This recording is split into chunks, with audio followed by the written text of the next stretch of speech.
Hello everybody, it looks like we are live. Welcome to Montezuma, starting a little earlier than I had predicted. But we might as well get underway. It is sunny, a little bit breezy, 81 degrees. Might be a tough day in terms of viewing conditions up here today, but it's a beautiful day for taking a walk or whatever.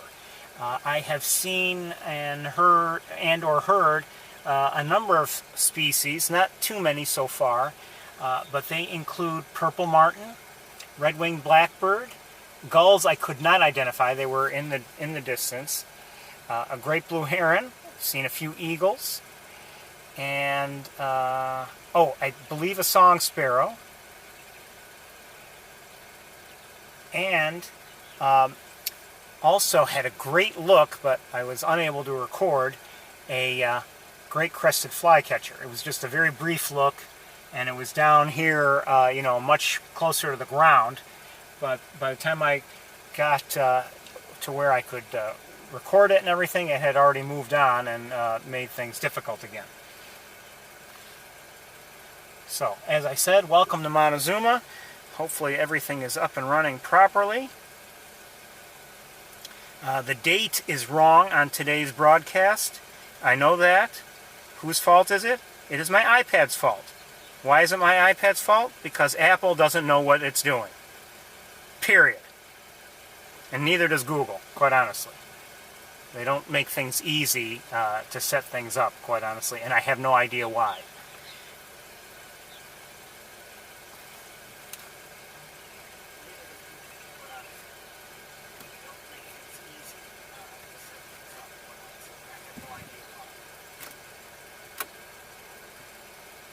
My car doesn't make things easy either, and might have to make a real change in the near future. Okay, I think we're ready to go, though.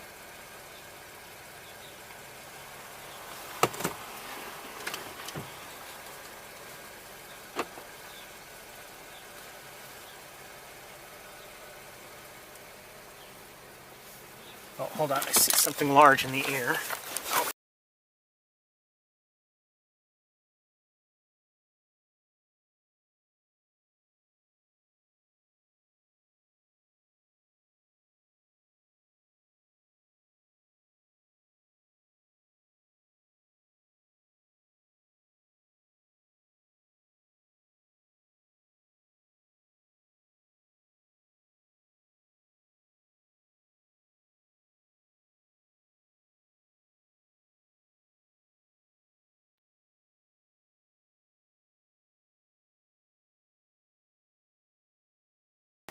Just had a malfunction with the camera, sorry.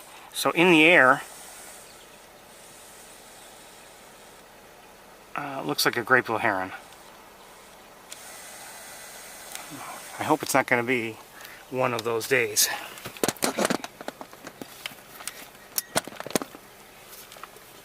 Oh, and I believe another great blue heron in the... Oh, jeez. Everything's getting tangled on everything. Camera strap included. There's another great blue heron. All right, let's get going before everything falls apart.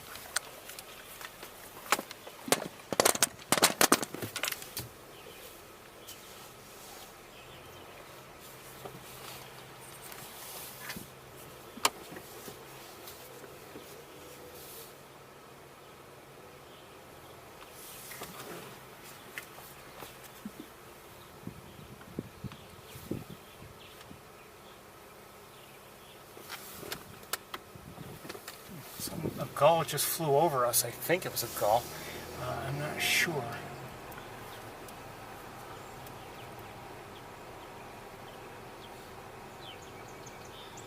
Just heard a song sparrow. And we're hearing in the distance the purple martins. I had considered going to the campus yesterday, but I just couldn't for various reasons.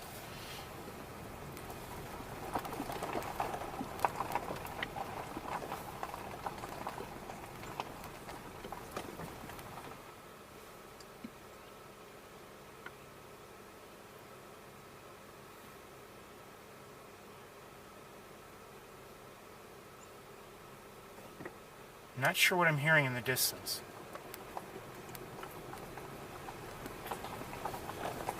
It almost sounds like the reap of a great crested flycatcher. And I told you I had seen one.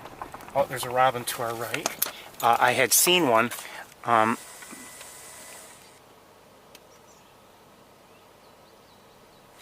But I don't believe it's what I'm hearing now. It's too rapid.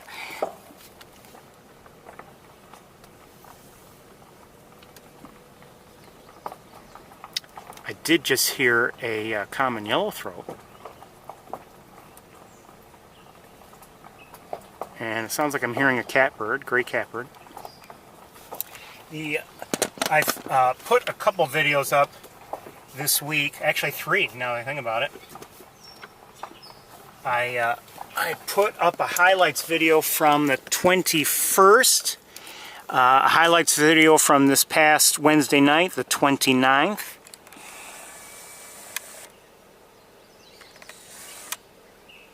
That was, I think, a gray catbird, and I'm hearing a different one over here. And I also put up, unsurprisingly,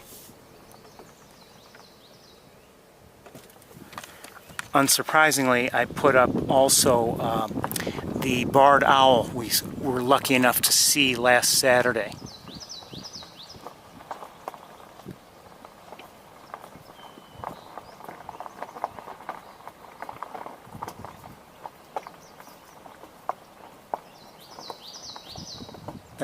Is that a, I don't know what that was.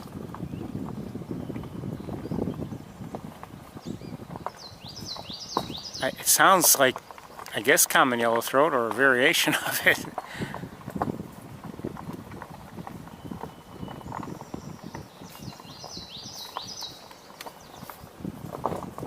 Oh, I also heard American goldfinches. I forgot about them.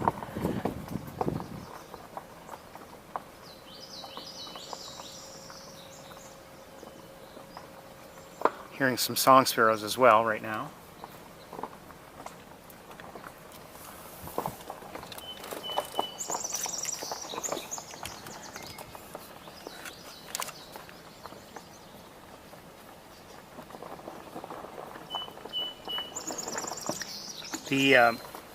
The video from Wednesday evening on the campus is, I have to admit, it's particularly long. It's over an hour.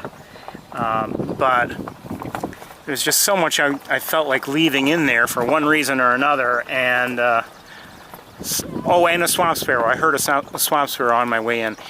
I accept no responsibility for the length of the video. It is the fault of our hawks, and I'm sticking by that.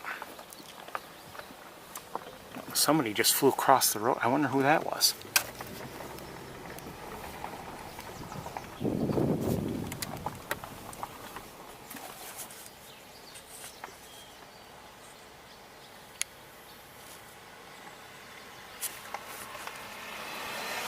There's a small bird, I would say smaller than, a little bit smaller than a song sparrow. Didn't quite look like a sparrow, or at least, I don't know.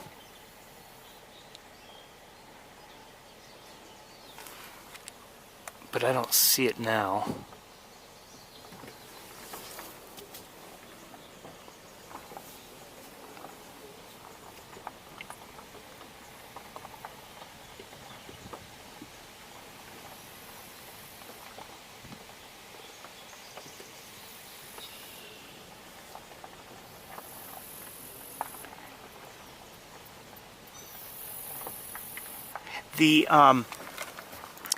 As you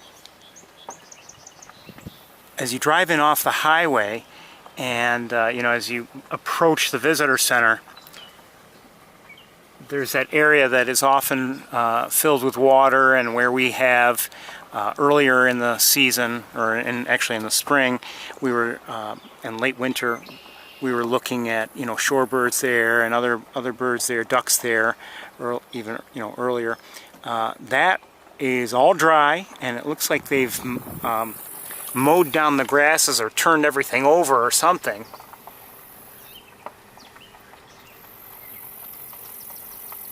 And and you know, there may have been some birds there, but like as I drove by, I with the naked eye anyway, I could see no birds, and it looked like it was completely unappealing.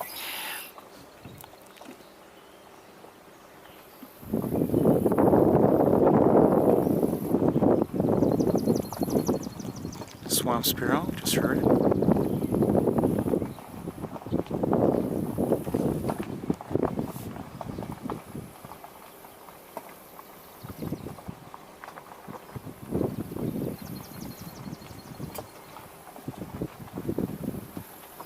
By the way, you may recall last week we spent some time, just saw a red wing blackbird, some time looking at this, hold on, this lighter thing here. And you may have had a better look at it than I did last week, but I looked at it, you know, I looked at whatever video I recorded of it, and I don't know what it is still, but I know I came to the conclusion, okay, it's definitely not a bird.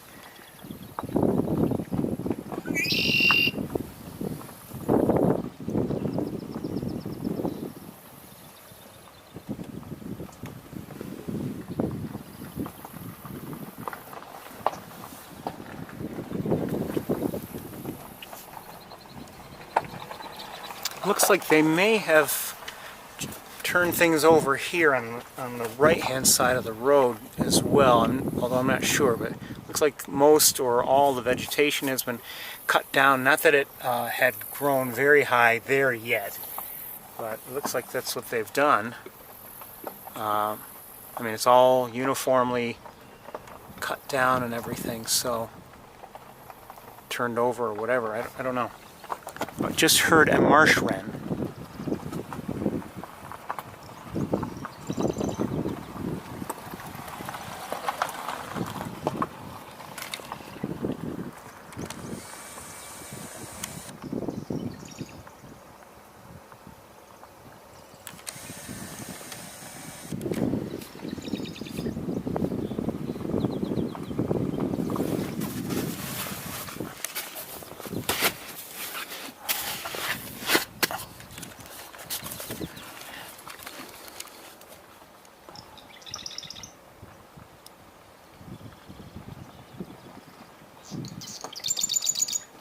That's the marsh wren you're hearing.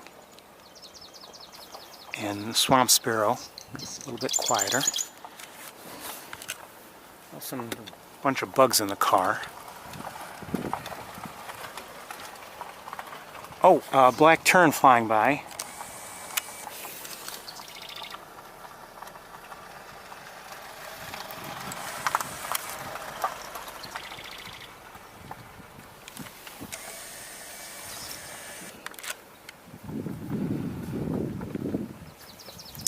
Looking at what we saw together on Wednesday evening on the campus, you know, I looked at the what was recorded on YouTube, and I looked at the original video footage, and you know, usually on the campus things are pretty good, and they really weren't bad in terms of quality, video quality, but I would say there was definitely an improvement with what I recorded in camera.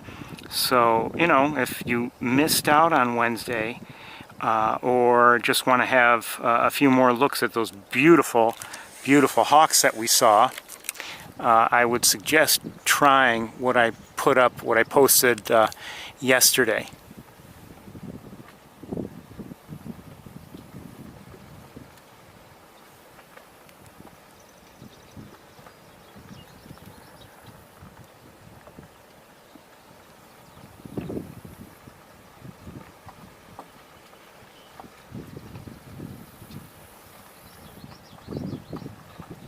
Just heard another yellowthroat.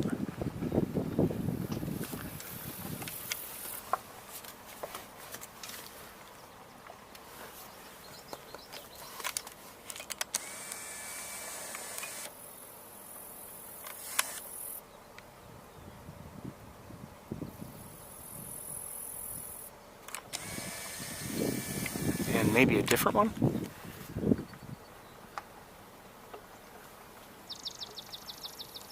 Another swamp sparrow. Definitely a different one.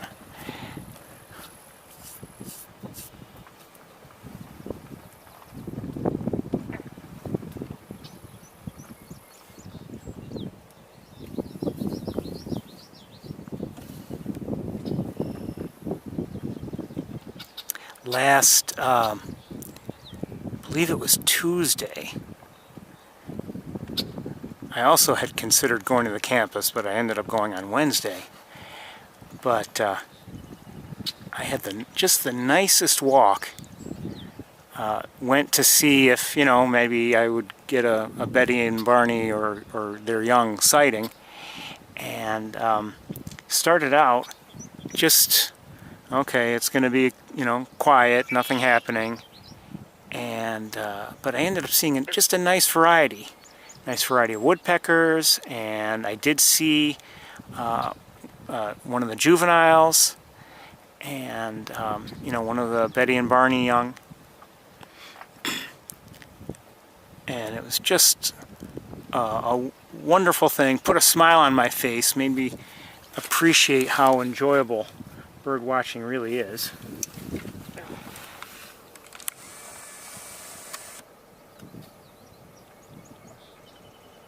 So we saw just now a great blue heron flying by. Those, I'm not sure, they kind of look like turkey vultures there in the air, if I had to guess.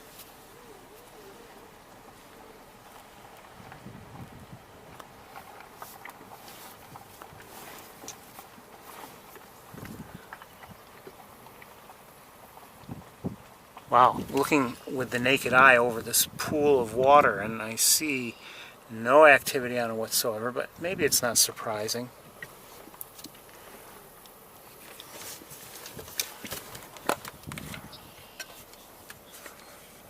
Given the time of year and everything.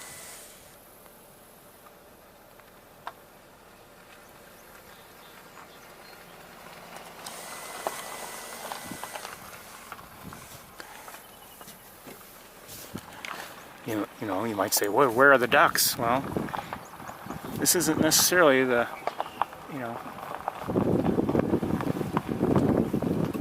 up here anyway, the best time of year for seeing ducks.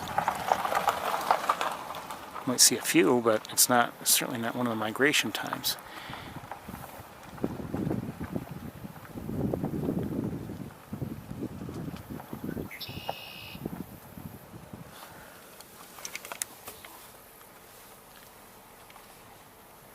Okay, I do see up ahead at the next pool there's a gentleman taking photos.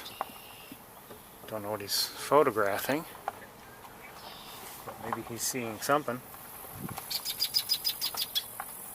That was red-winged blackbird we just heard.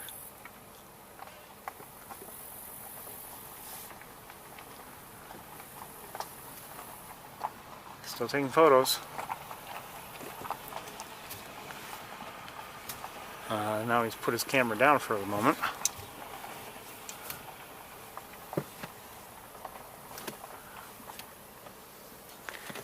Don't know what he might be seeing or photographing. Now he's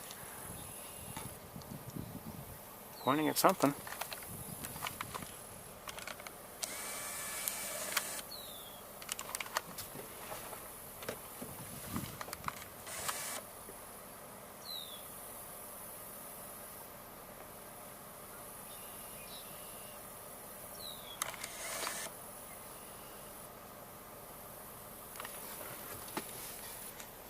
I wonder if he's looking at the fish, which, quite honestly, it's okay, but, alright, I'm going to set you down. Oh, I do see a duck. It's a mallard.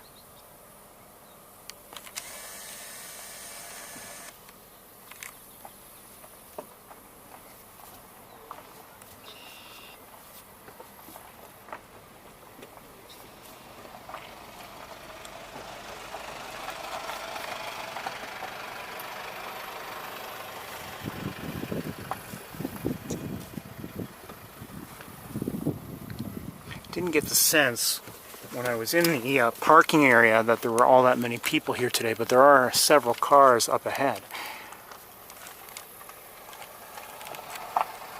Okay, I'm going to set you down. I want to just take a look with binoculars, and who knows.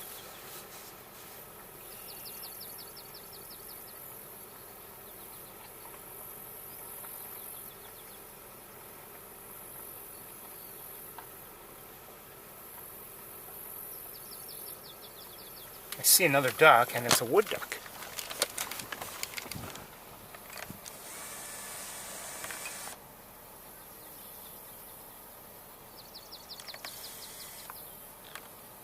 Male wood duck there, and who's that?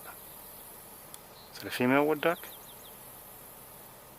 I believe so.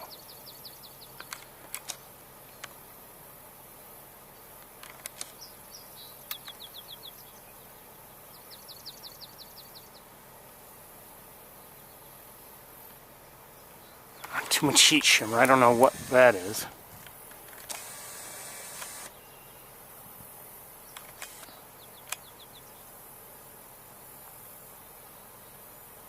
I think it's another wood duck.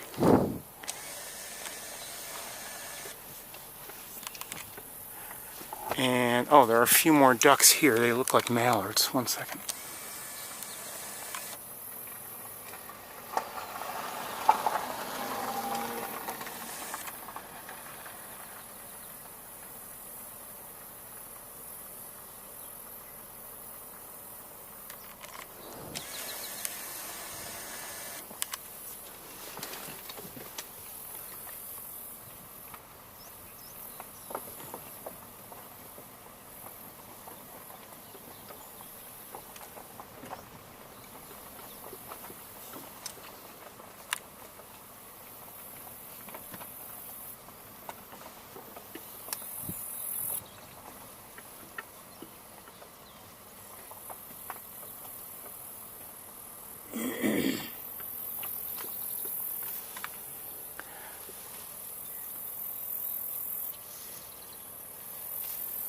What am I seeing? Hold on.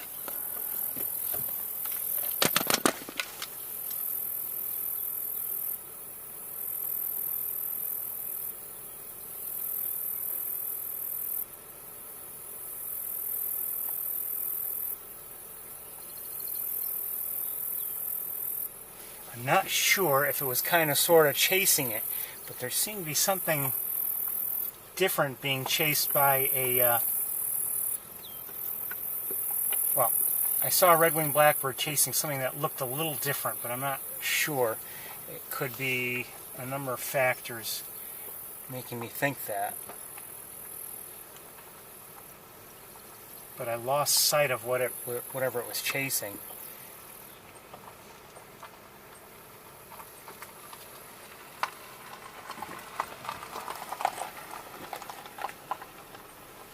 Last I saw, however, I thought it went in this area here to our right. It had, well, it had some yellow to it. I don't know what it was. And it was smaller than the red-winged blackbird.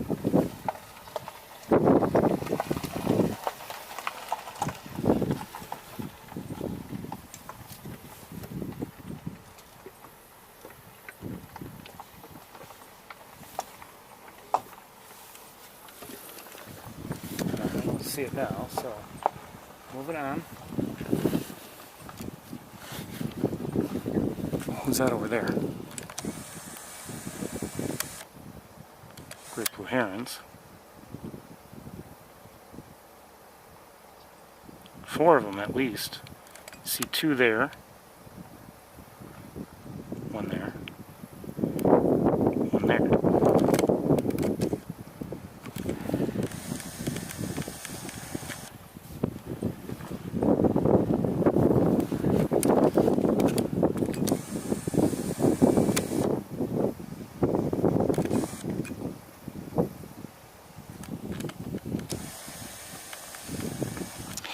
It's tough to tell if how much water is really here in this area. I mean, this could be water that's just covered with, you know,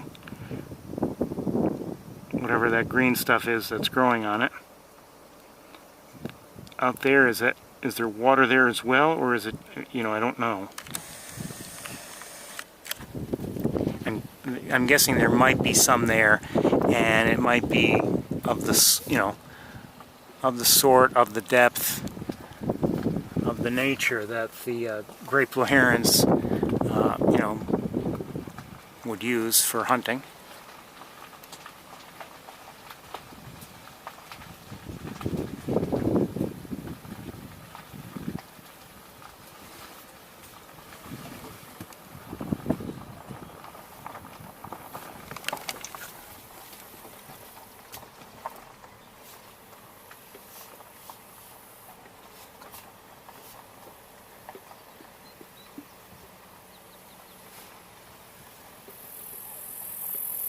I believe I just heard a pied-billed grebe. Sounded like it was from this side. Just one quick vocalization.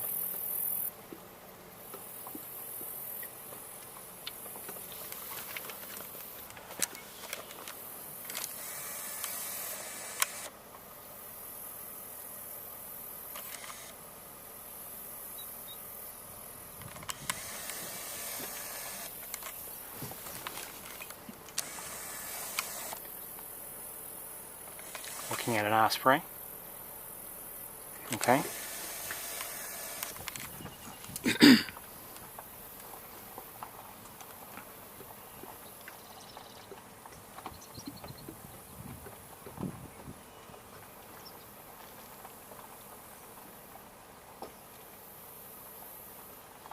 I might be hearing an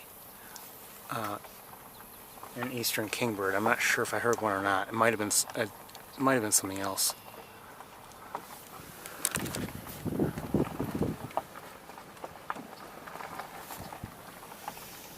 Okay, the gentleman who was taking photos earlier is ahead of us once again, and he's taking photos again.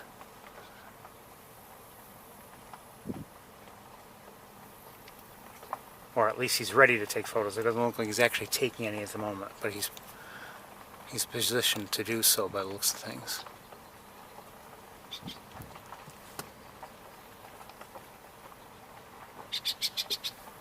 We just heard that was a red-winged blackbird. Okay, he's about to take a photo. Oh, maybe not.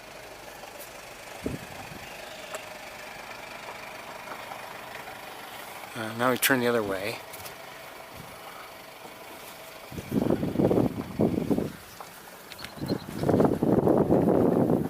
So he may not have anything specific in his sights. Up ahead of us, there's a vehicle with a couple people apparently looking at something. They're kind of looking back a little bit. I don't know what they might be seeing.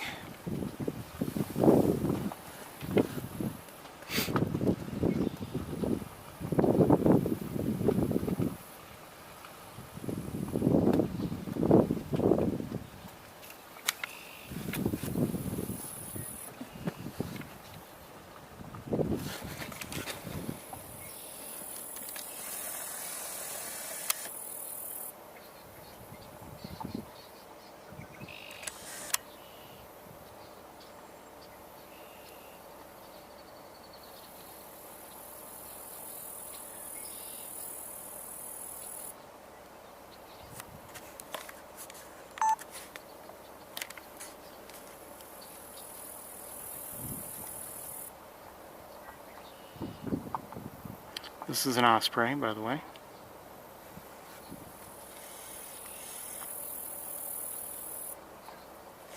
Oh, okay.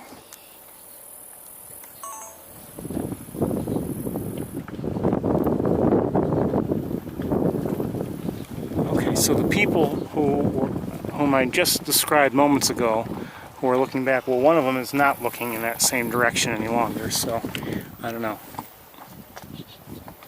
as I've said before, you know, it can be very helpful when you're out bird watching to, you know, pay attention not just to the birds and maybe other animals, but, you know, pay attention to the people out there. You never know.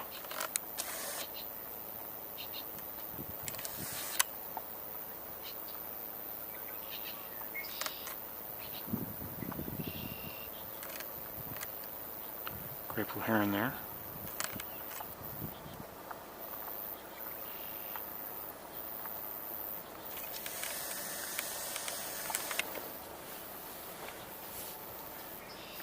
Well, one of the people is, you know, standing, you know, within the vehicle and up through the sunroof, and is looking intently at something, but I'm not sure what he or he might be looking at.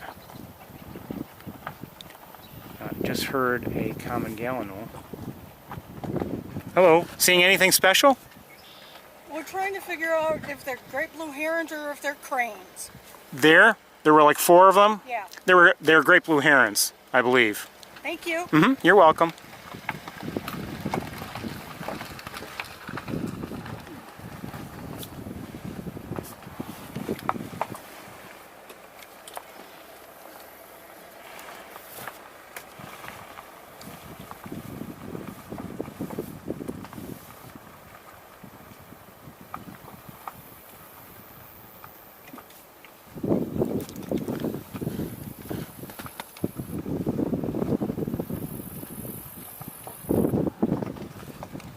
Now, I'm not sure exactly what they're looking at, and maybe they are looking at something different. I don't know.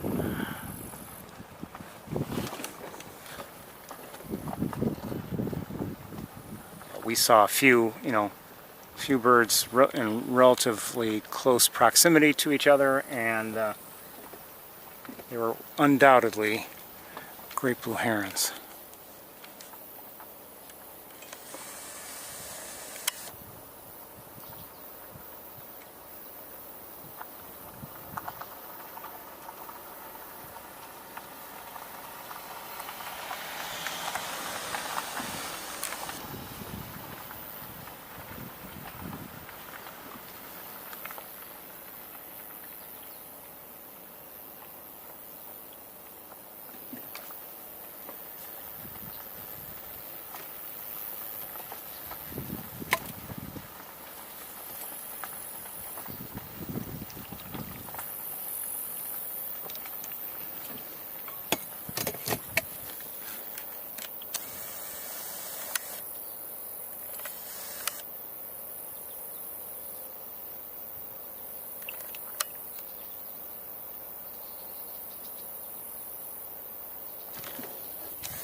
As I was setting up, I saw 2 eagles flying around and then another eagle flying around, but I have not been seeing any eagles since.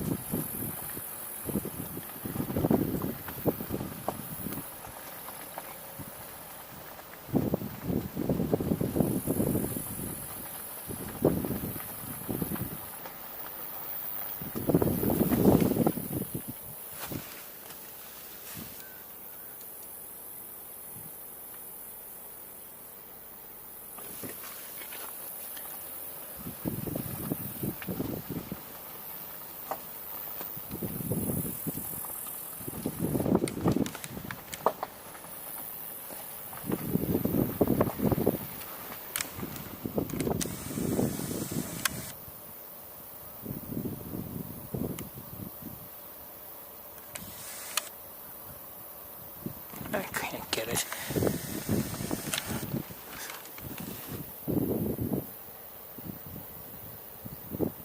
It was a large white bird, but I'm not sure what it was. Could have been a gull, but it might have been something else.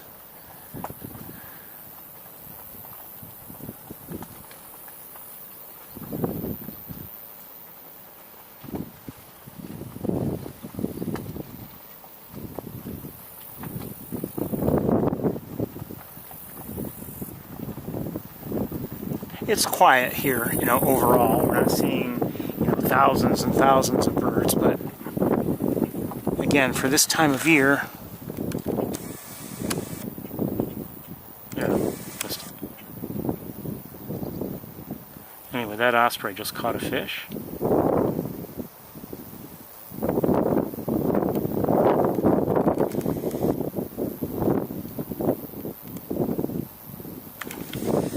I saw it as it began its dive, but then I lost sight of it as I was trying to move in with the camera and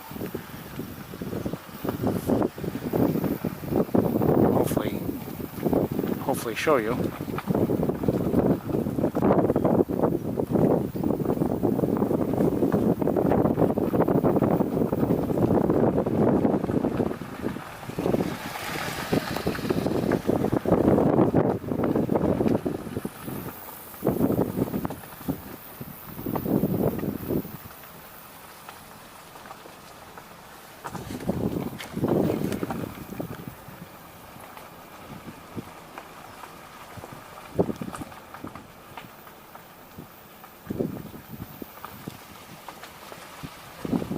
By the way, when I indicated that Apple is stupid, I did so because when I was trying to set things up, you know, normally with an iPad, the keyboard comes up when you need the keyboard. It's supposed to come up when you try to click, you know, obviously edit or add some text, and it wasn't coming up. It would not acknowledge that location. And it should. So,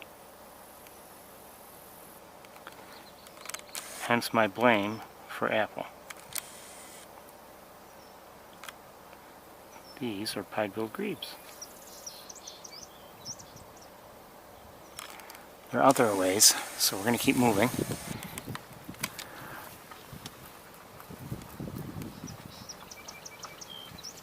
There's a song sparrow we just heard. Oh, who's this? Another grebe? Looks like it. Again, pied-billed grebe.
You're hearing a red wing blackbird,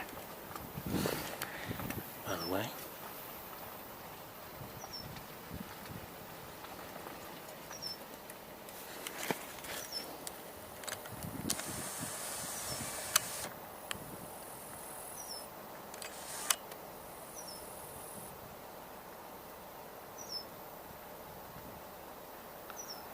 Guessing this is a ring-billed gull.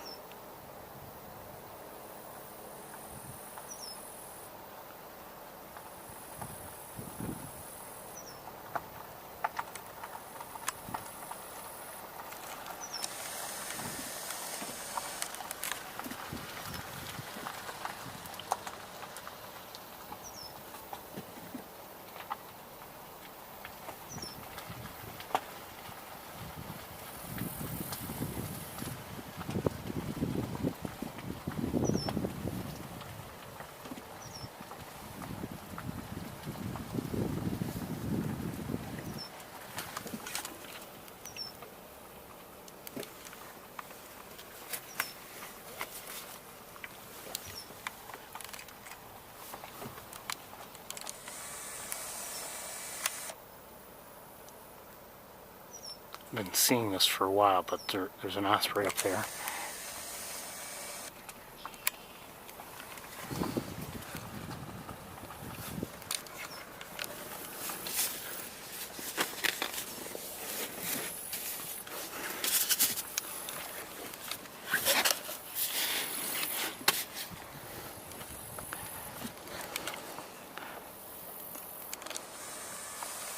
haven't been showing them to you, you know, intensely and intently and purposefully, but there are a number of great blue herons out here.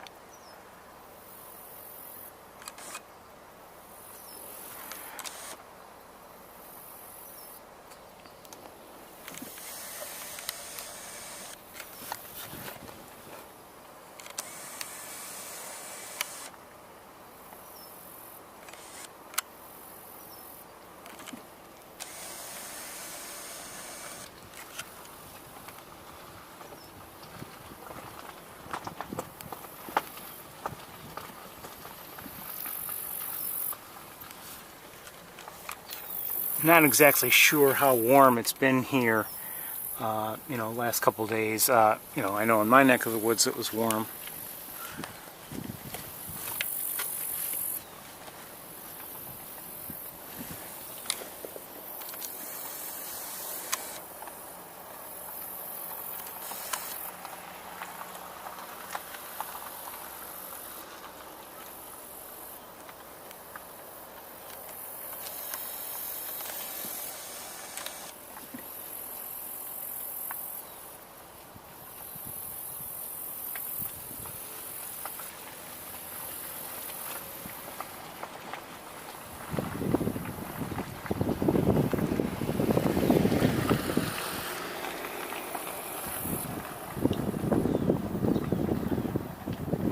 Quite warm yesterday actually, but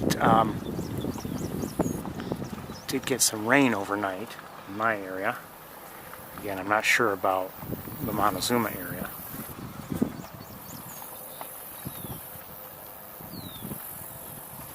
I suspect they could use some rain up here too.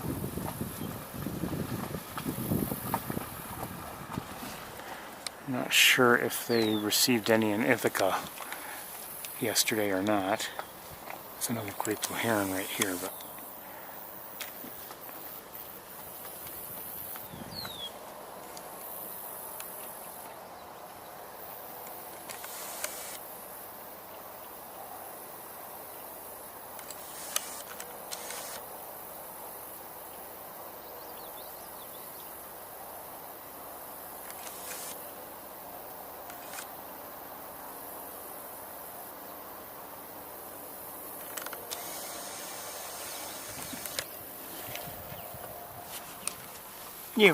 Chew. That sweet call, that is an osprey call. And what am I seeing here? Are these crows?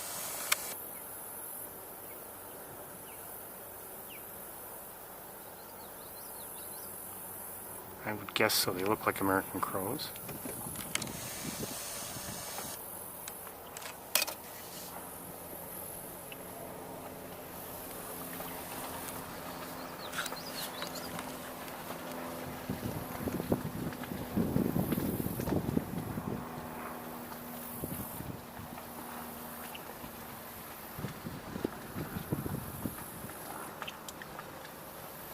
I heard that there may be some egrets around the Benning Marsh, but we'll see. We'll see when we get there.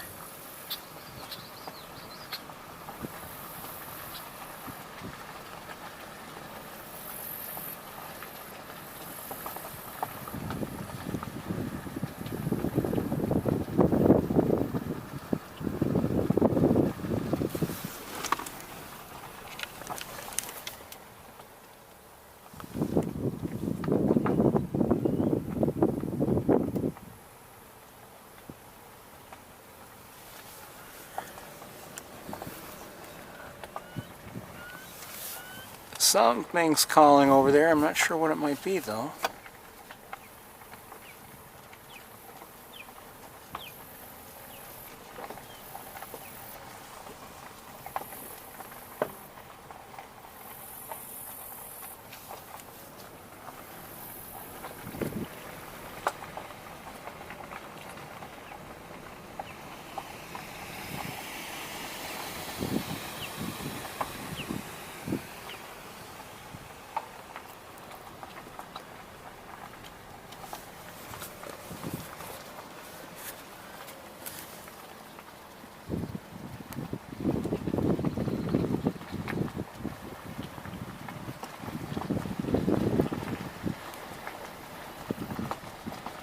We haven't seen any Canada geese yet.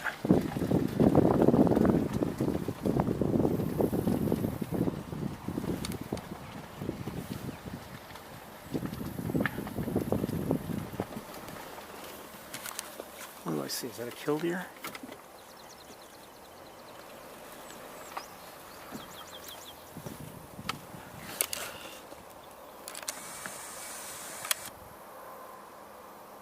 Where'd it go?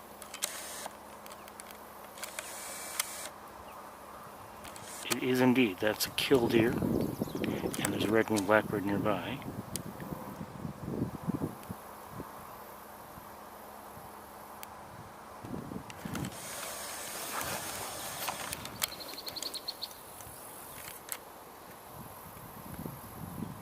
I'm going to set you down for a minute. Come on, wires.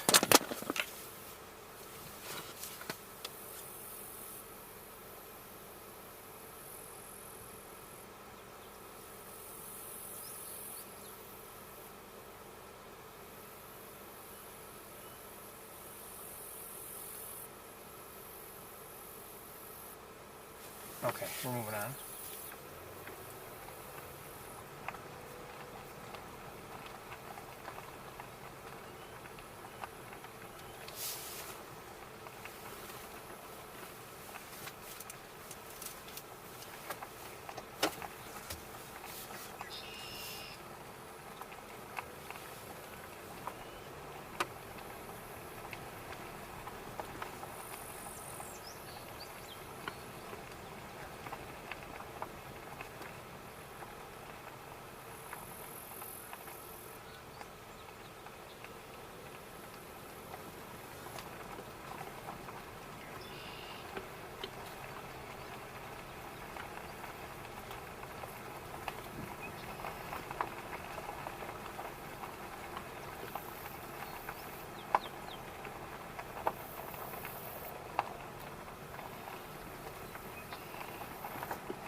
I believe I'm hearing a catbird and a song.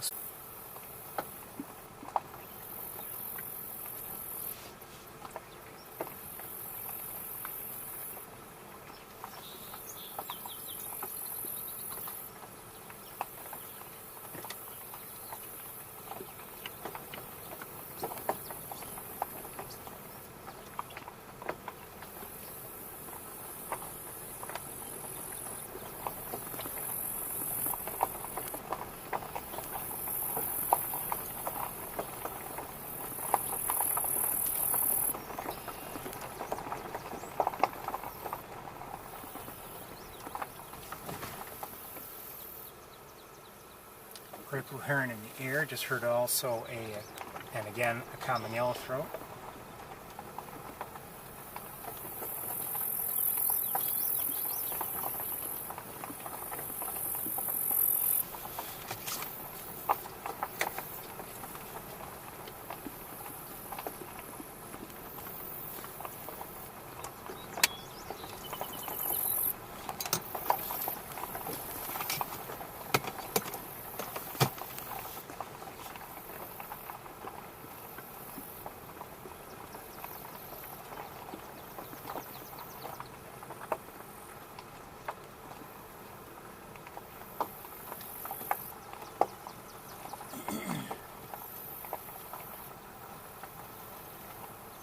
And we're hearing marsh wrens again.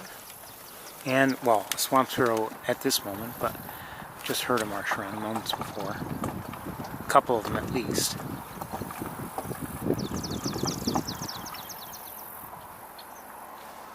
And I believe I am hearing an eastern kingbird. Although I don't know where it is.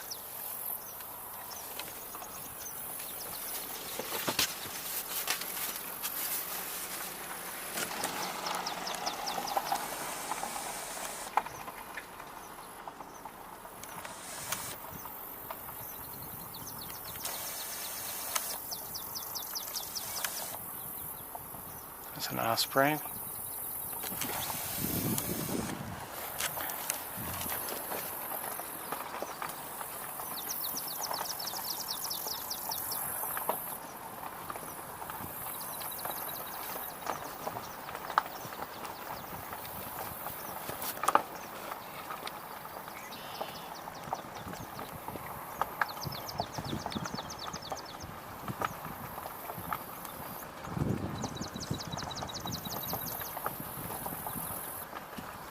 I was standing outside last night, late afternoon, early evening. I'm hearing a killdeer again. I'm hearing a killdeer. I never heard one before today, but it just landed over here. We saw one earlier, but just saw it land in this area. There it is.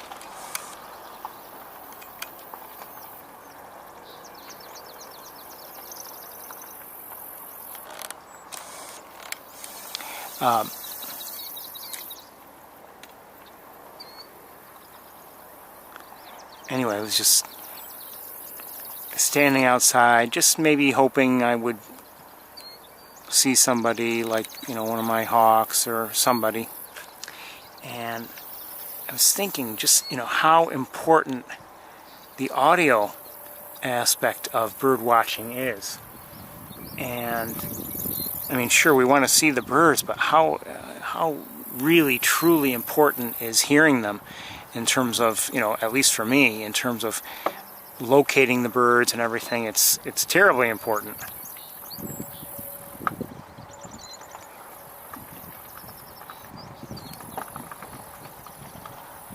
Not at all, secondary to, to seeing them.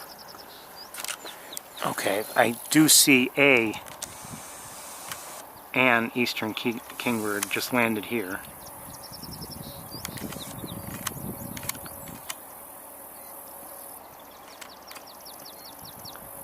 And it really weighed down that reed that it landed on. See?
Swan sparrow.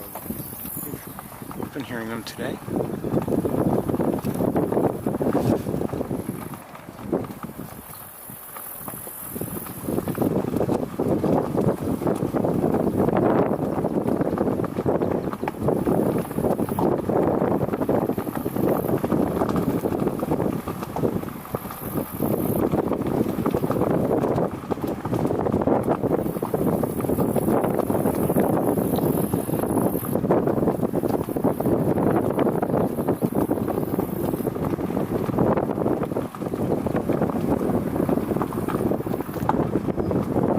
That breeze feels good. It's warm here in the car.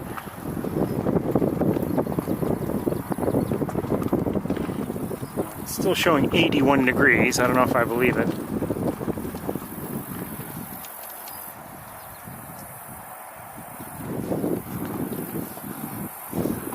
When I say I don't know if I believe it, it means I don't believe it. But I do see maybe the same crows we saw earlier, and a great blue heron.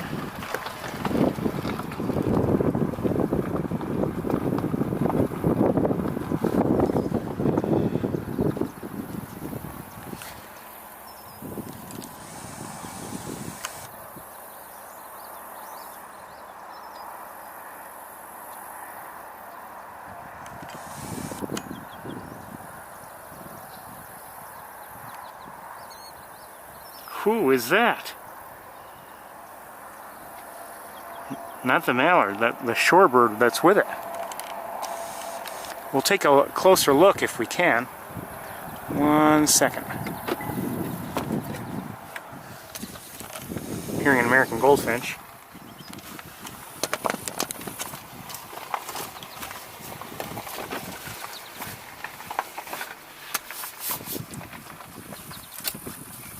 I'm guessing it was a greater yellow legs or a lesser yellow.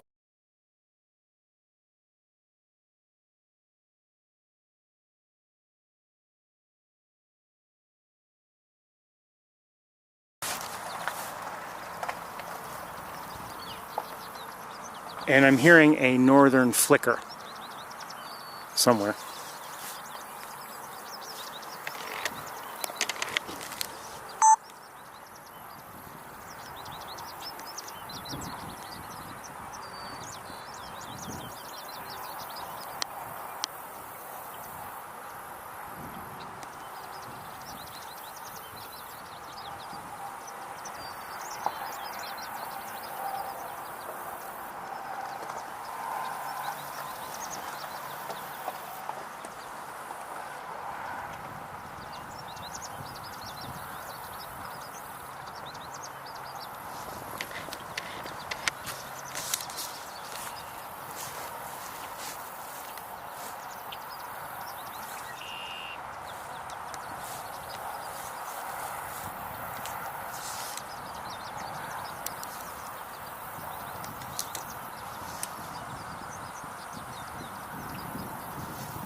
Okay, we're going to move on.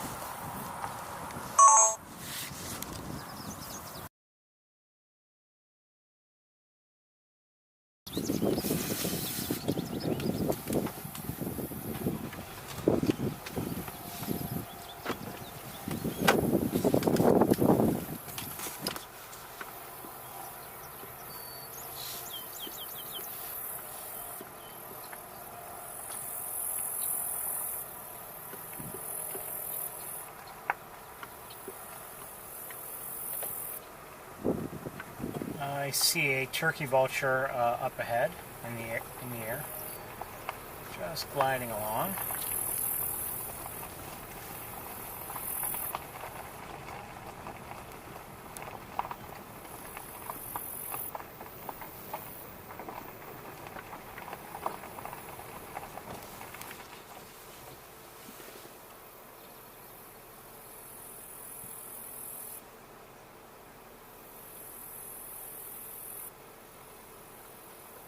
See a killdeer is also not too far from on the edge of the open area, I should say. It's mostly dried up now, but on the edge of that area where we saw, not too far from the mallard and the other shorebird, whatever it was.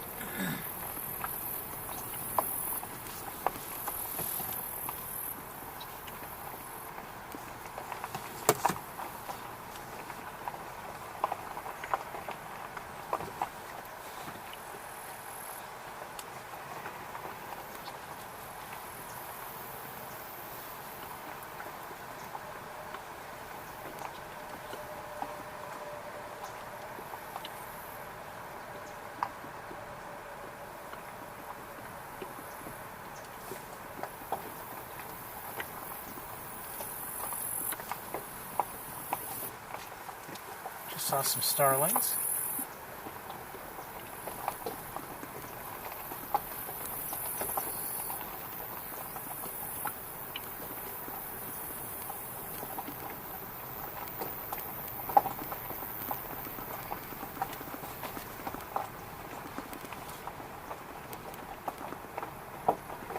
So I had heard about in the Benning Marsh, which is to our right, that there might be some great egress. Now, quite honestly, when I heard that, I was a little doubtful.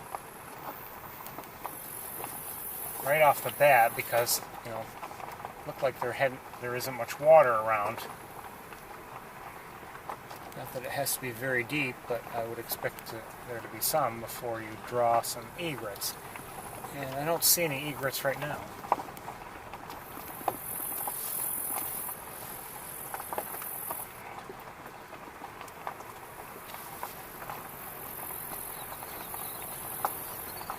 I'm hearing killdeer.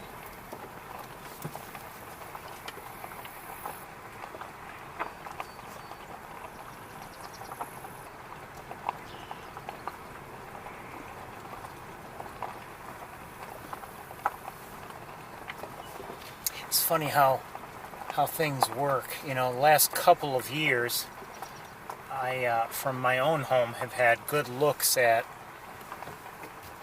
killdeer and their young, and it's been wonderful to watch them. And maybe I haven't looked closely enough, but I haven't seen any young this year, for one. And, you know, I'm not, and you might say, well, you know, given the distances involved, maybe you're just not looking closely enough. And that's very possible, but I'm not hearing a lot of the vocalizations from the killdeer. And that, you know, if they're around, I would expect to hear the vocalizations often.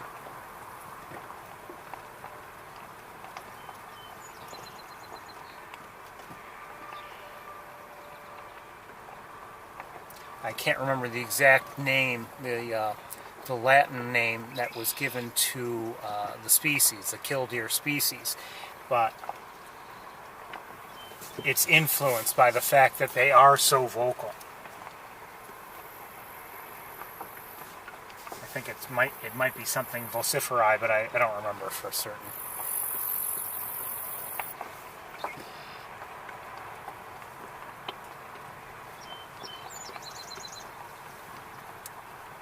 Okay, I'm not seeing any egrets at all. I didn't mishear him. Maybe he meant to indicate some other place, or maybe I am looking just in the wrong way. I don't know. Or maybe he meant on the other side of the road, you know, near Benning. Or maybe he was misinformed. I don't know. Just heard another marsh wren. And another.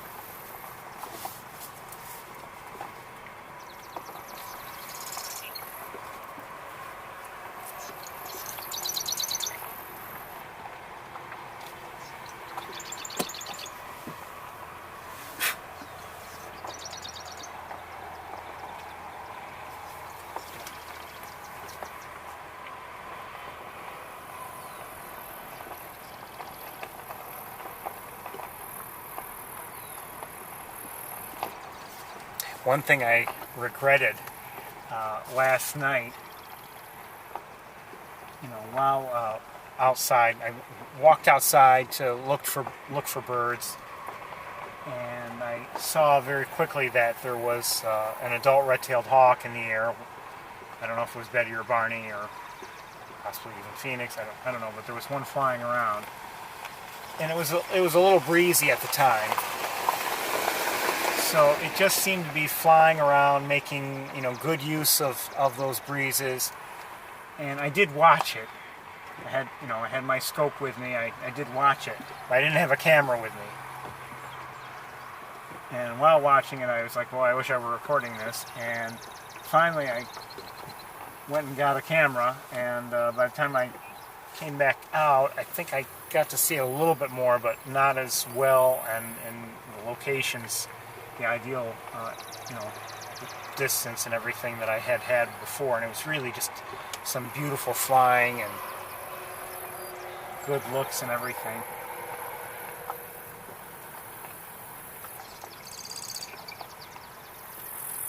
Heard a swamp sparrow and that's the marsh wren.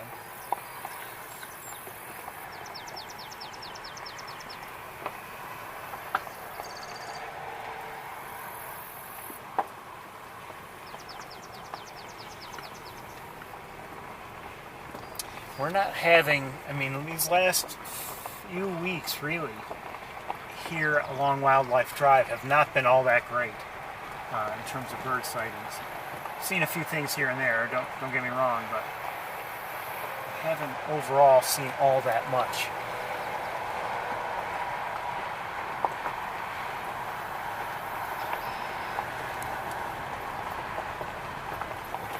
It's been a little disappointing, to be honest with you.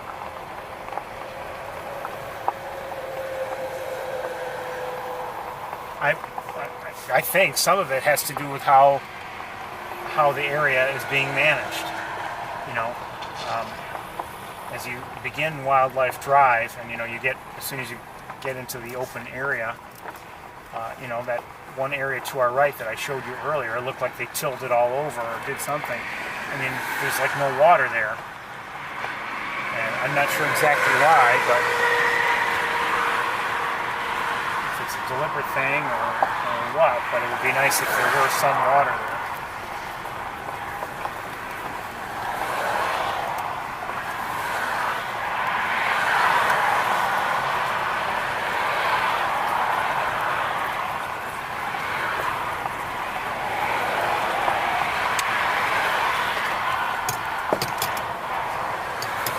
Sorry, I've got to allow the highway noise in. It's just too hot in here if I don't have the crossbreeds.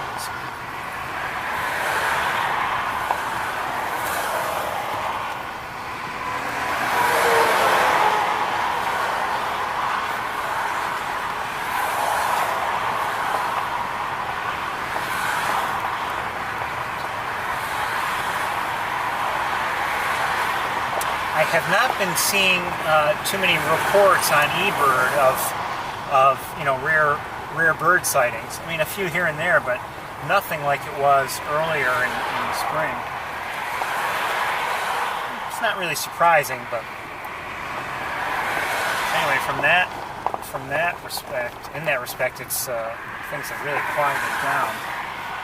I don't remember exactly when last year we began seeing some of the wonderful rarities that we saw, including the you know, the roseate spoonbill and the wood stork. And, you know, I don't remember when those were around.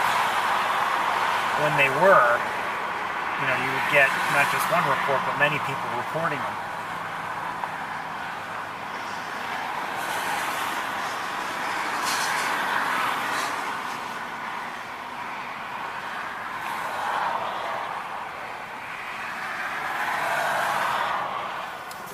Some of those reports, I mean, all day long, it's like people were reporting seeing them. Can't blame them either.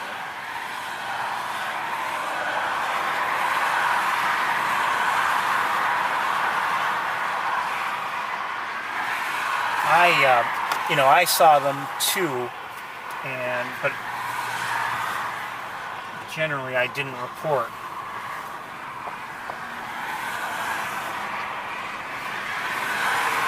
My thinking really was, well, okay, enough people have reported this. I'm not really adding anything by doing so myself. But I did report a couple times when I thought actually it would inform people.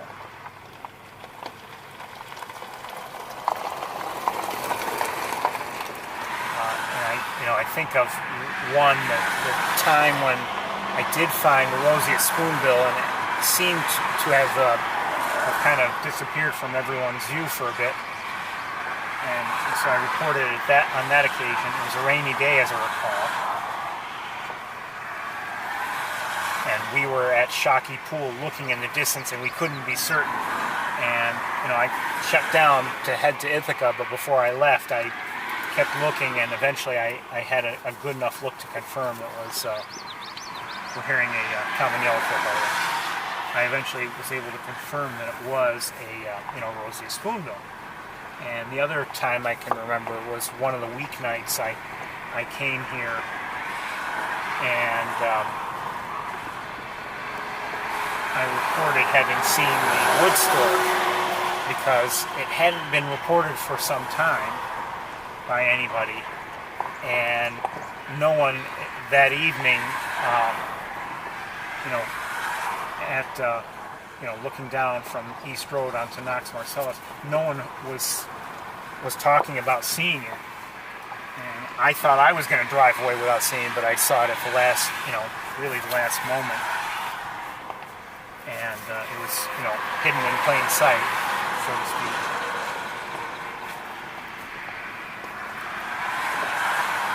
And so I put in a notification. I wish this bug would get out of my car.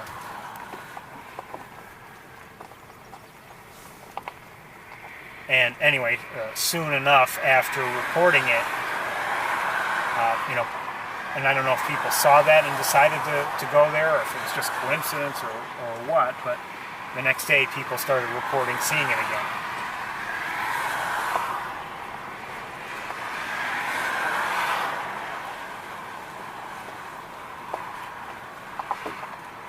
But like I said, if I see something and many people have already seen it,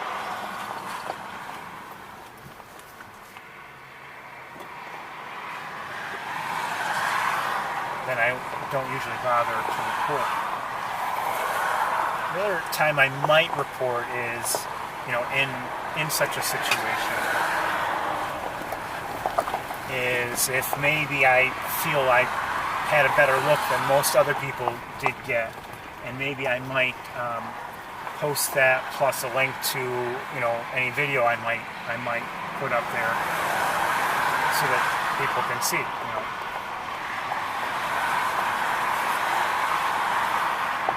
Otherwise, I don't usually post.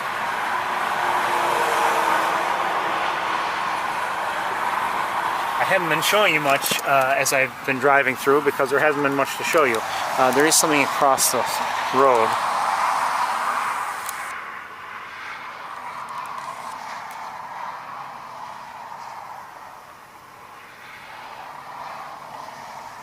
I'm not sure what it is. It almost looks like a robin, but I'm not sure. We did see a robin earlier, so might be a starling. It might be a red-winged blackbird. I don't know. I'm thinking it's not a red-winged blackbird though.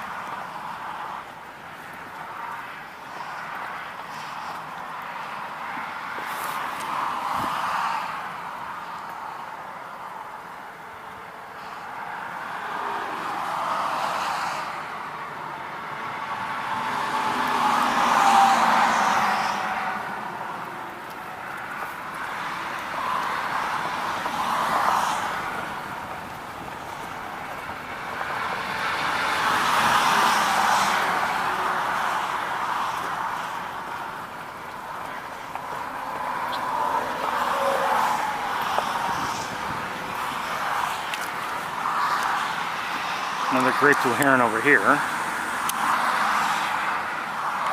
And I think I might see some Canada geese at last. Good to see you. Good to see you. Always good to see Canada geese. It's easy to take them for granted. You see them all over the place, and then when you during this time of year when we're not seeing them that often, I miss them. Is that a wood duck maybe?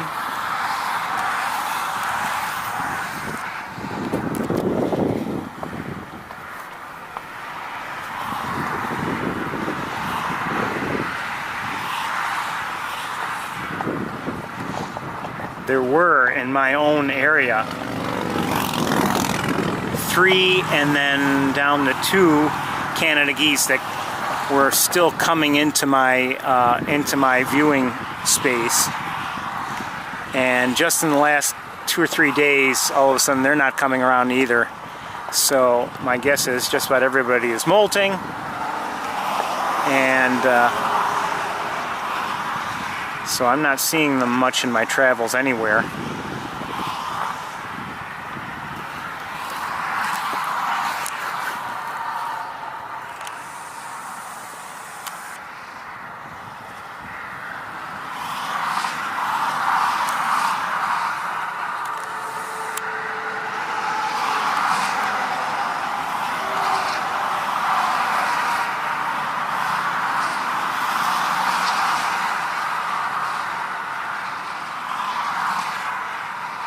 believe that is a wood duck, but I'm not sure.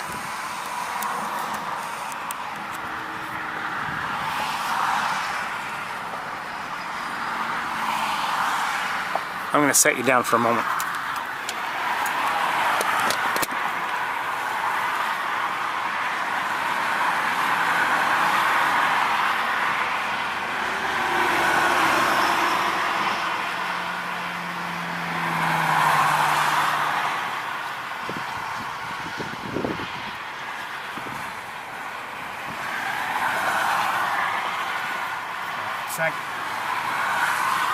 It's preening and making it difficult for me to get a better look at it, but I thought that was an wood duck.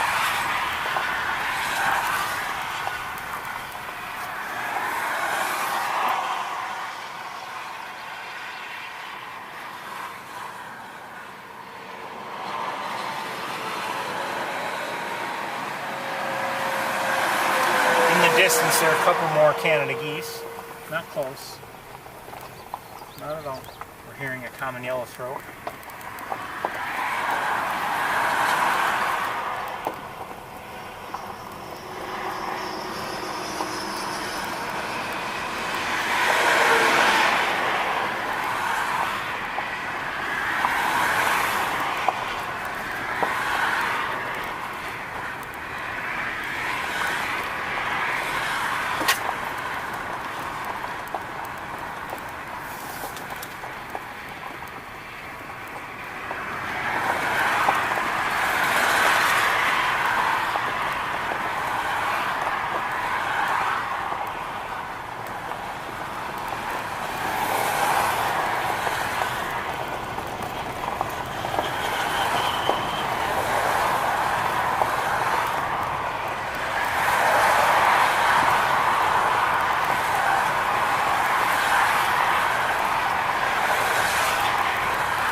Yellowthroat.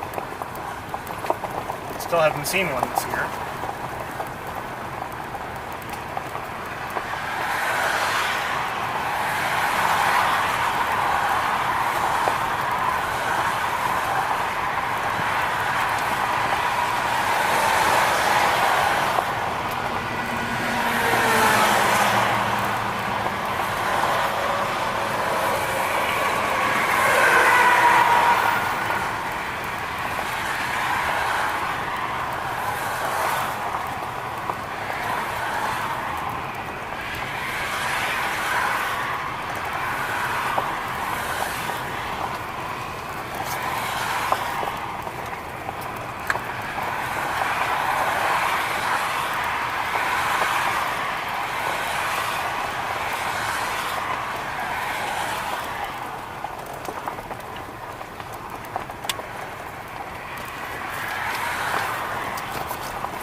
I think we're most likely going to skip Van Dyne's spoor again.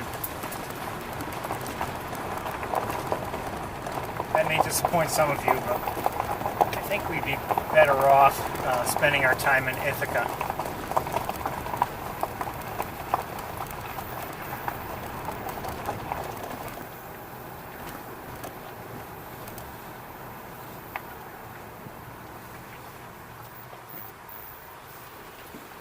Okay, that is it for Wildlife Drive.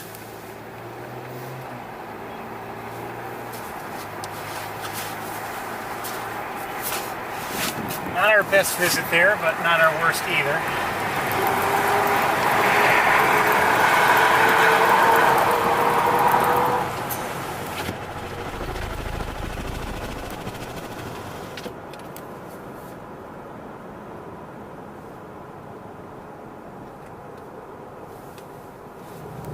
I can imagine that viewing of the great blue heron rookery is not all that good given the sunshine.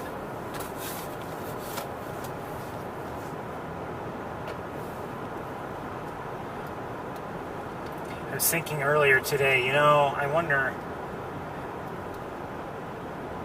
of course, I like being on the campus this time of year late in the day, but in a way it would be good to be here late in the day. And I wonder if that lighting would be beneficial for looking in on the rookery. That's my guess.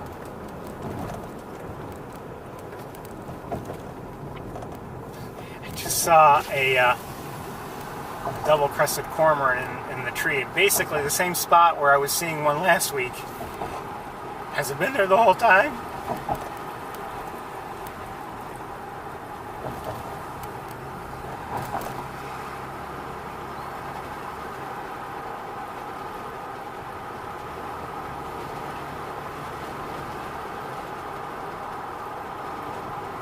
Ospreys in the nest is so often.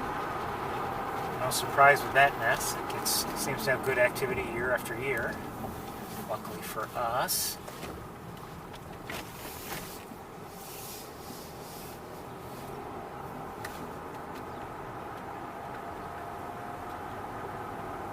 Just saw a robin.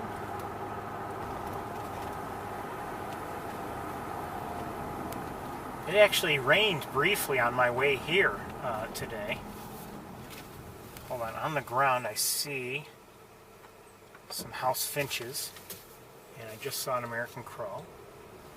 So house finches, it's official now.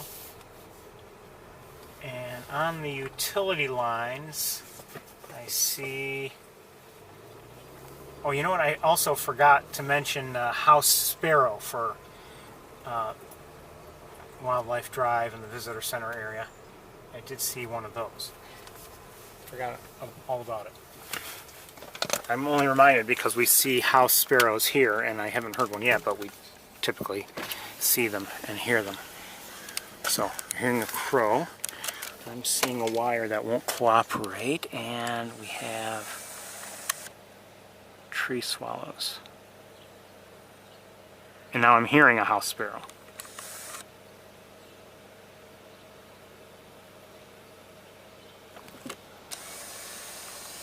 And an osprey up there in the osprey nest. And I'm hearing an osprey.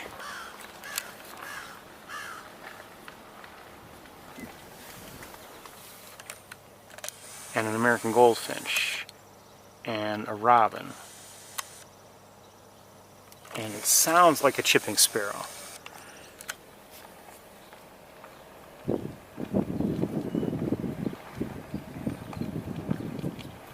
That breeze feels good. And as predicted, many of the tree swallows, they're a little skittish, and I'm surprised that they are, but they are like that. Just going underneath them, they'll take off from the wires. And I think I just saw maybe well, I don't know if it was a barn swallow or not. I'm not sure.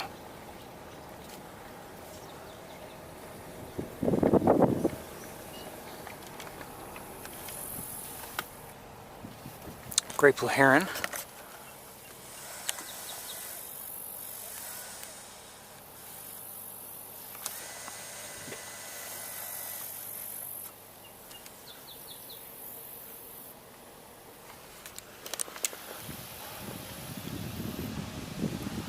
Cowbirds, I think. Hold on. Yes, cowbirds. Brown-headed cowbirds.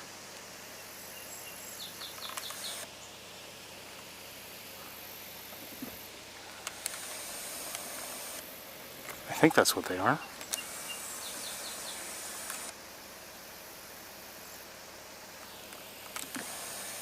Immature starlings can look kind of like that too, but I don't believe they're starlings. I believe these are cowbirds. And actually, if you look, see the, okay, so is this the question is it a brown-headed cowbird or is it a European starling? Well, the shape of the bill was definitely wrong to be a European starling.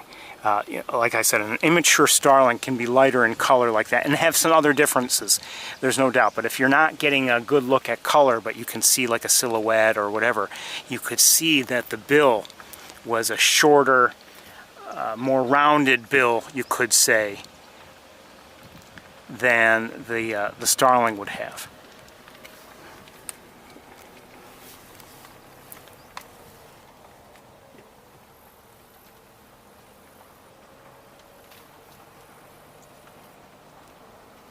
I think the starling also, the immature starling also has like a little bit of coloring around the eye.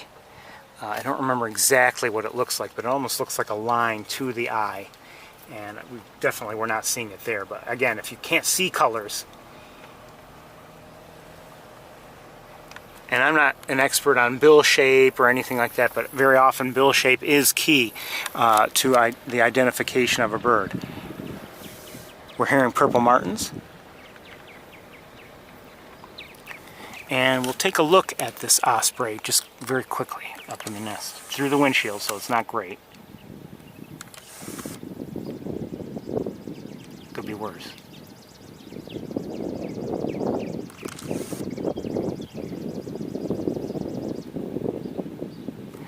Was that a dark-eyed junco?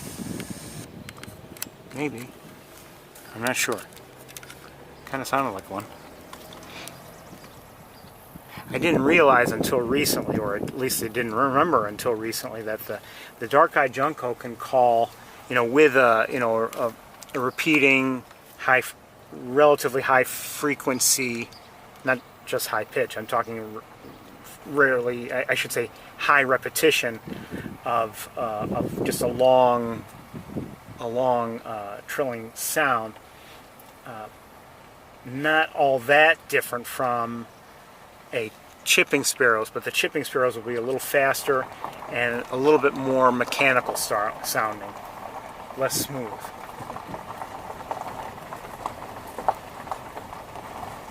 And I can't always tell the difference, and I sometimes wonder if I confuse them.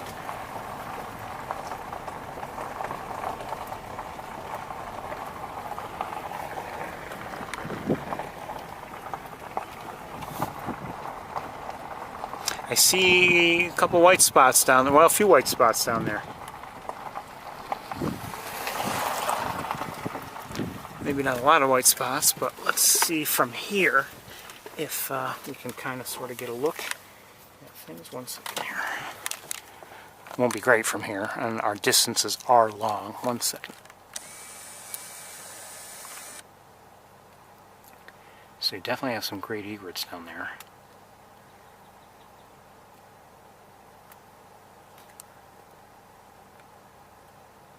And that's a great blue heron there. That one almost looks like there's a bald eagle there, but it's actually like some kind of bush or vegetation with an egret behind it.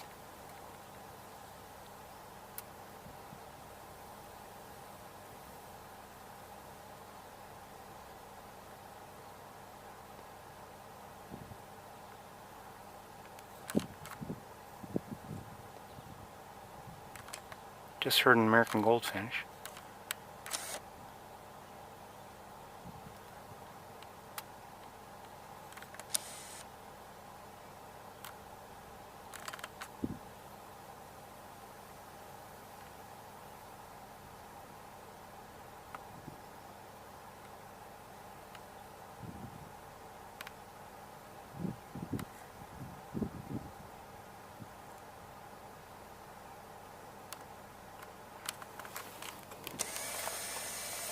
Not much going on here at the moment, really.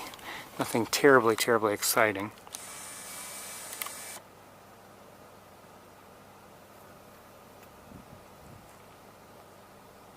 Nice to see the egrets, certainly, but they're, very distant.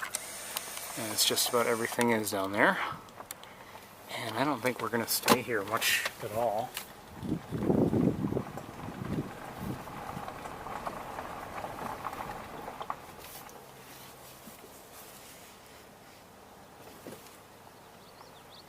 Just heard a yellowthroat.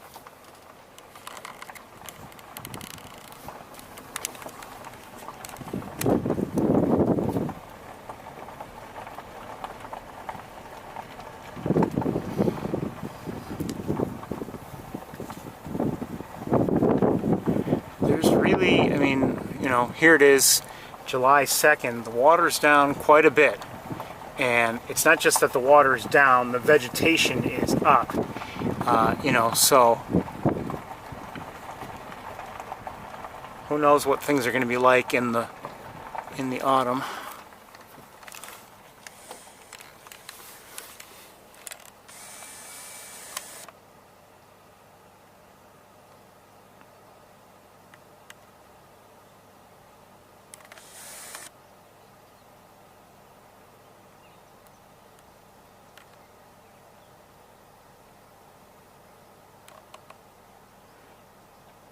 And what I don't know is, what is this like late in the day? Are there a lot of, oh, what did I just hear?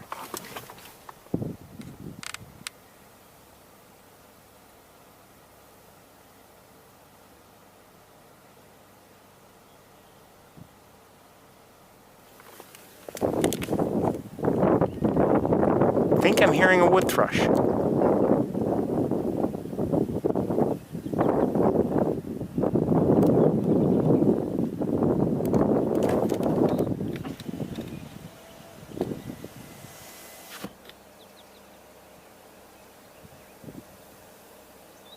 Faintly. I heard it a couple times. Yeah, I just heard it again. Now what I haven't seen yet, remember we were seeing swans. I haven't seen any swans yet.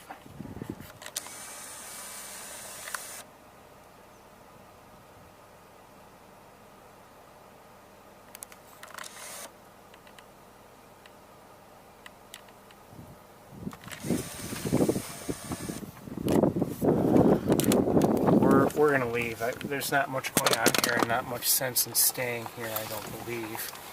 But anyway, what I was saying is, who knows, maybe in the evening a lot of birds come out and this is much more active. It was certainly that way last summer. There was, I think it was safe to say there was more water here last summer.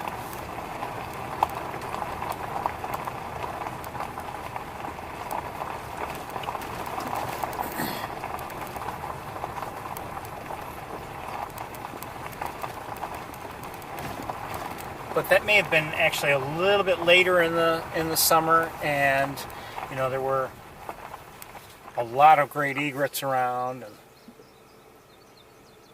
I do see some Canada geese down there too.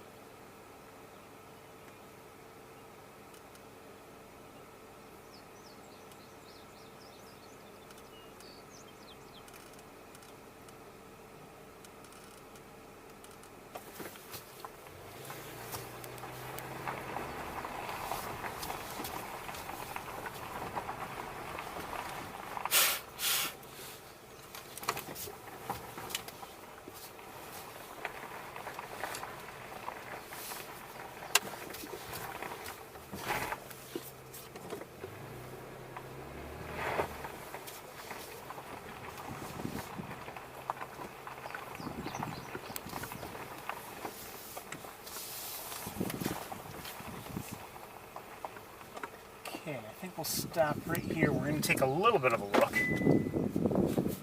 Let me just look with the binoculars first.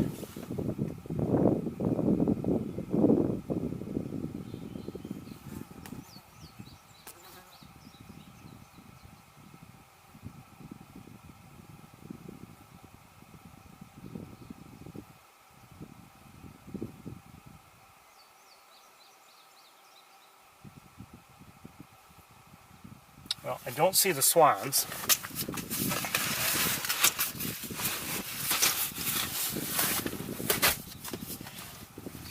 But like I said, we'll take a few looks at a few things just to help us see what's here.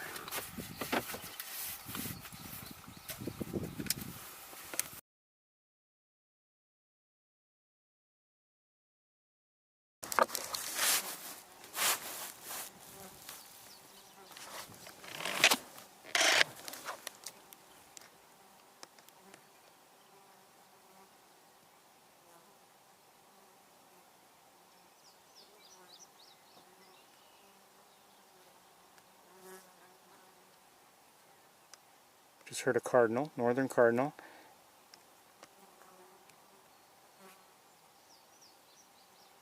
I think these are mallards, but I'm not positive. Told you there were Canada geese here.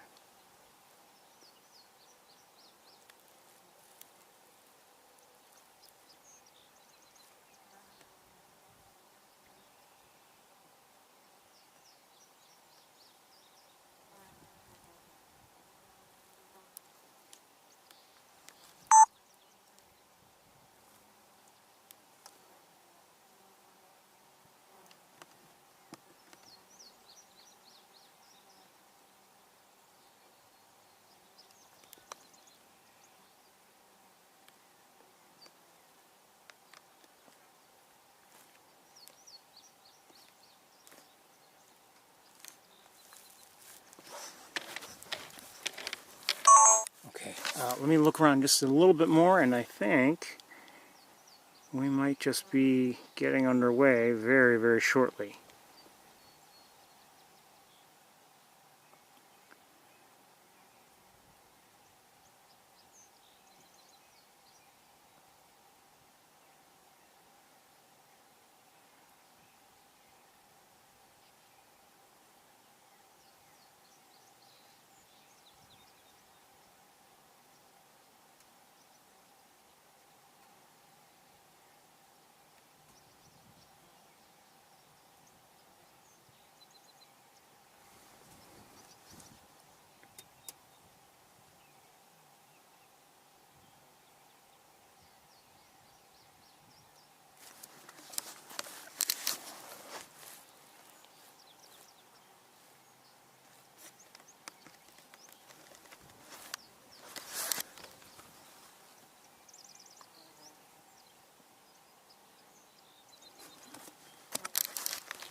Oh, come on, where did they go?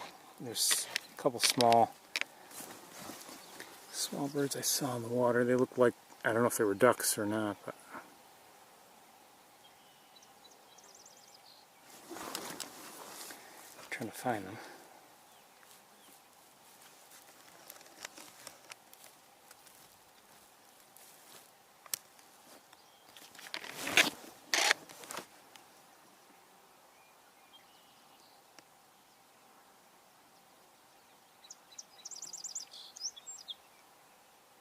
I think they might be wood ducks. I'm not positive. You're probably seeing them better than I am, but okay, I think they are wood ducks. And I think we're going to move along. There's not much going on here, and might as well move along.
osprey in the air behind us. You can hear it.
I think we're going to make just another couple quick stops in our usual places, and I might just even do the quick checks myself.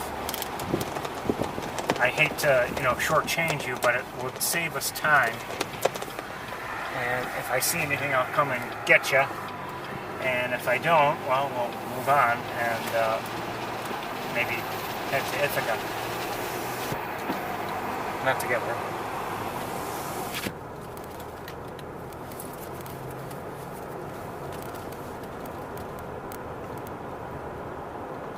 Kind of quiet up here today overall.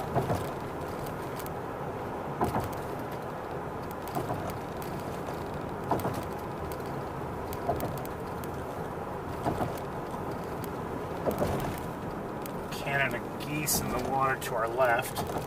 Good to see them.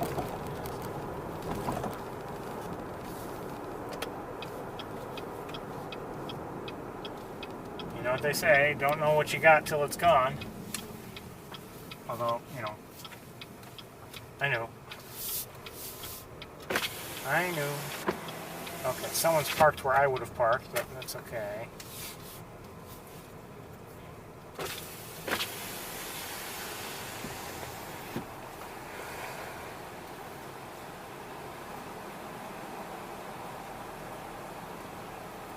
Just drive through and then turn around, and I'll walk out onto the observation deck and see if there's anything around.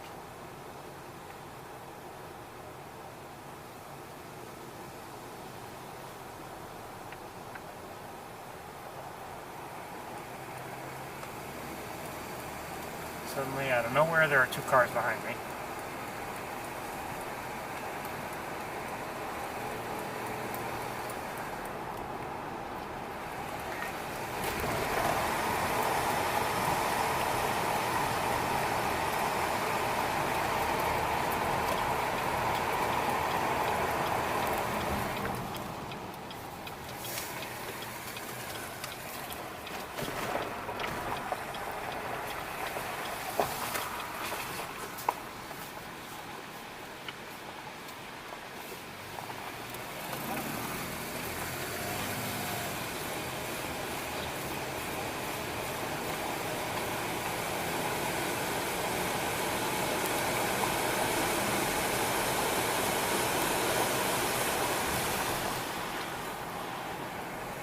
As usual, there are a lot of people here fishing.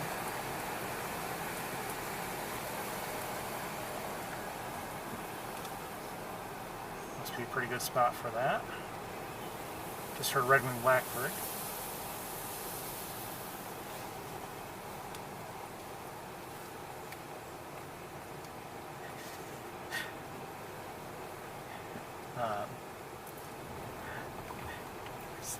I'll tell you something later. It's just kind of silly.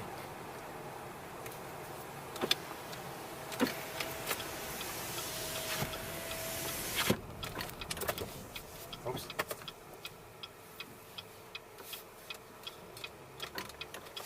I'm gonna go, like I said, and I'll go look and see if there's anything of great interest out there. And if there is, I'll come and get you. If there isn't, we'll go on to Shocky Pool, where I have my doubts, but we'll see. I have a sip of water before I exit.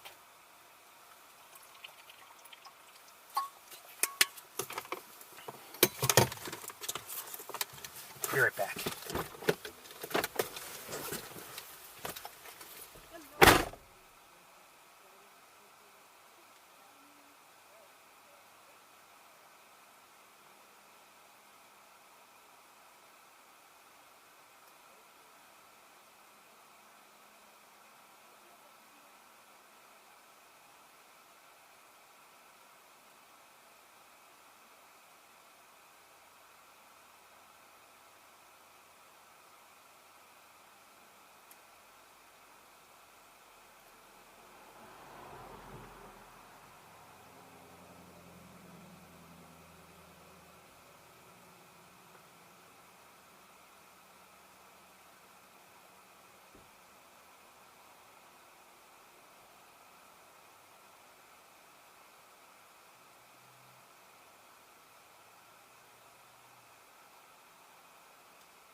We're moving on. Did hear or see a number of species, not many though. Black tern, red wing blackbird, marsh wren, common gallinule, American coot, pied-billed grebe, the usuals.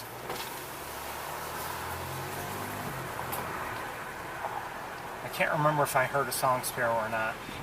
The people I spoke with a couple people who were on their way out as I was on my way in, and they had seen an American bittern in the air.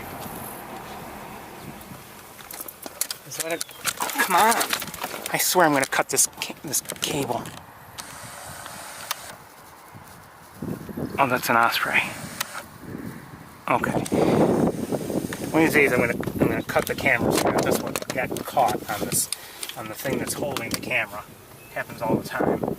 Very frustrating. Especially when you're in a hurry to see something. Anyway, we're moving on.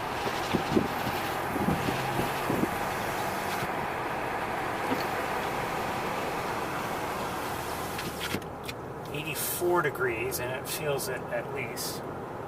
Here in the car it's warm, quite warm. I think what we'll do is maybe we will climb the tower here.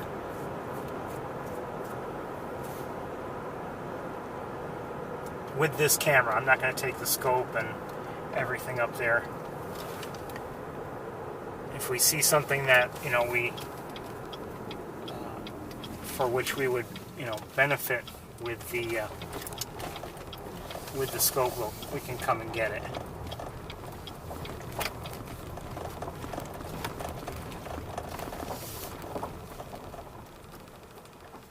So we're at Shocky Pool now, and I didn't turn the music on. Did you hear me turn the music on? But it's on. That's because it's stupid. You can adjust the volume at which it comes on, but that's it. I know what you're thinking. That's dumb.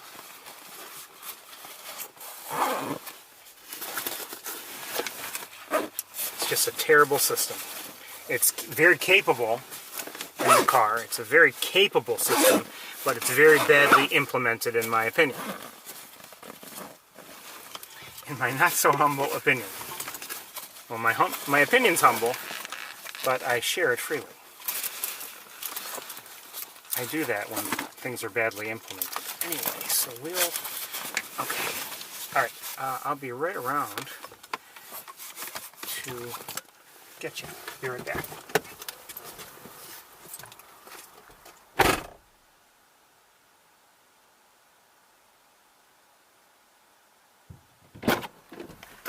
I suspect that what's at issue is that a mentality was, oh, make the music come on automatically, because certainly a driver would want that. I see 3 pigeons in the air. It can connect to a phone, so it must be that this person would want it on. And that's not the case at all.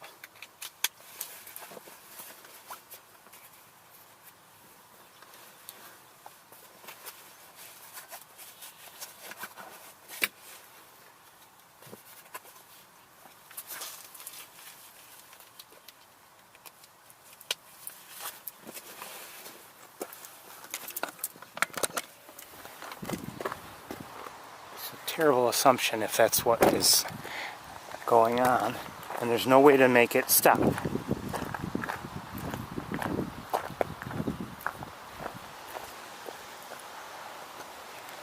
Other than turning the system off completely, but then you don't have the other functionality of the system, navigation, etc. It won't be. It's not available when the system is turned off. So, does that sound like it's something badly implemented to you? It does to me. I see a great blue heron in the air, not that we're surprised, and did I hear a marsh wren? Maybe. And I'm hearing a gray catbird. I'm not sure about the marsh wren, but I definitely heard the gray catbird. Oh, I did hear a marsh wren now. Farther away, but I heard it.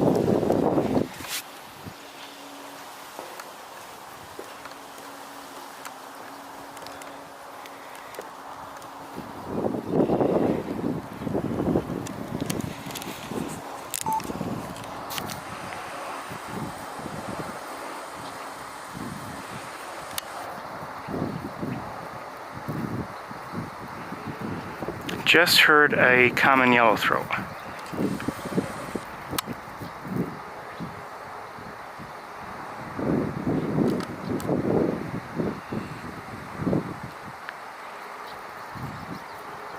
Look at all those herons. You know, the young are, I don't know when they'll be fledging, but they're getting more mature, obviously. And so, I mean, you know, from our perspective, it almost looks like they have many adults up there just because they're getting close in size.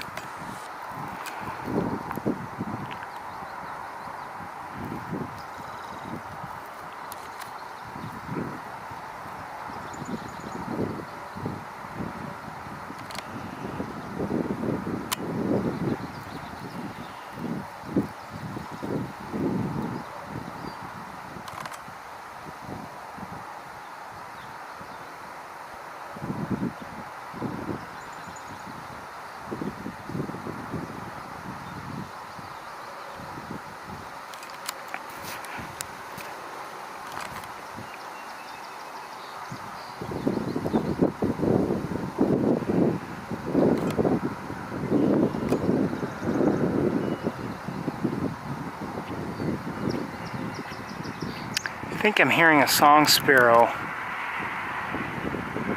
chip note.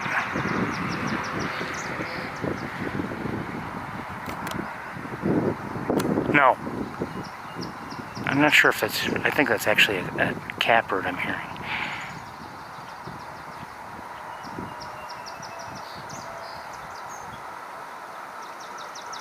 And a swamp sparrow.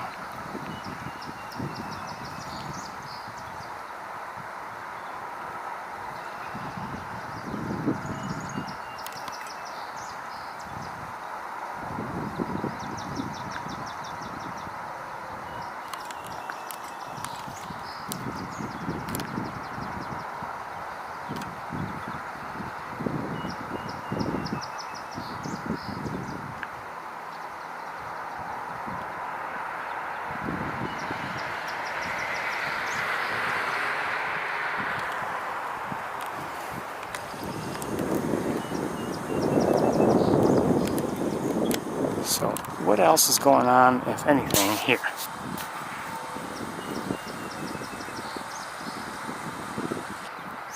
Canada geese. I heard the song sparrow, by the way. Someone is coming up the platform by the feel of it. Purple heron down there. And another one there.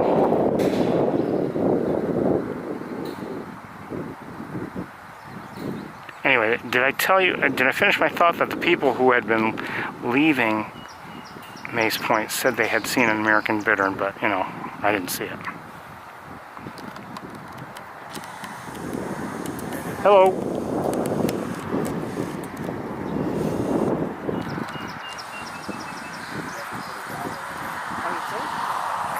No.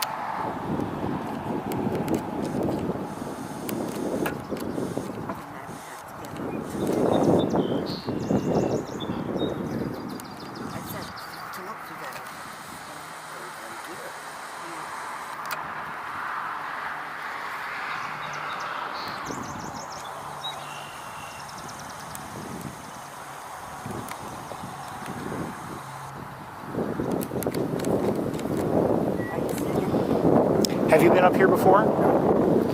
If you look to those distant trees, see all those dark spots in the trees? That's a great blue heron rookery. Mm-hmm. You're welcome.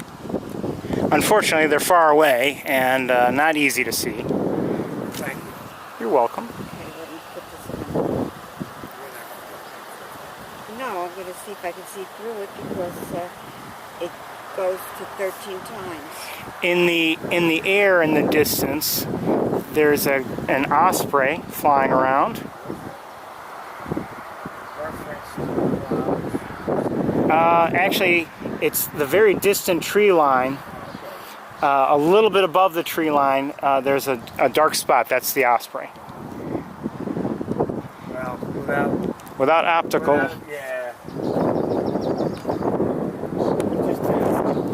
Do you have smartphones? Yeah. That's what I'm doing right now. Okay, well, let me help you. Hold on one second, everybody. One flying. I am streaming live right now. And if you go to this link, if you scan that or type in that very first link into your phone, you can see what I'm seeing. There's a slight delay of a few moments, but you can see then what I'm seeing now. I'm Steve. She's Ellen. Nice to meet you. Okay, let me. Okay, I just did that. And now what happens? YouTube? You'll go to YouTube and you'll go to my... Ferris? You're seeing what I'm seeing. Oh, thank you. You're welcome. Now, Oh, see that.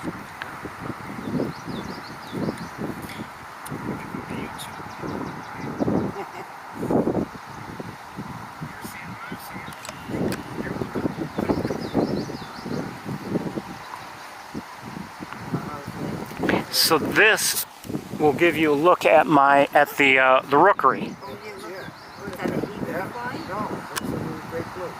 So that one was white.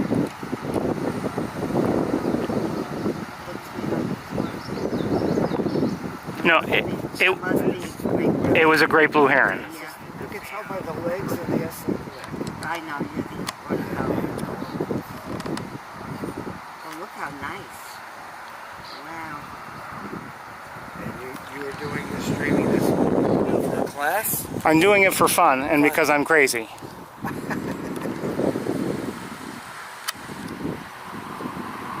How often do you come here? I come here usually every week. Wow. You know, we've lived up here for about 45 years. This is the first time we've come. Really? It won't be the last. Good. It's a great place to be. Up in the air. Okay, so I'm giving you a better look at an osprey if I can focus on it.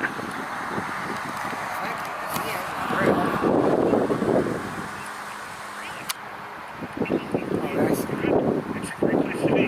Up in the air. Wow. I know, but he's got him up. There he is over there. I see him. I see him.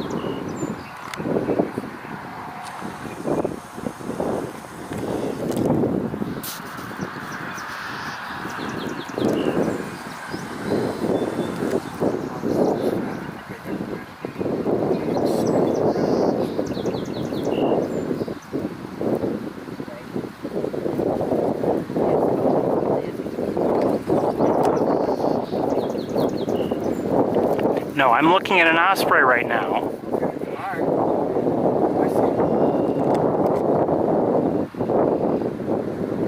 That's who's doing that. Uh-huh.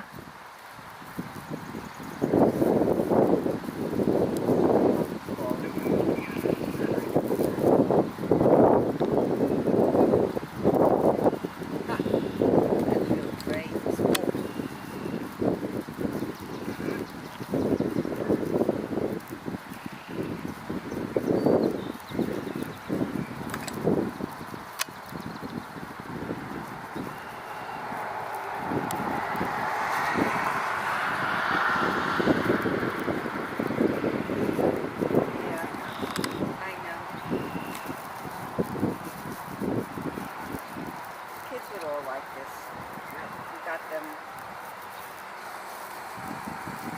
Watching those birds.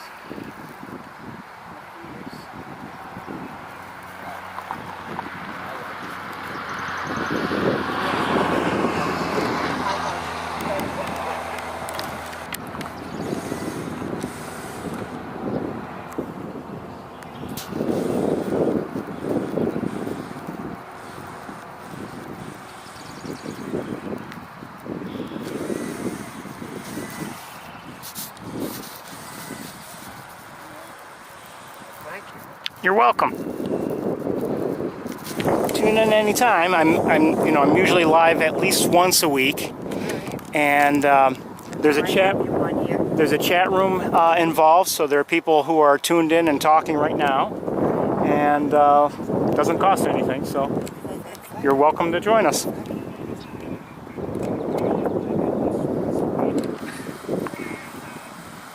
Oh, don't listen to him. He doesn't know what he's talking about. Don't pay attention to him. What's the what kind of lens is that? This is just a camera, and I prefer not to talk while I'm streaming, but about my equipment. But it works for me. All right. Thank you. Now it's going to take me forever to get down. Just be careful.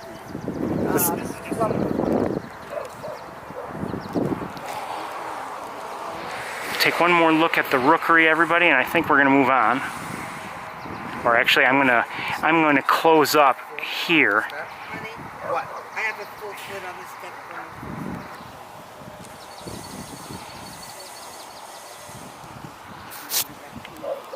Just so you know, I'll be shutting down in a little bit because I'm going to drive to Ithaca and then I'll resume from there. Thank you, Ferris. Take care.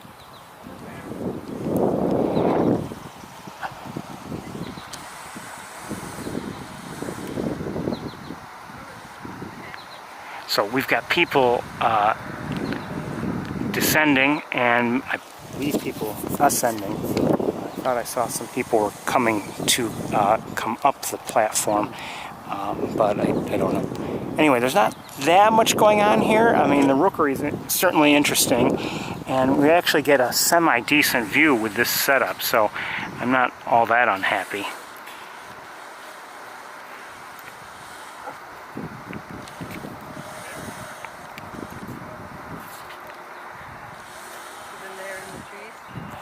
I'm sorry? Hi, I was looking Hello. at my cousin. Hi, I saw you here last week, a week ago. You're looking at the rookery? Yes.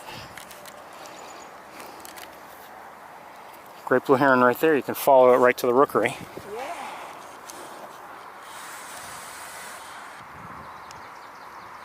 Wow.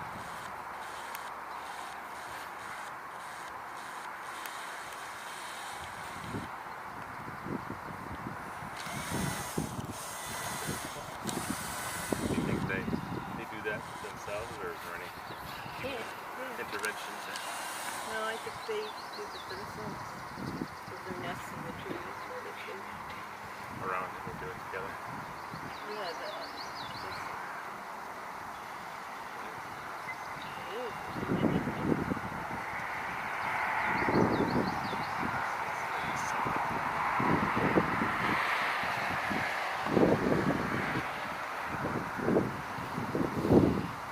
Can't see them that well. Okay, everybody, I think we're gonna close up. Let me see what time it is. I think we'll probably restart sometime around 5 o'clock in Ithaca.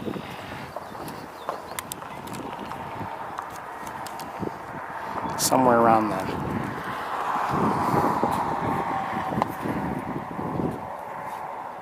Just see if you got the message.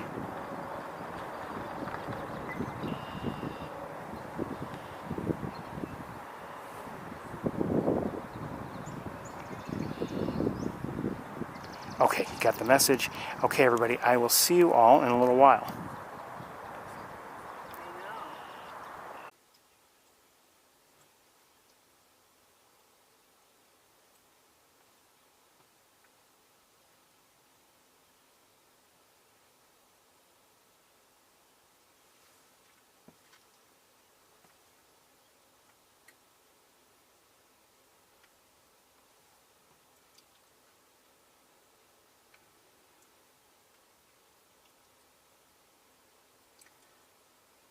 Okay, welcome back, everybody, and welcome to Sapsucker Woods. It is 83 degrees. I see vegetation moving, so there's a little bit of a breeze here. It is sunny here, and I think we're about ready to get things underway.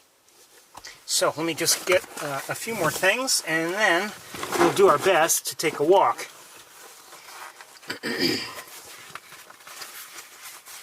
Nothing special on the way. I did, as I was driving, I think it was a red-tailed hawk that flew out and somewhat ahead of me and then flew back closer still, and I was not happy. My scolding, I don't know if it was heard or not. But anyway, hopefully we'll see some things here. I didn't see or hear much on my way in. Did hear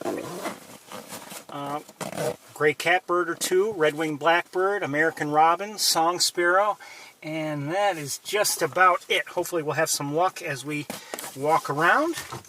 We'll see. Okay, just need to get a tripod and then we'll get underway. Watch your step here in the parking lot. The geese.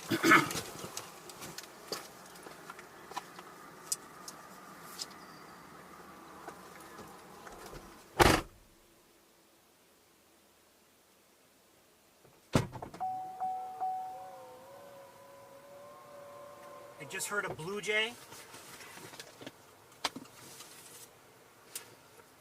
And someone who's making as much noise as possible when sneezing.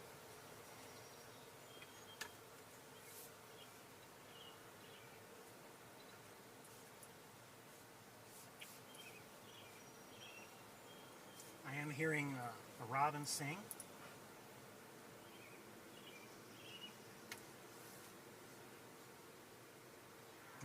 Maybe two.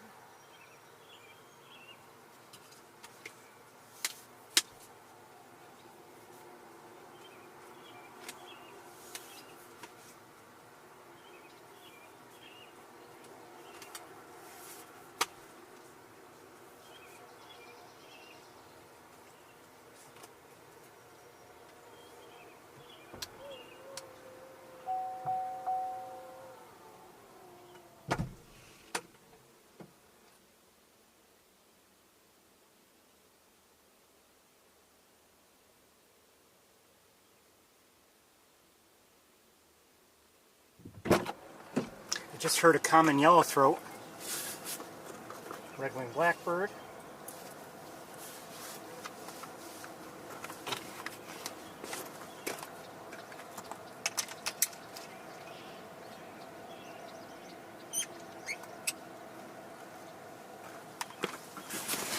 we're getting there, I hope.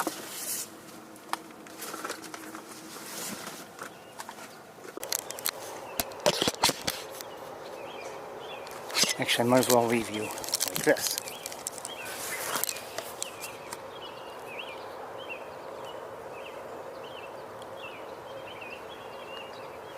Okay, let's take a walk. Again, welcome to Sapsucker Woods. Just saw a couple American goldfinches take off from the ground.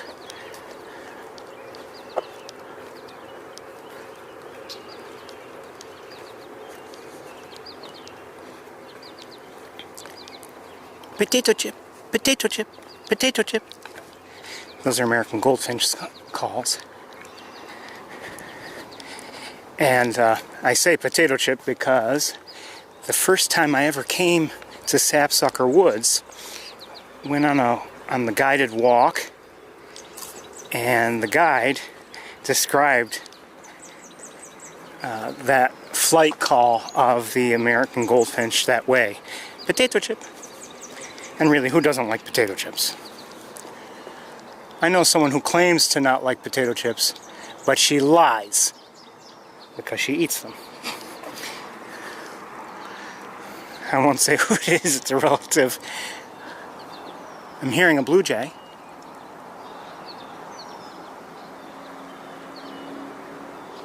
Sounds a little agitated, and it sounds like it's somewhere in that direction on the other side of the road. Let's keep walking.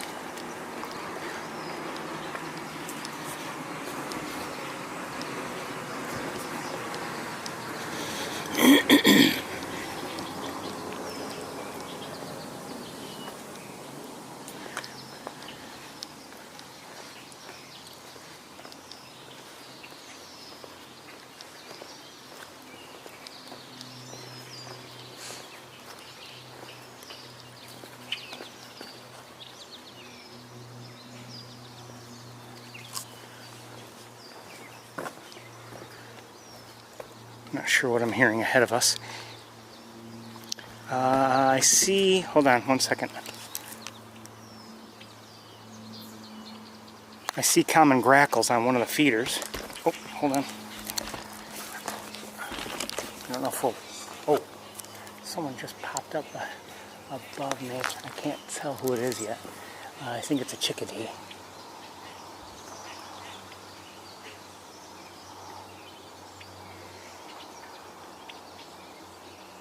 I don't know. Yes, black-capped chickadee. And the grackles have moved on. Sorry.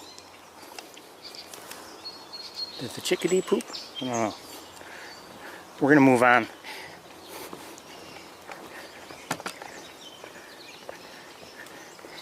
Things are drying up a little bit. You can see there's not much water here, just a little bit. Nothing, certainly not something that's swimmable.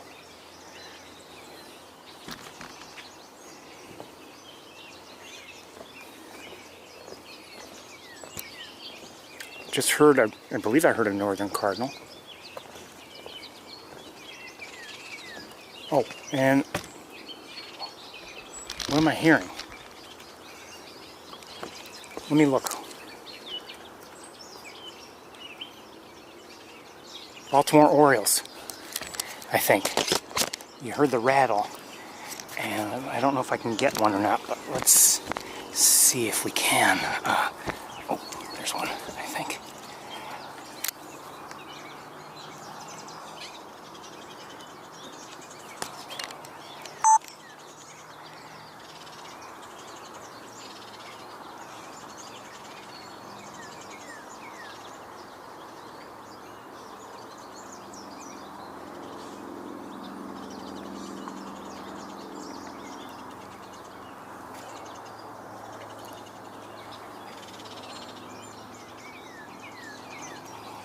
I'm going to see if, let's see if we can get a clear line of sight. Hold on.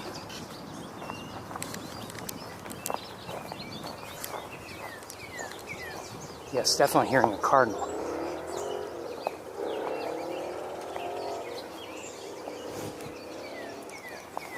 Who's this?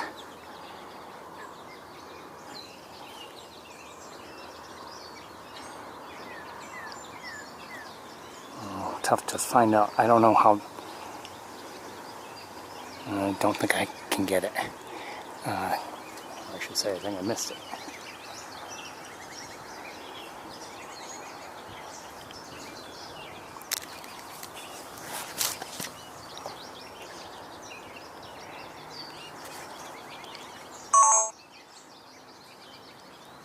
Well, anyway, what I noticed was a rattling sound, and I thought it could be one of two things, either Baltimore Oriole or possibly, although maybe in some ways less likely, a house sparrow. They have a rattle of their own.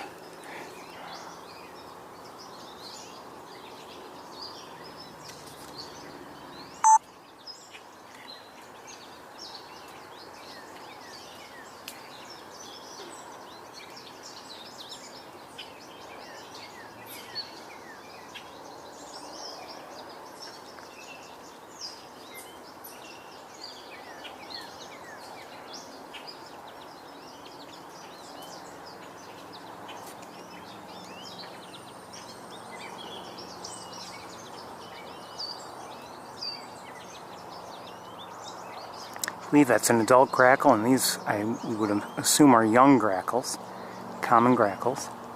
Let's take a closer look.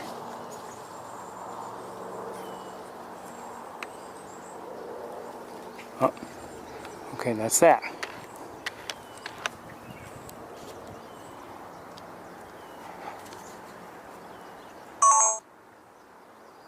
I wonder if there's a reason why they took off and all of a sudden it's quiet here.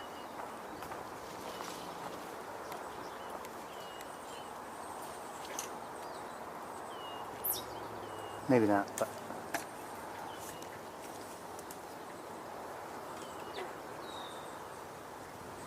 of course I can't see in the air if there's a predator or anyone flying around, just because we're underneath a tree right now.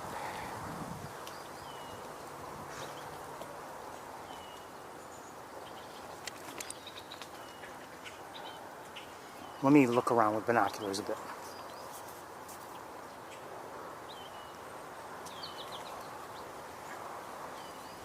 Hearing red wing blackbird alert, what sound like alert calls, but they're not always alert calls, or at least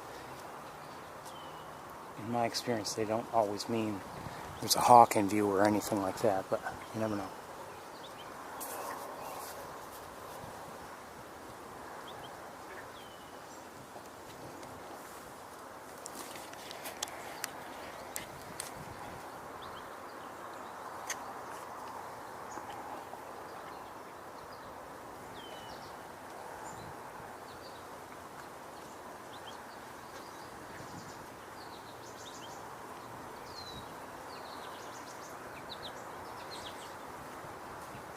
Looking around, I'm not really seeing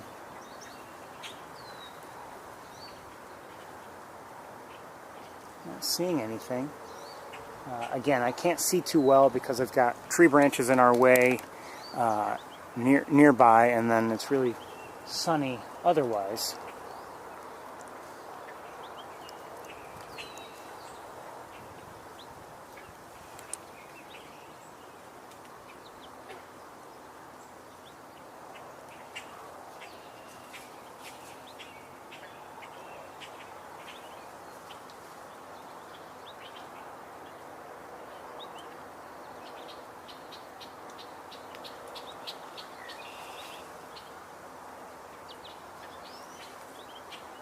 Okay, I think we're gonna get to the trails.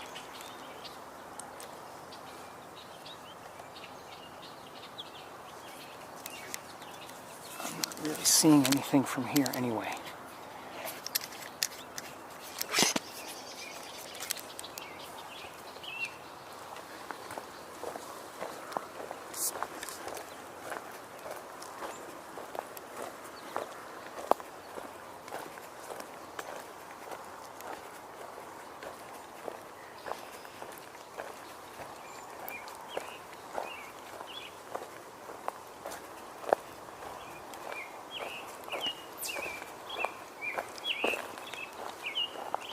That's a robin singing. And I just heard a cardinal, northern cardinal.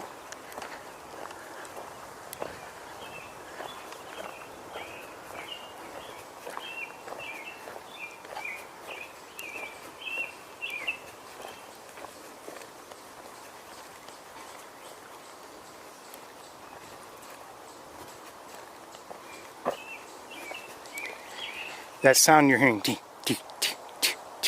that's most likely a chipmunk, but we're also hearing singing, maybe across the road, maybe, a mourning dove. Ooh, ooh, ooh, ooh.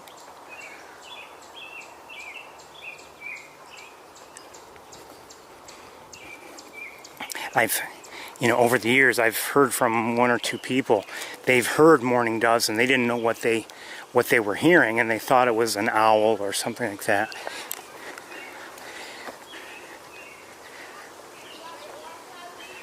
Got semi-noisy people coming across the bridge and not in a hurry.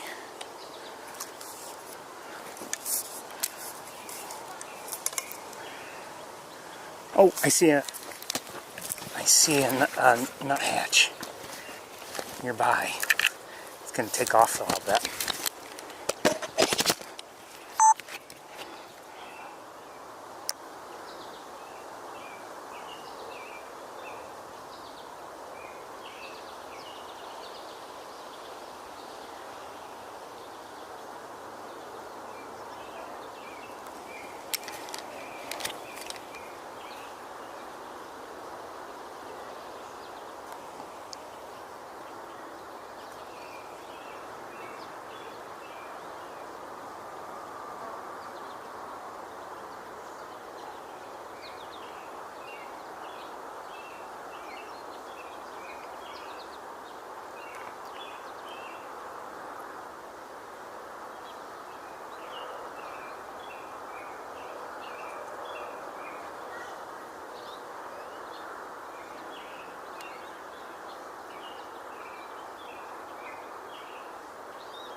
Okay, I don't see it any longer.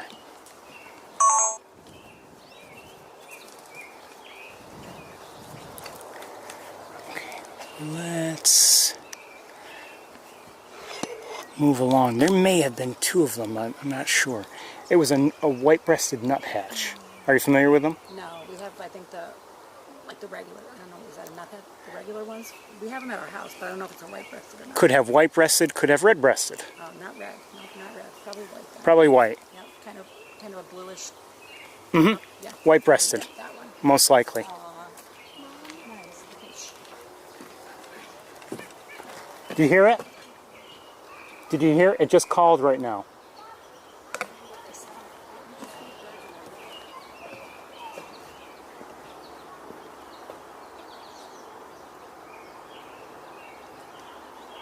It's not calling anymore, sorry.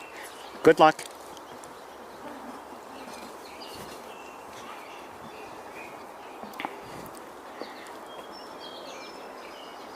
Just heard a song sparrow. There's the nuthatch again, white-breasted nuthatch.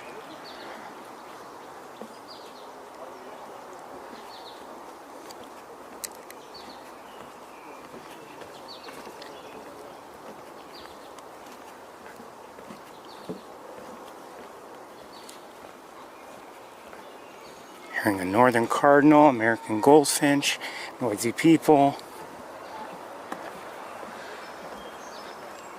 song sparrow. Okay, well, I'm not seeing any activity right now at what has been to this point. Oh, wait a minute. No, you know, we've seen red-bellied woodpeckers. Someone who's talking, he's using his phone in this like speakerphone mode.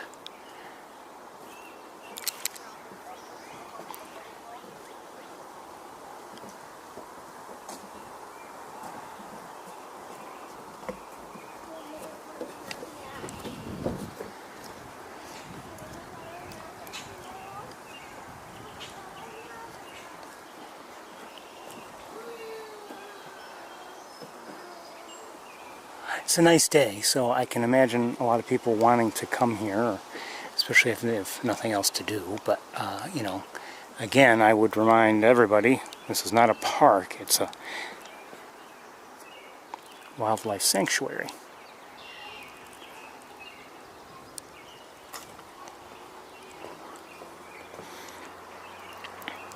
Well, anyway, it's otherwise quiet here. We saw the nuthatch. I'm not seeing any activity at the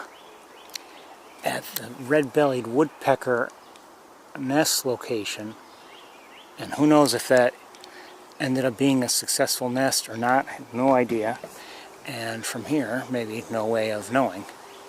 We could wait a bit and see if anybody shows up parent wise, and maybe we'll do that just for a few moments.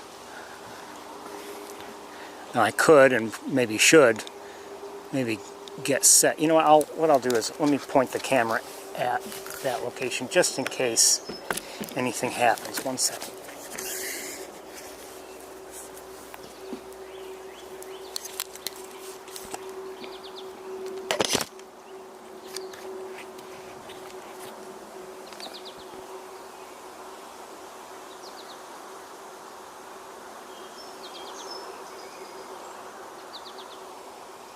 Oops.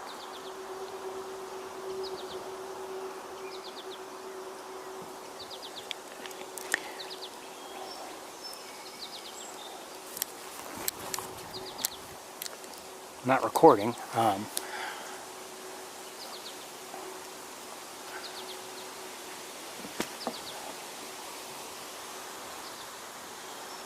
It's goldfinch up there, and probably the one we're hearing.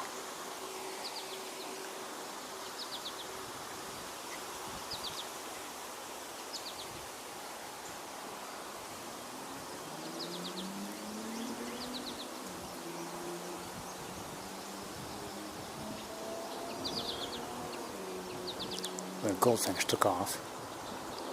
We won't wait here long.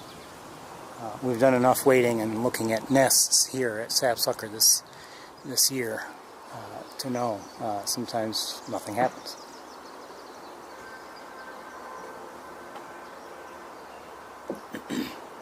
Hello. Hello there.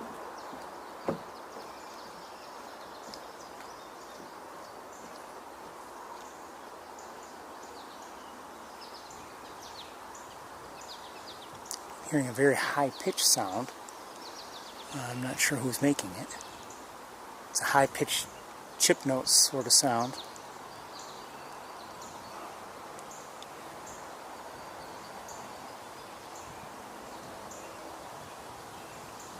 I don't know if it's northern cardinal or not.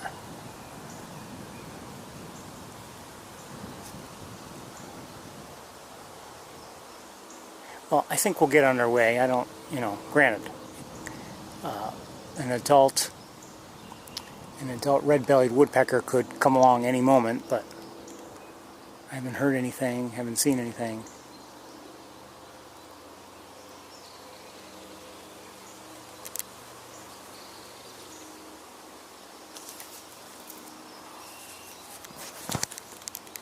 Okay, we're gonna leave.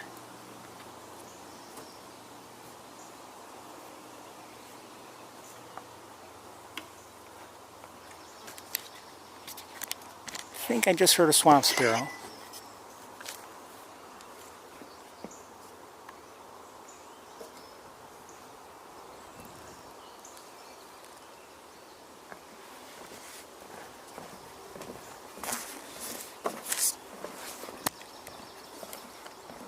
There it is again.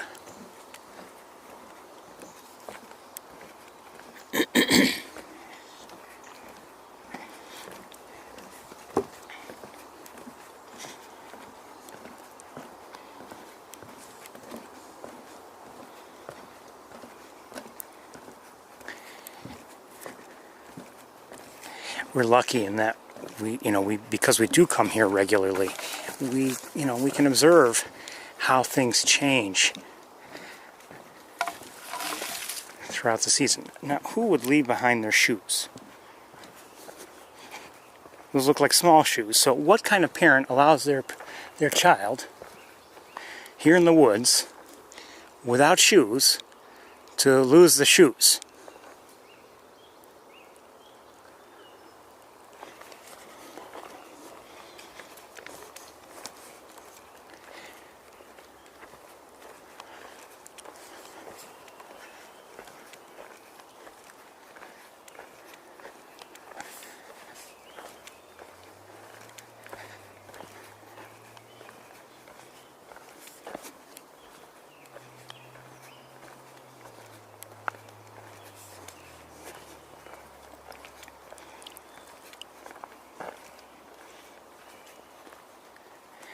Anyway, we get to watch how things develop over the course of a year.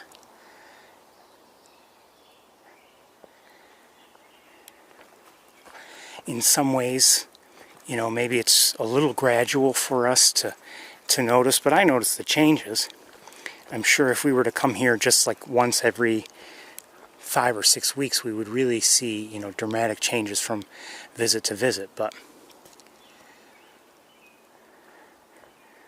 I think even though we come here so regularly, every once in a while we skip for one reason or another. But because we come here so regularly, we get to see, for instance, those first buds that come in the early spring,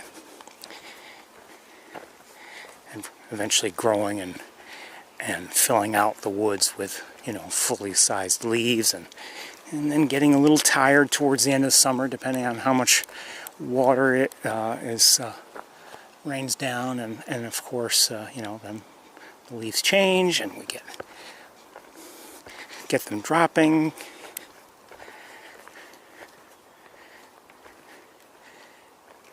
On into winter, of course, and then, the whole process in some ways goes by so quickly.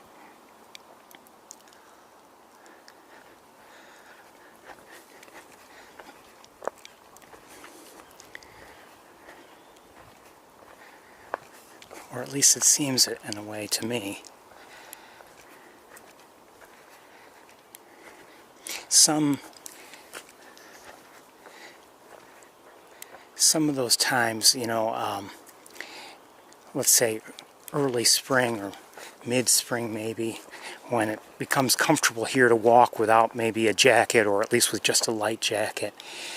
And, you know, you have some green coming in, but, you know, it's not yet dark at the forest floor.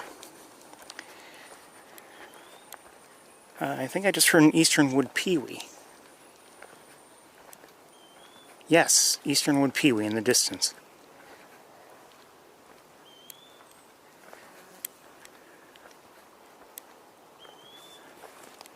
Now last week we were lucky enough to see,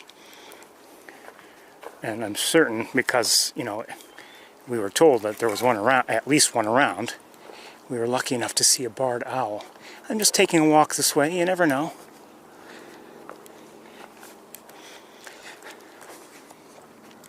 I will note, we didn't have, we were lucky that a person told us about the barred owls. We only saw one.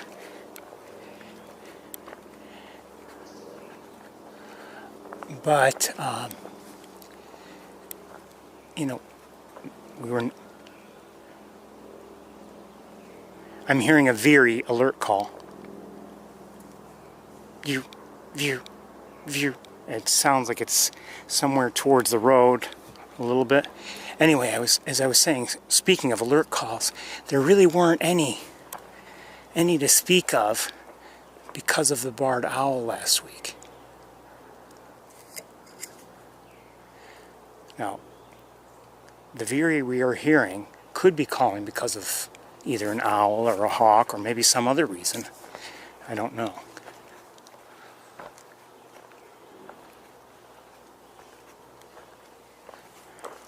Again, I'm just walking a little ways. What I was really afraid of last week when we finally found the owl was that we would not find a good line of sight to see it. But we were lucky. We found a line of sight, and we had some very nice views of the owl. Didn't do anything in terms of, I mean, all it did was sit there, rest, look around occasionally. But it was, in many ways, the best look at a barred owl I've ever had. We've had some other good looks, but I thought it was pretty special.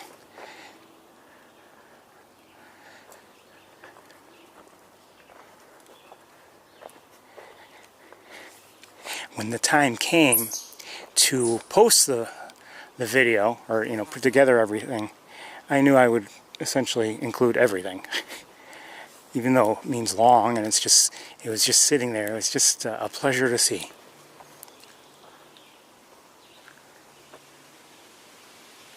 By the way, I'm hearing now what sounds like a red-eyed vireo in the distance.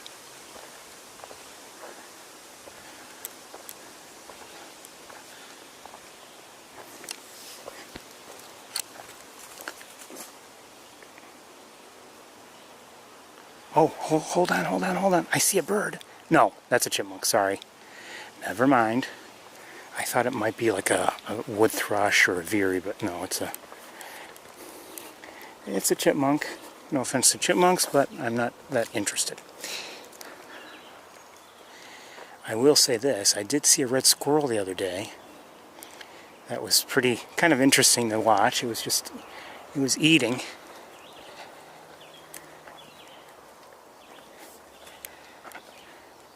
Alright, we're going to turn around. I'm not seeing or hearing anything. Last week, you may recall, I could not find the barred owl. I kept looking and looking and couldn't find it. And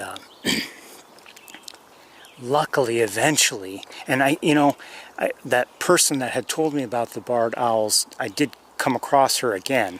She walked by, so maybe she would have, well, we were stopped there, so maybe we wouldn't have caught up with her again, but she did, maybe she would have told us exactly where it was.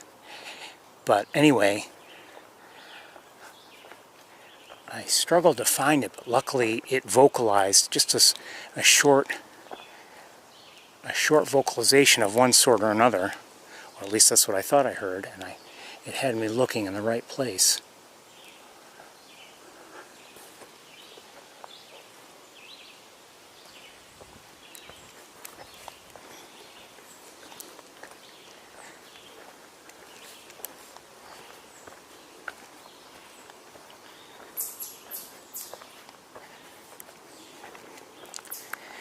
Now, it made for a late arrival on the campus, and for that I apologize, but I thought it was a treat to see the owl that day.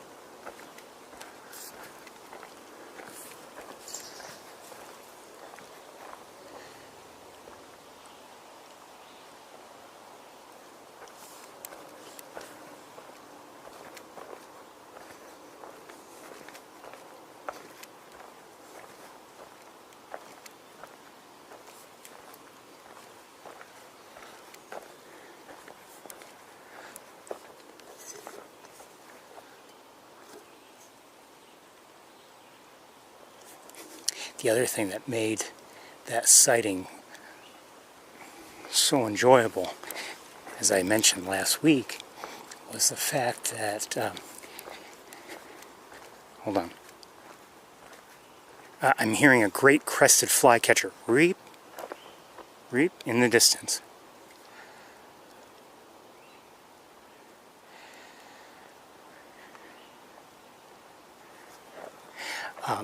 One thing that made it so enjoyable was the fact that, it was at a lower level, not up high in the trees, and we didn't have to deal with difficult backlighting.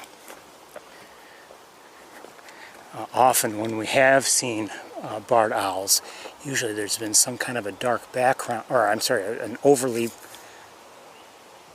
bright background that we've had to contend with. And we can compensate, but you still end up with an image that is in some ways, it's certainly less than ideal.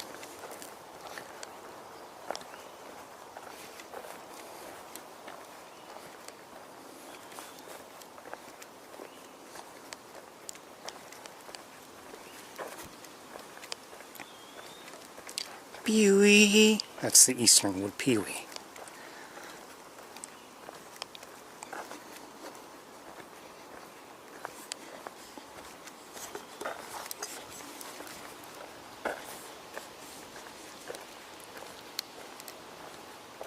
The woods, they're fairly quiet. You're not hearing a lot of bird calls.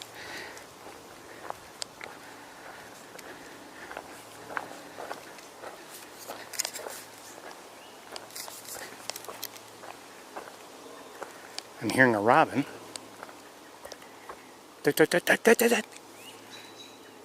there's sounded like an alert call from probably that same robin. To my left is the great crested flycatcher somewhere. The robin has me wondering what's going on, if anything. Okay, I think I see the robin. I wonder if possibly it was because of me. Hold on.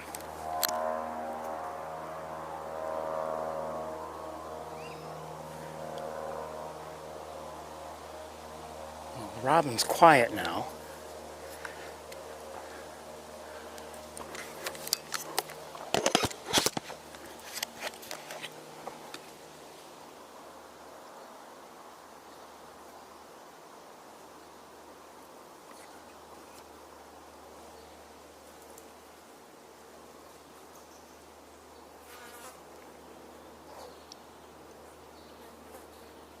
Everybody else is vocalizing. The robin's no longer vocalizing. I wonder if... Oop, it left. I wonder if there's maybe nothing going on. That's probably the case.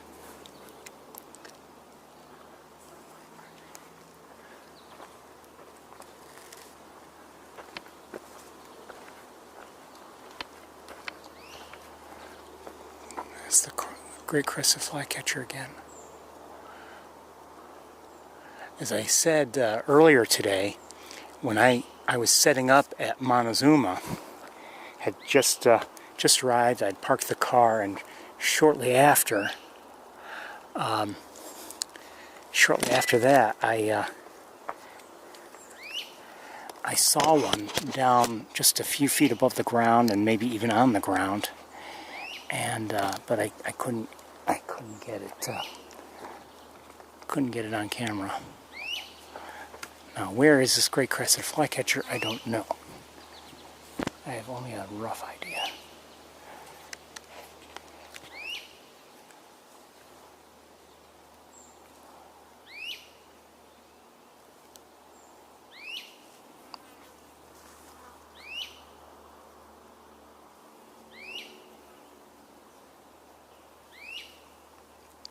I'm not seeing it. Okay, we're going to move on.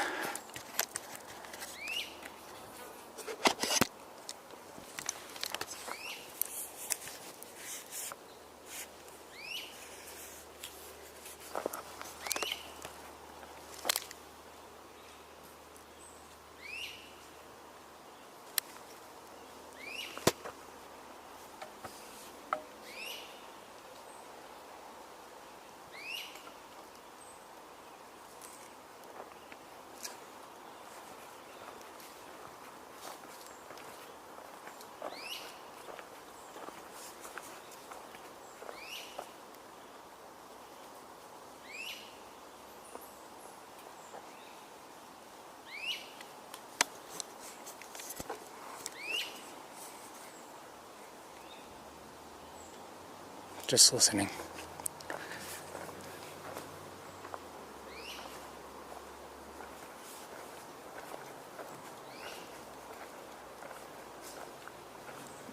A couple of robins on the trail ahead of me.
Up ahead I hear a vireo, but I don't know if it's a red-eyed. Might be a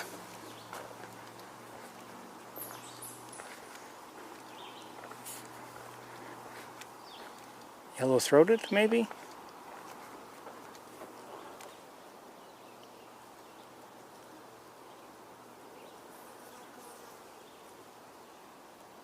Or blue-headed? I don't know.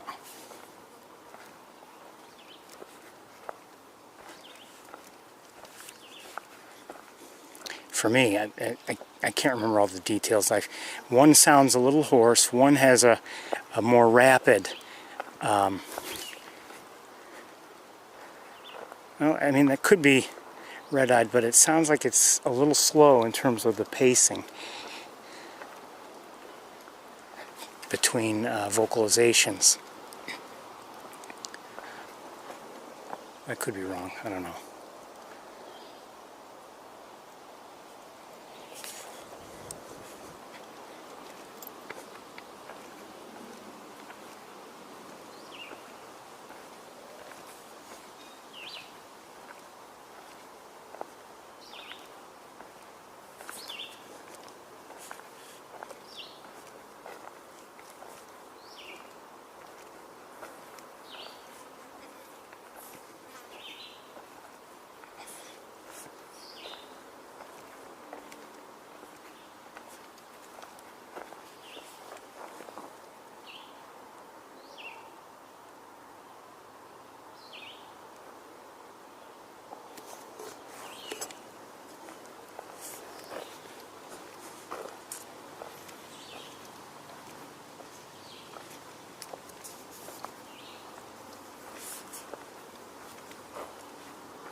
I noted it was 83 degrees when I arrived, and you know, here in the woods, it's comfortable. Certainly, we're in shade. You know, we're not baking in tough sunshine right now, so it's actually fairly comfortable.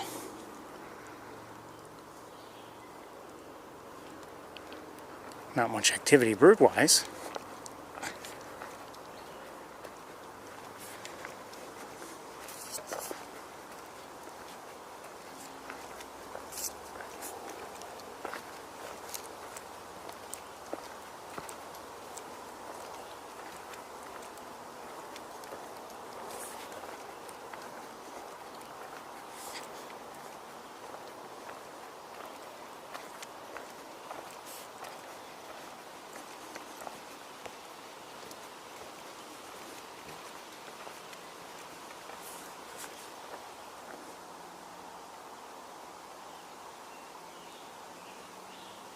You hear that?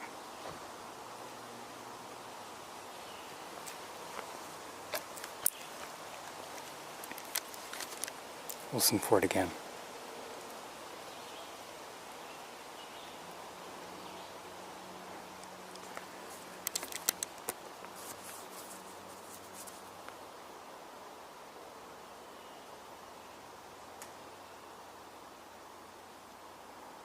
Oh, come on. Well, it was a scarlet tanager singing. Similar in some ways to a robin's song.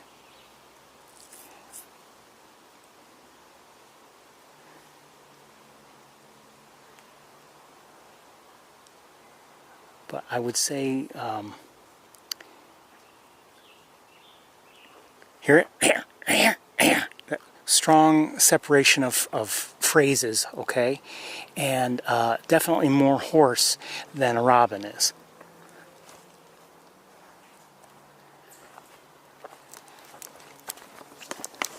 I told you earlier today that I had a nice walk on, it was Tuesday. And, you know, I had considered going to the campus, but it just couldn't happen. There's the tanager again. It's not close. We're going to keep walking.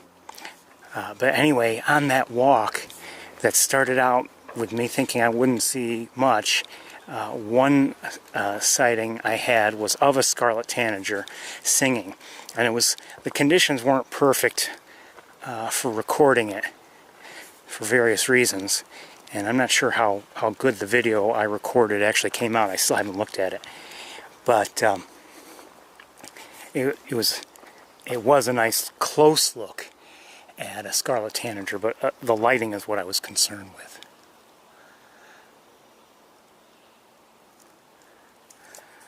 It was getting dark, and it was backlit, and, you know.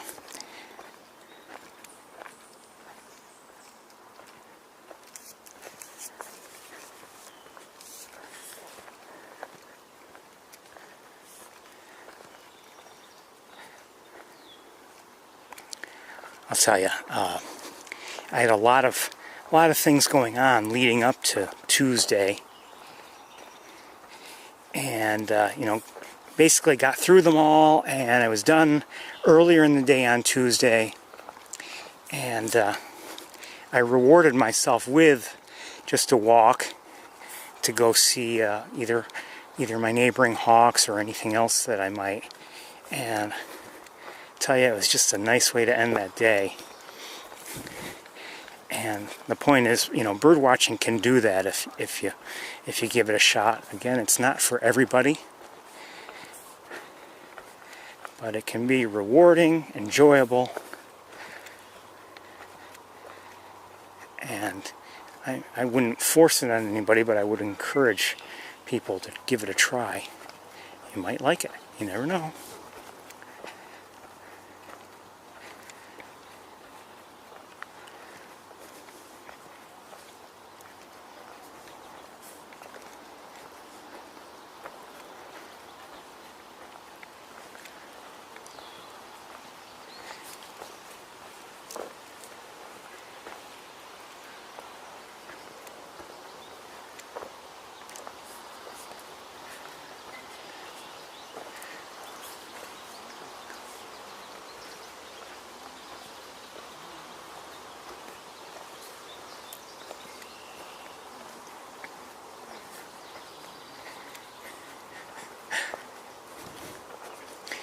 My brother caught me bird watching the other day. I was driving away from a building we were both in, and I had kind of stopped because I had heard a northern mockingbird and I was looking for it. Hello. Excuse me. Excuse me, I'm just heading in there. Pardon me. Okay, I'm hearing a house wren. Last week I saw the small turtles. Oh yeah? Yeah. It's a beautiful place. Yep.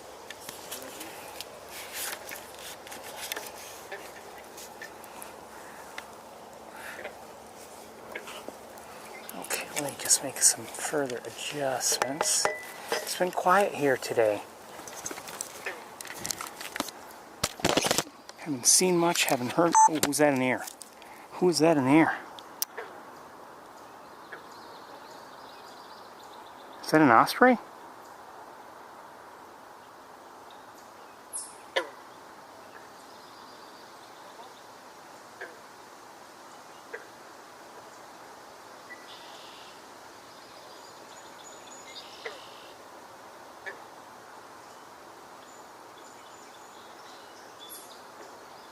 Whoever it was apparently at least somewhat unwelcome as far as the red wing blackbird was concerned. I don't see it now. It's out of view. I'm looking with the naked eye. No, I don't see it back in view. We'll kind of sort of keep an eye on things. Now, who is this? Is this a red wing blackbird? Yes. Kind of a nice look. Thanks. Anyway, we're hearing a house wren. And while you're looking there, I'm going to look around with binoculars a bit. Just heard a song sparrow.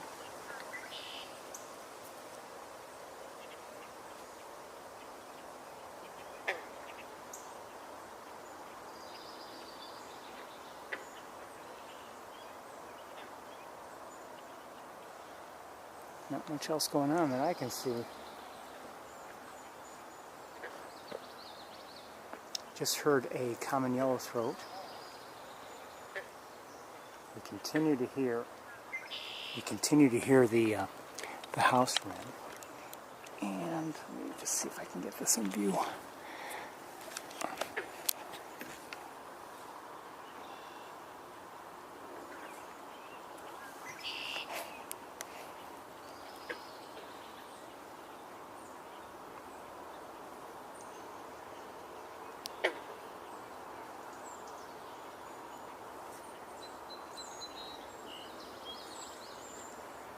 We're going to move along, I think. I'm not seeing anything bird-wise. It was nice to see whatever that was in the air, but I'm not sure what it had been.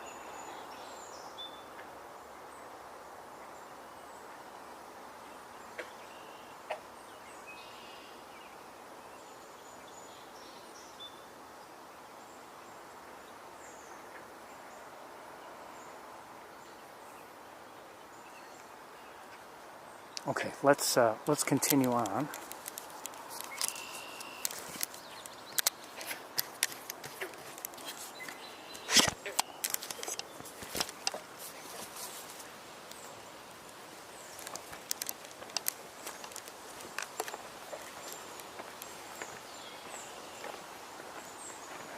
I'm not sure what I'm hearing nearby.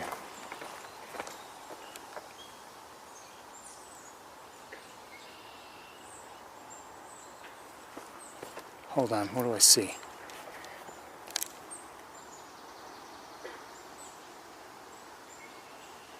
Okay, maybe nothing. We just heard a swamp sparrow.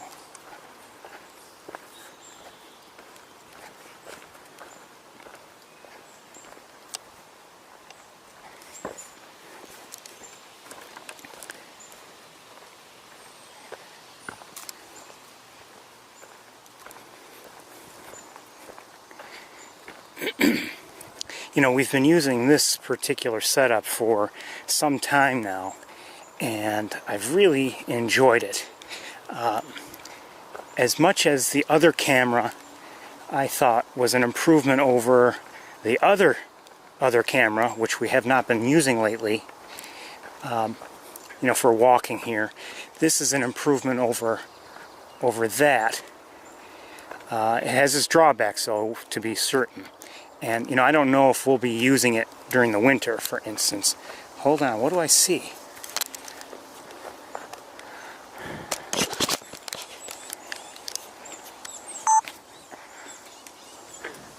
Oh, hold on.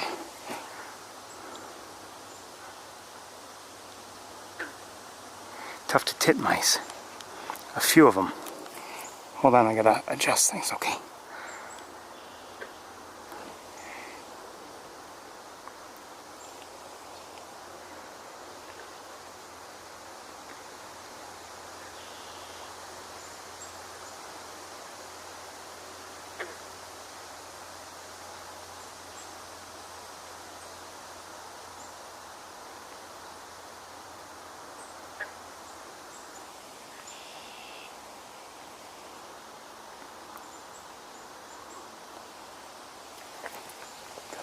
Oh, they're moving on, I think. Yeah, they moved on.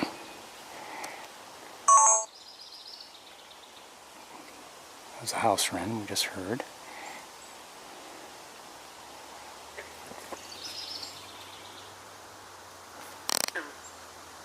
American goldfinch.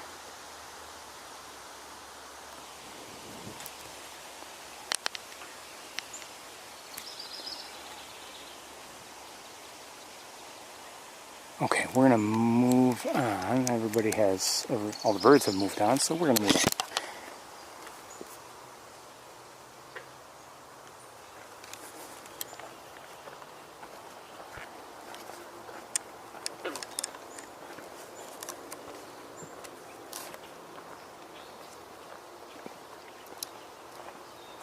You know, in the colder months, we may not use this setup because it's a clumsier tripod to carry in many ways, and you know, the other camera we can go without a tripod at all. It's not, you know, super steady, certainly if I'm holding it you know, with my own hands, but you know, if there's snow on the ground, for instance, I don't want to deal with a tripod. Not because I'm afraid to put the snow in, or I'm sorry, the tripod in the snow. It's just, you know, sometimes it's clumsy to walk through snow. It all depends on the conditions, of course. How much snow, if there's any real snow on the ground. It could be winter without any snow on the ground.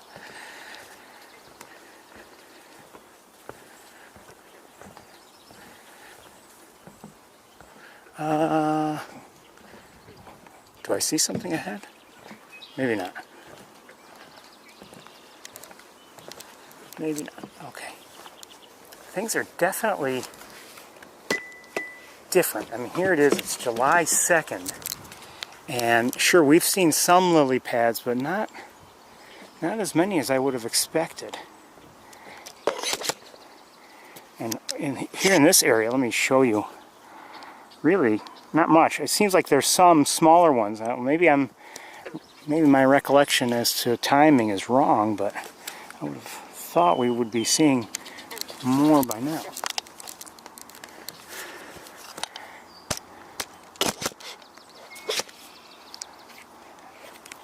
And you might say, "Oh, that's good." We're, you know, well, in a way, I think the lily pads, especially later in the summer, they can look tired and ugly and everything, and I like the looks of the smooth water, but you know, some birds use them.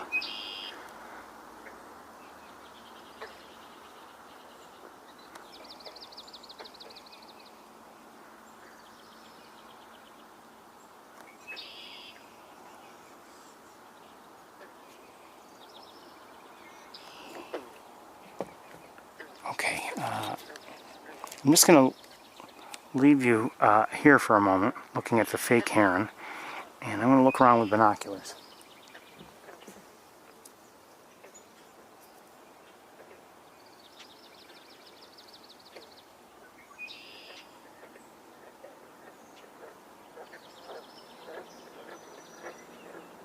I mean, we haven't heard a belted kingfisher yet today.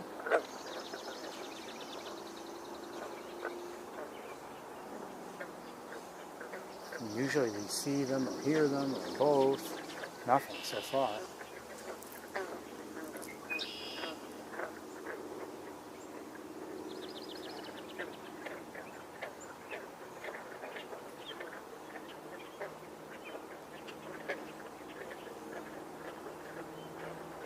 See grackles flying around, and we're hearing red-winged blackbirds and the frogs.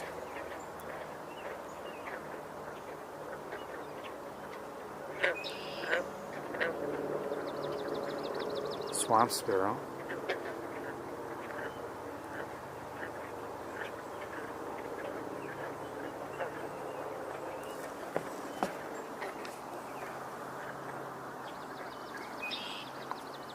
There's a great blue heron.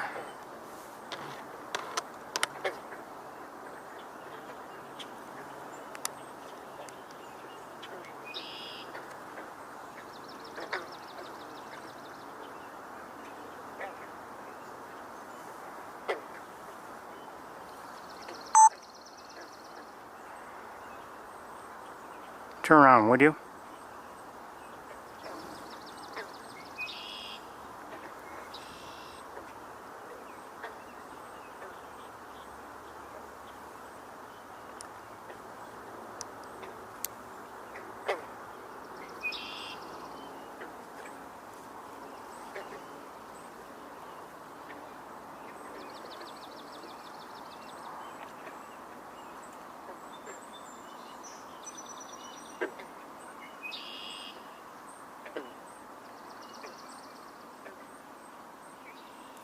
For a second, looking at the feathers on its head, I thought, oh, could it be a young one? But oh, there, now I just heard a belted kingfisher.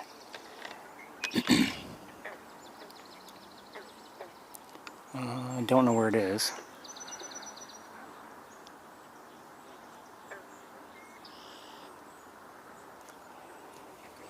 But I heard one, definitely.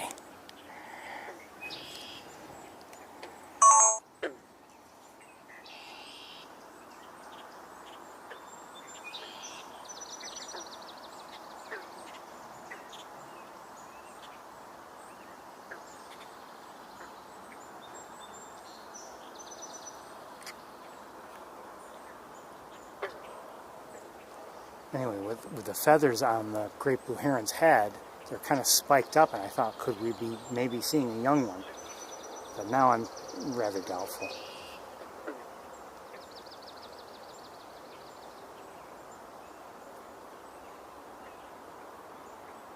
We're going to move on very shortly, because other than the heron, there's not much going on here.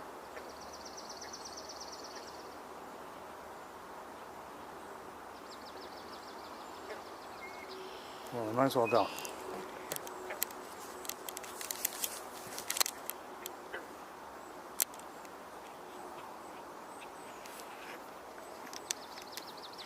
I don't know if we're hearing by any chance.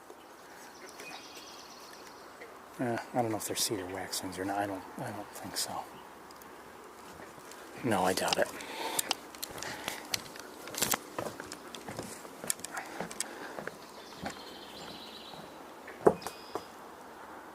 Can't focus.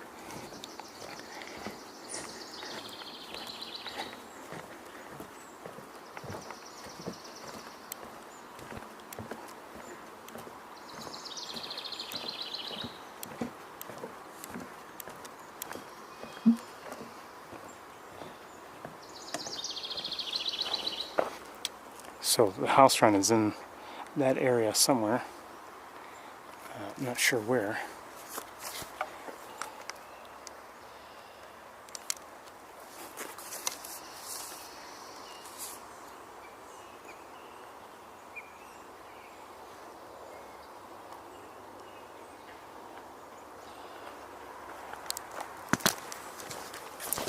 Hold on a second.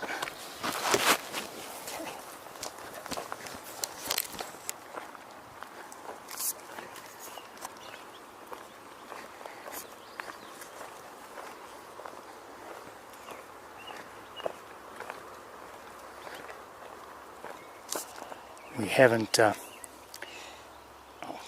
There was an American goldfinch nearby, but I just flew off again. We haven't seen or heard the geese at all.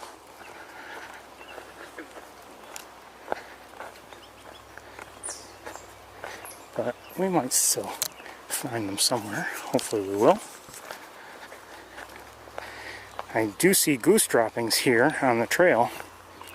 Usually, I haven't seen too many in this stretch this year, but it seems like the geese did come through.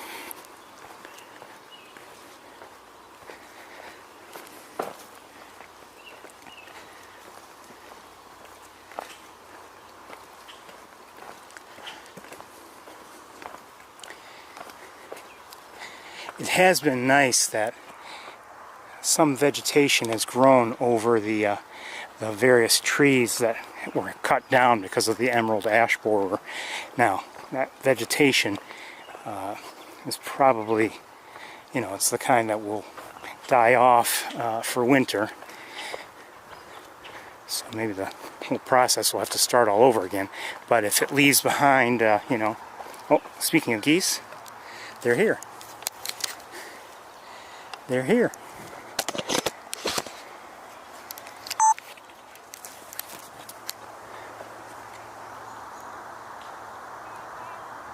Uh-oh. Sounds like people are here too. Hello, gosling.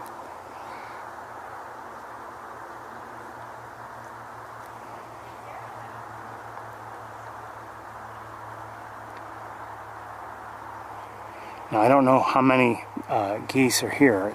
This is all I can see from here. Not too many. It could be just one small family. And it sounds like there are people near. Well, there are people nearby. I don't know if they're watching the geese like we are, but wouldn't mind if they would quiet down.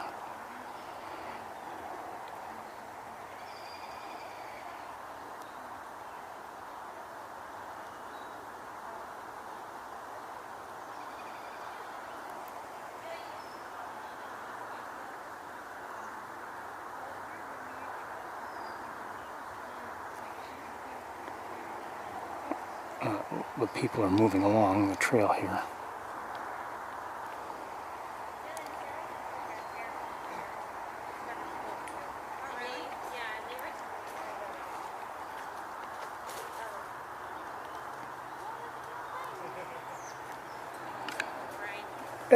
Actually, you might want to move along. You shouldn't be right near the geese.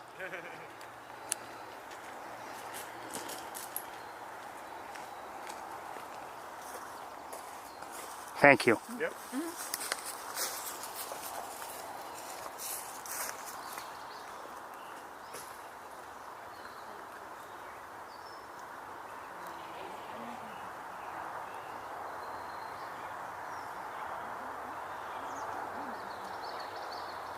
I would say these goslings appear relatively young. I believe the goslings we've seen from other families are you know, farther along in their development.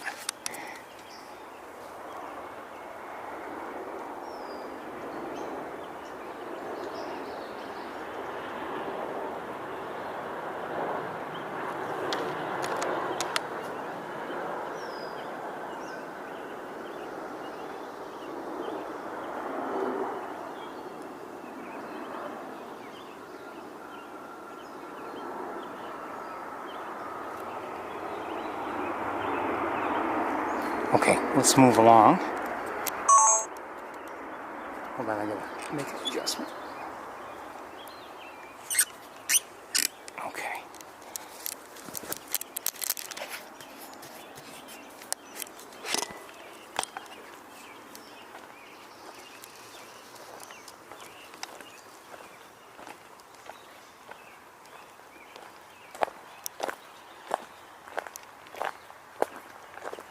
So it's just, looks like 4 goslings and 2 adults.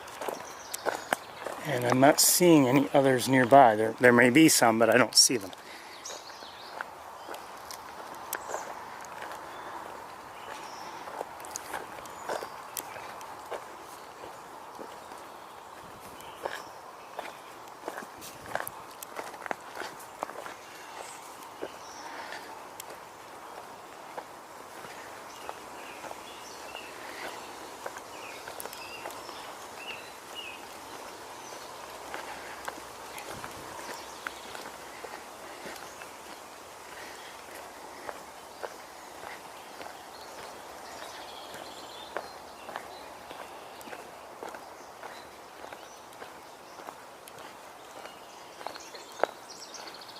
Hearing another house wren.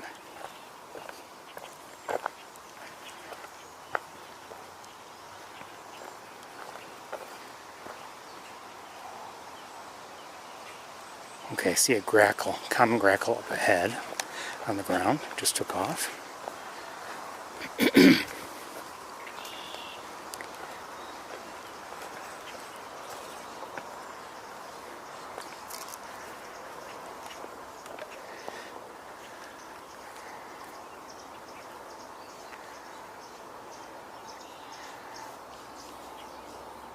Taking a look around here, at least with the naked eye, I really don't see anything.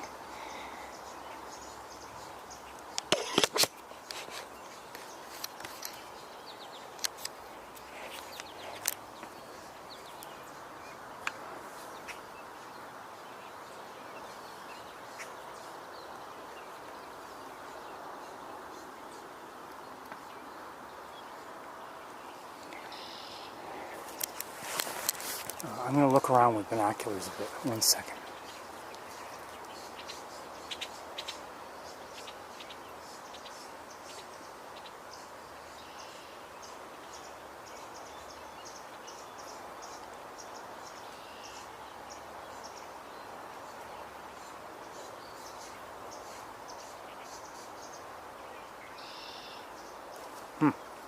Nothing.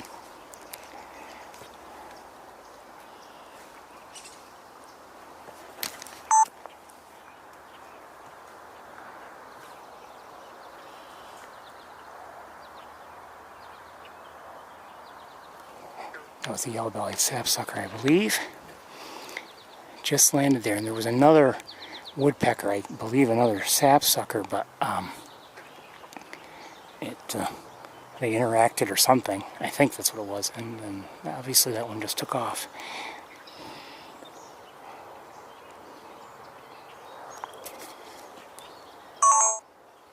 Anyway, we're going to move along. There's really not much going on here.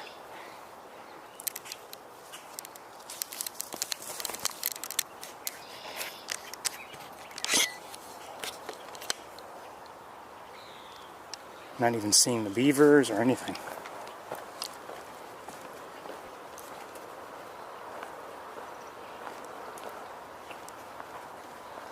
Not yet, anyway. Okay, in the air, there is a, I think a hawk.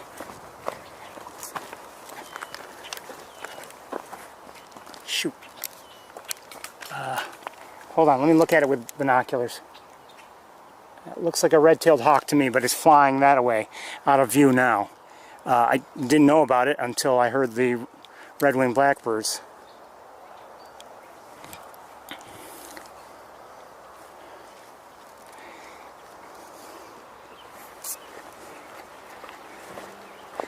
Anyway, I believe it was a red-tailed hawk.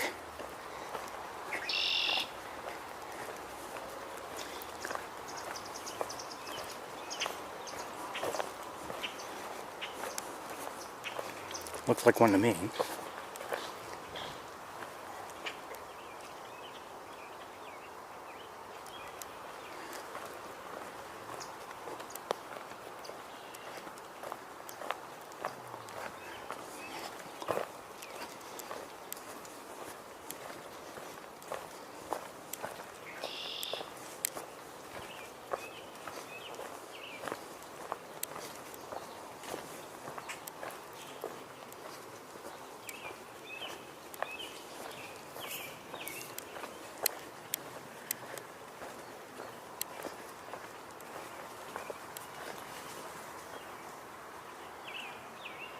A lot of, I think, well, at least one of them is a grackle, but a bunch of birds were here in this area and then they took off.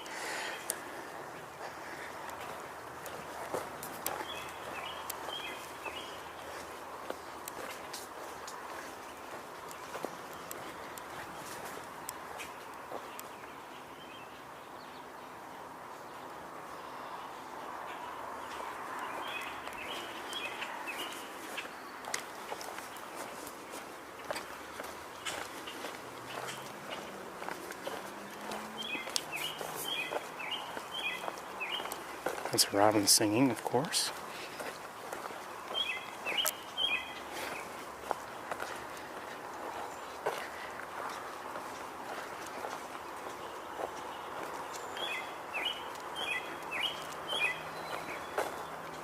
Just heard a black-capped chickadee.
I thought I saw movement down here, but I'm not sure.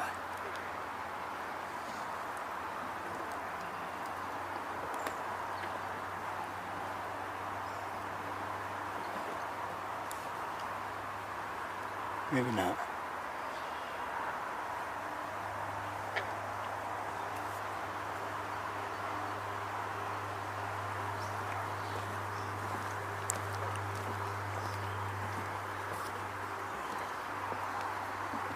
Now this, the fuller wetlands, they've got their share of lily pads, certainly. Oh, what do I see? Oh, Canada geese, I think. Not close though, well, I mean on a relative basis.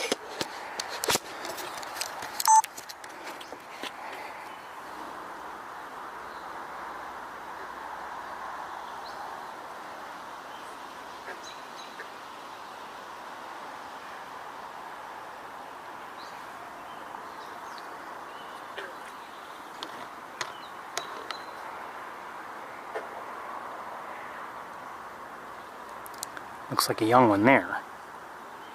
And this one is probably an adult, yes, by the looks of things. Okay, we're gonna keep looking around. 1 second. Well, let me look with binoculars first. I'll let you look at the geese.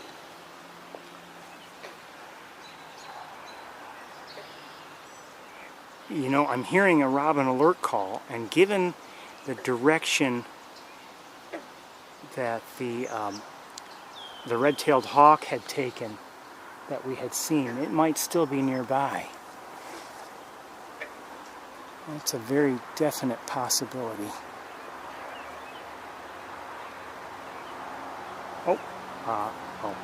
Common grackle. Just heard a blue jay.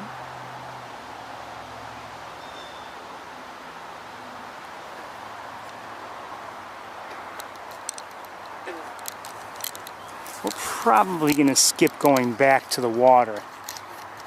We'll probably just, from here, go directly to the car. Just for time purposes.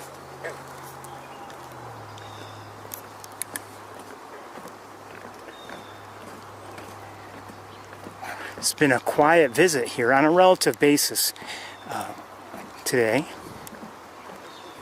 I enjoyed the walk, don't get me wrong, but we didn't see all that much in terms of birds. It's been beautiful here, though. In fairness, this is not the ideal way, this camera is not the ideal way to, show you the beauty of Sapsucker Woods in terms of just walking around.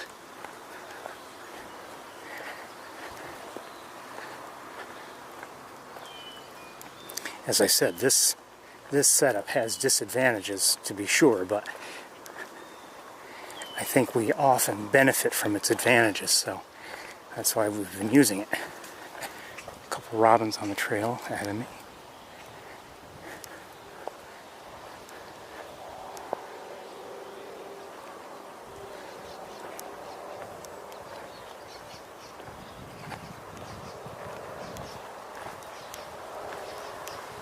I believe we're hearing If I'm not mistaken, they're probably red wing blackbirds.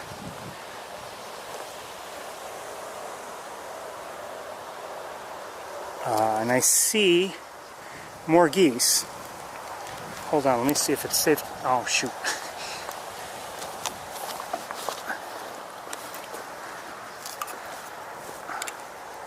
Just a very quick look at some other geese.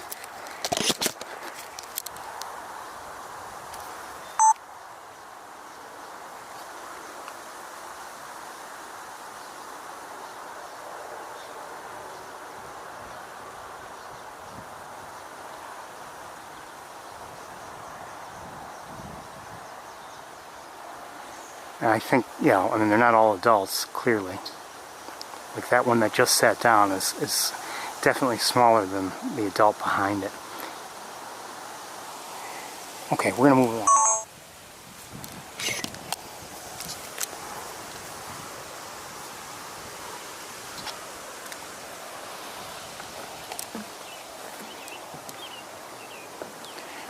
I don't know if the geese have been using this bridge now and pooping all over it, or if it's humans tracking the poop they've stepped in onto the bridge. I think it's the geese.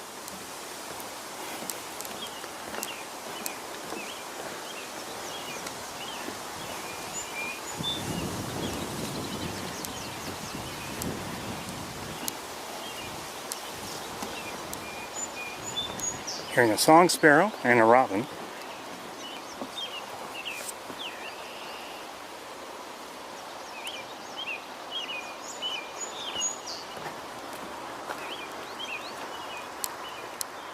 Oh, someone just flew away. I don't know what that was.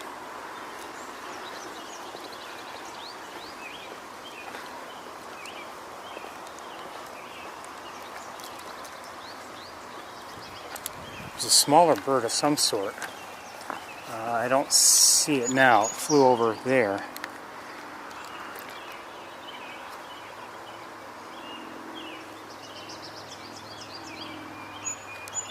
Okay, onto the car.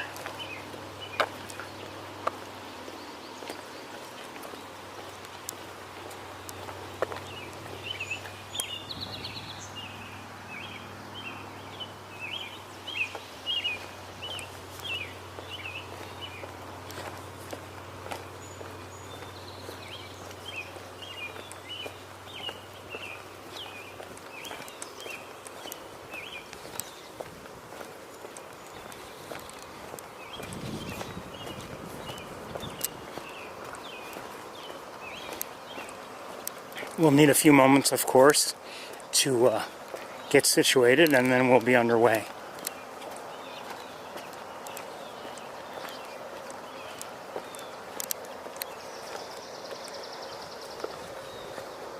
Hold on.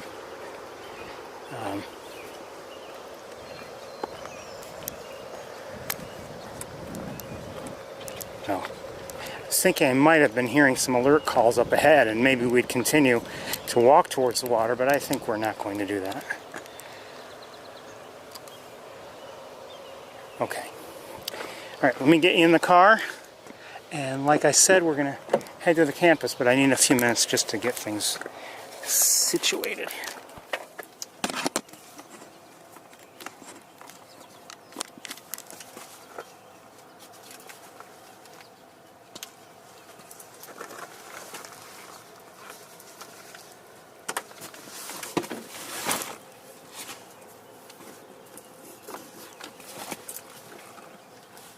Heard a yellowfoot again. Okay, be right with you.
course, once we reach the campus, we'll have to spend a few moments to reconfigure again. And you thought this was all fun and games.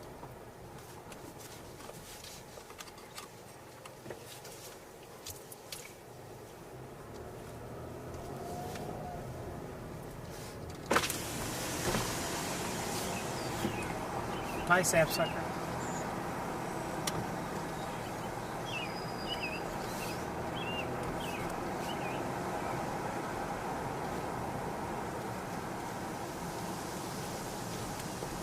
I see some starlings on the utility pole. 3 or 4 of them.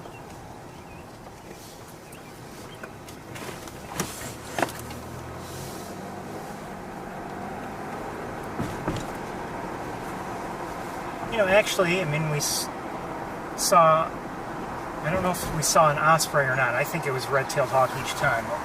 Red-tailed hawk, great blue heron,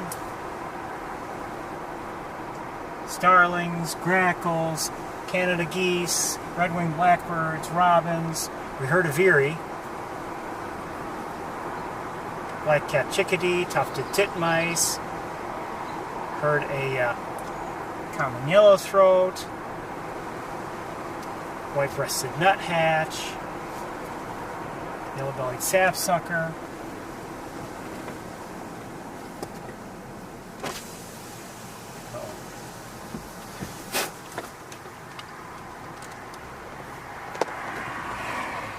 Mourning dove, northern cardinal, scarlet tanager,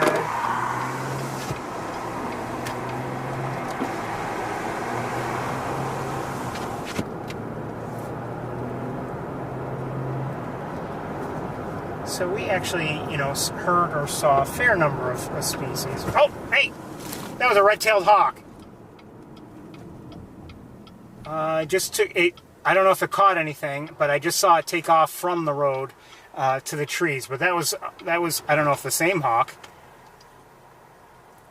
Please understand, I don't approve of that behavior at all.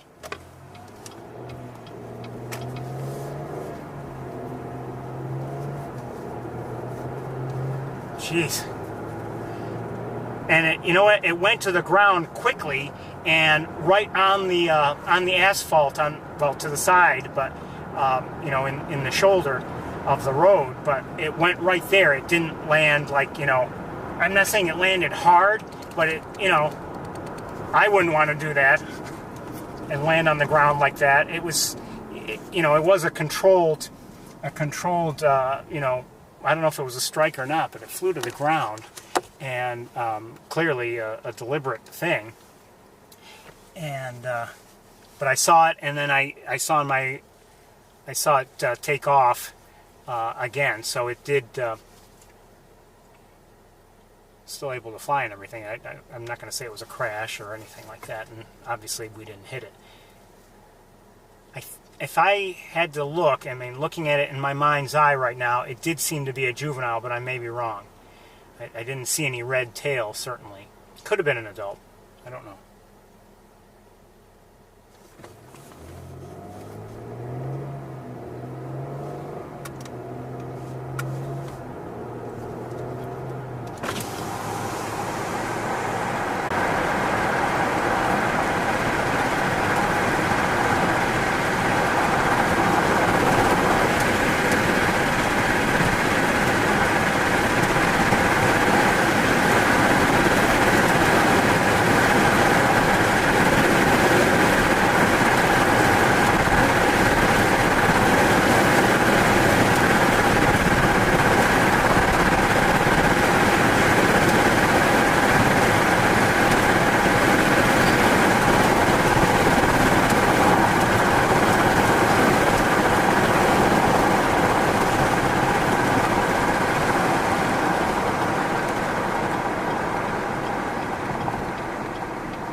Come on, Light, let's go. We've been waiting long enough.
By the way, thinking about what we saw on Wednesday, you know, if you tuned in and were there early enough, we saw Arthur on the ground, and he was eating something, and then suddenly he jumped up and caught something else that was there. And I've looked at it, you know, as best I can, extensively. And my thoughts are this as to what happened. First of all, I think he was not, some people thought he was eating a mouse. I believe he was eating a bird, originally. It looked like a bird to me, and, you know, I had the benefit of being able to look at the original footage fairly closely, and I could slow it down, stop it, whatever I wanted to do. That's one thing. And then, the question I had was, where did that second bird come from? Meaning, like, I you know, granted, we were looking at him, and I was looking probably through the camera the whole time. I don't know if that second bird flew to the ground at that time, and then he saw it and decided to catch it, or, and it looked like a, you know, a very young bird, and I couldn't tell what kind of bird, or if he had caught both birds originally, and one was still on the ground while he was eating the other, and then maybe it just, you know, wasn't fully, fully secured, and then tried to take off. I don't know. I don't know.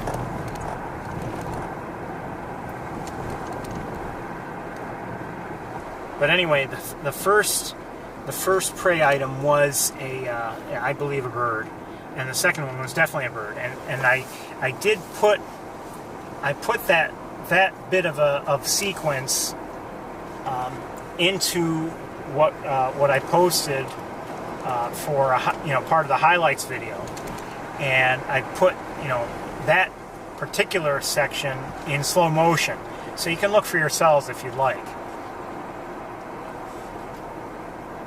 Like I said, I couldn't tell, even looking in slow motion, what species of bird at least the second one was. And I'll say this also, and I didn't stress this so much, but I knew Arthur was there, or at least I suspected Arthur was there, or there was reason at least to look back there. We were looking in the opposite direction, but I heard a lot of noise from a lot of alert calls and everything from other birds, and including, I believe, as I recall, probably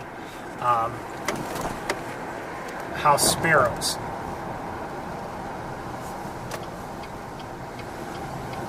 So I knew something was going on, and that's what had me turning around and looking. So I didn't see Arthur go to the ground. By the time we turned around, he was already there.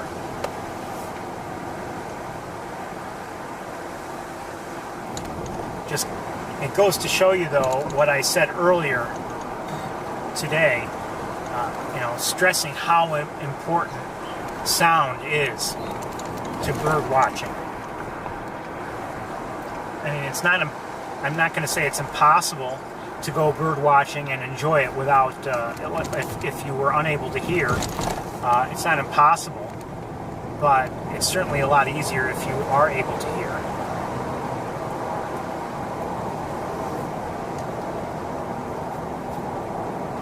By the same token, and I mentioned this years ago, there are people who go bird watching who, and they lead people who are visually impaired. And you can still appreciate things that way, if you can hear the birds. That can be enjoyable as well. But obviously, it's best if you can see and hear them.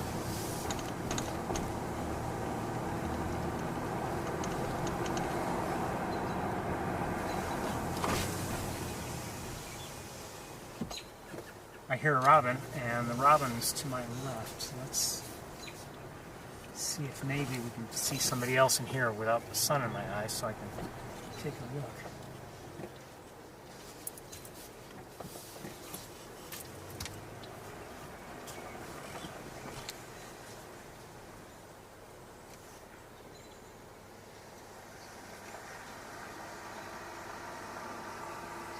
At least from here, I'm not seeing anybody, but doesn't mean there's nobody around, but I just can't see anybody.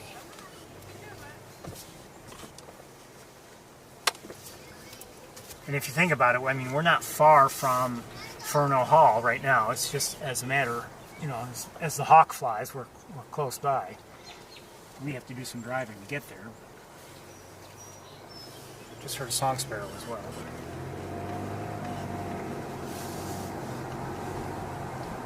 And maybe an American goldfinch, I'm not sure. Maybe.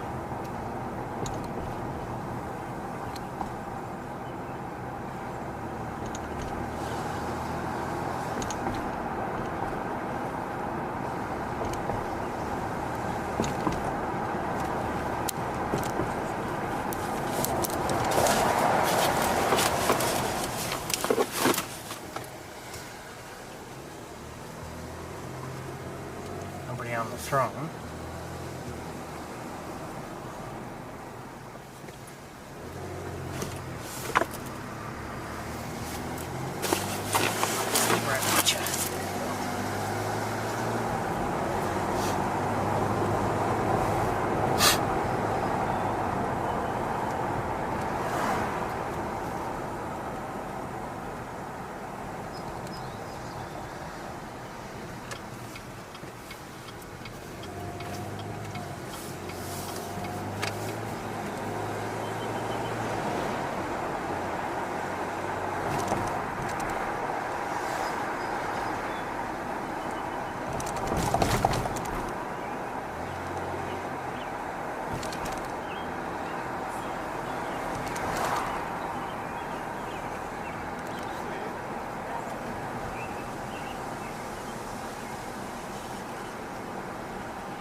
It's quiet here. I'm not hearing anything in terms of alert calls or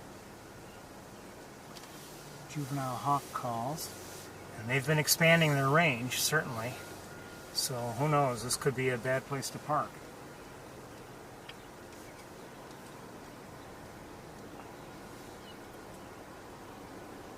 On Wednesday, I parked here. I didn't hear a thing. It was quiet, and I was worried that maybe I was in the wrong spot to park. However, as I mentioned then, Arthur flew into Rice Hall, and very quickly 2 juveniles went there as well. You know, we're going to do a little bit of driving around before we park, I think.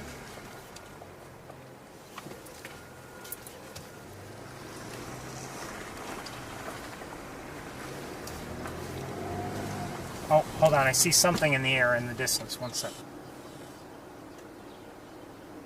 Turkey vulture, never mind. Oh!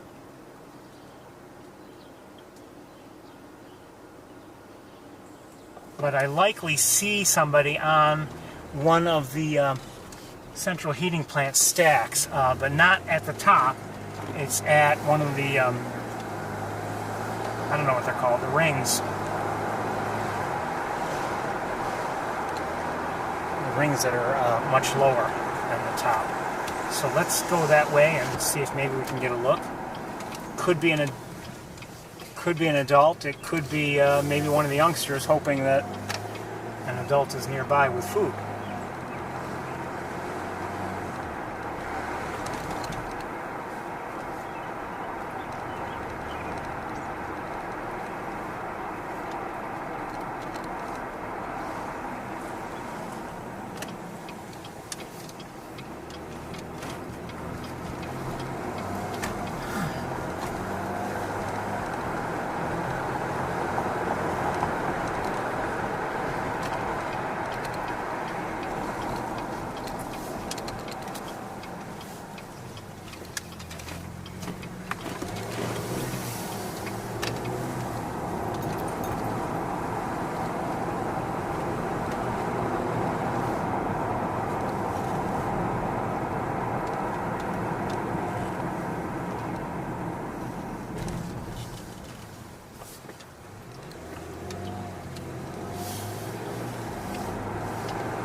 sunshine is wonderful, but when it's in your eyes, it's not so enjoyable.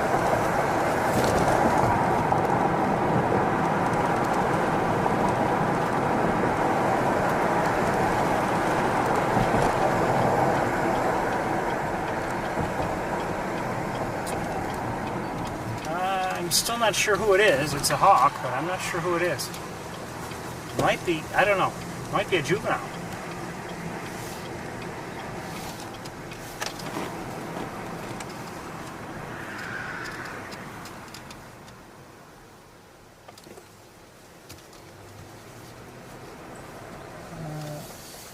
I guess this is a good place to stop.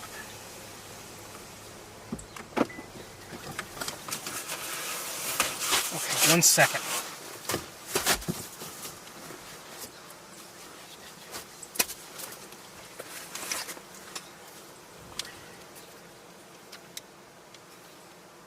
Uh-oh. Looks like we might have a takeoff. Maybe. Come on, come on, come on.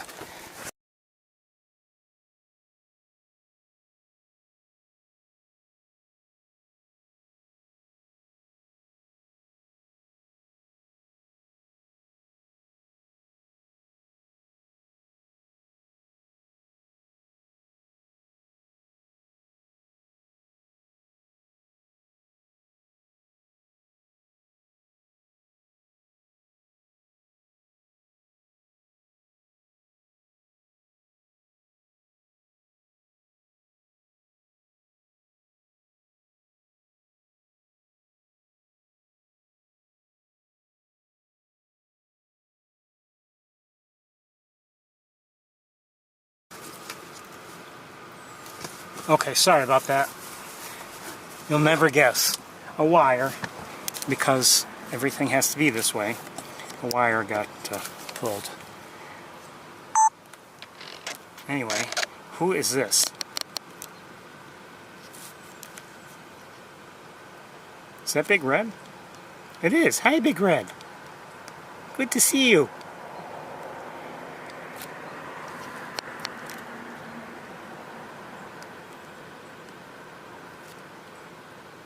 So we're looking at one of the stacks at the central heating plant. Haven't seen or heard anybody else, and I'm just going to look around with binoculars while you look at Big Red. Let me lighten it up a little bit again, and we'll zoom in a little bit on her.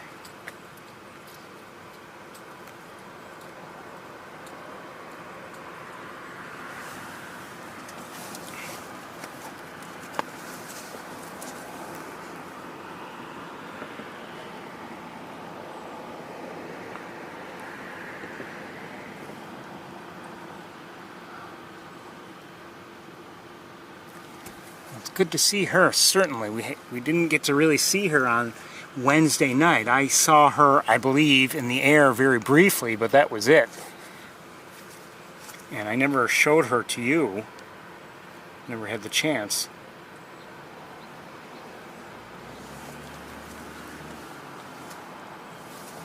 I do see, yes, I see a turkey vulture flying around.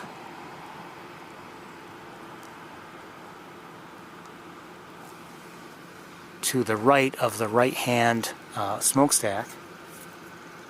I don't know if they're really smokestacks or not, but they're stacks, whatever.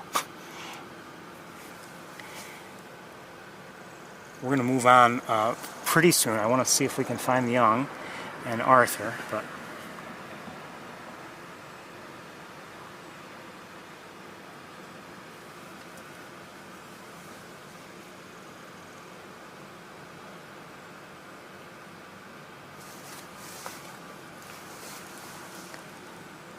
let's head back towards Rice Hall and Bradfield, and we'll try our luck from there. Hi, Big Red. Love you.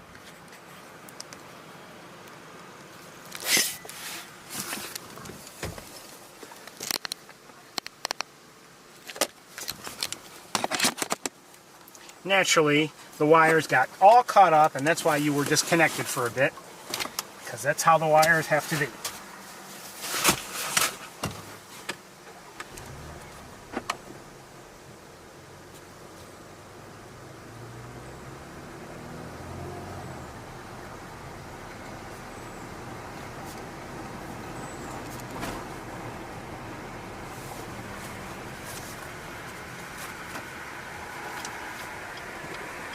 We'll go this way.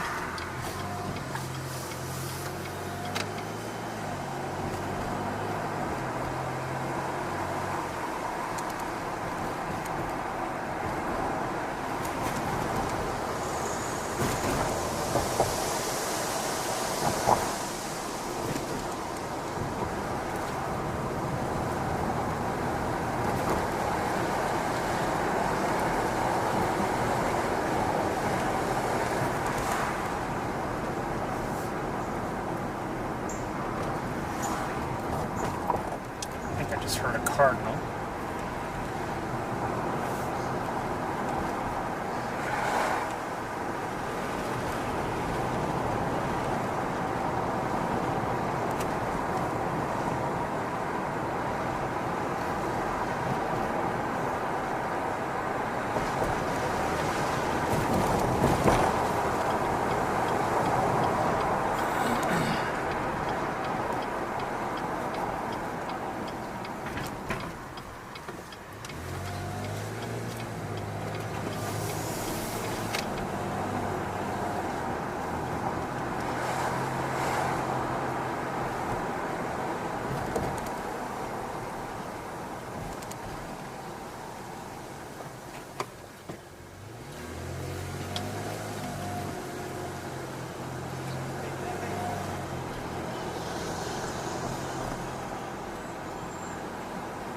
I think I'm hearing cedar waxwings, but I'm not sure.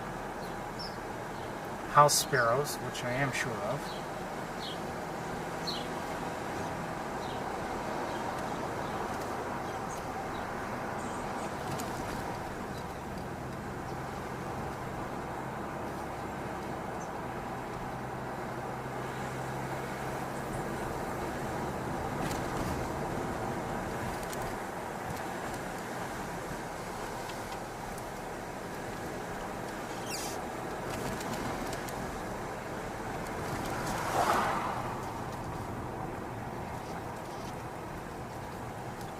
American Goldfinch.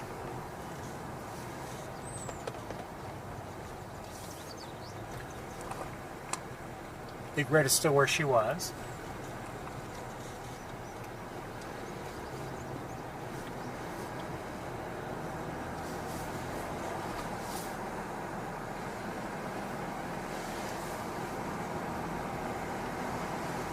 Well, I think we'll go to Rice Hall and we'll park there, or next to Rice Hall, I should say. And we'll get out of the car and we'll look around that way, and who knows, I mean, I don't know where anybody is, and maybe that's not the best place to park, but that's where we're going to park.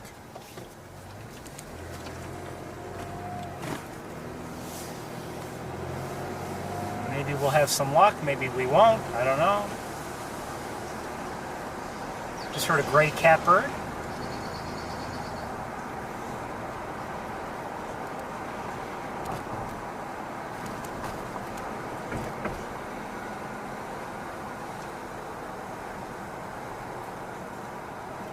I don't know why that street light's on. It doesn't need to be.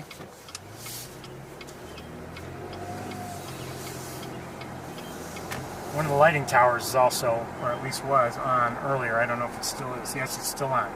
There's someone in the road, a person taking, I don't know what he's doing. Even I don't do that.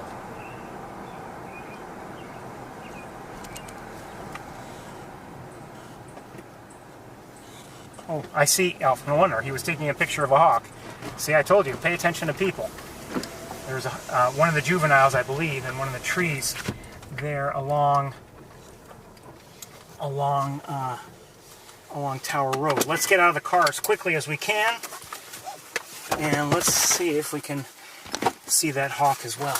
I'll need to get things, of course, but I think I'm almost all set for everything that I might need. Okay, be right with you.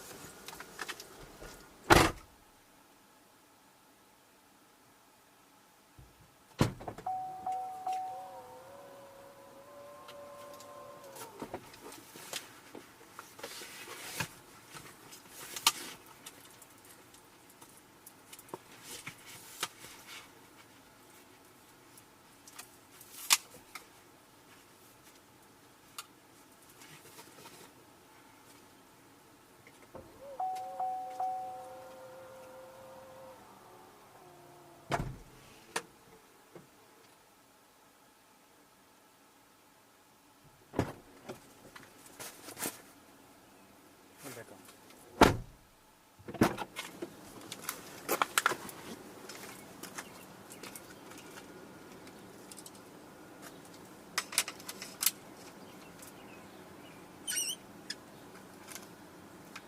Probably have to make adjustments to the tripod, but we'll get to that when we need to. Come on, cords, stop bothering me. Please, for a change.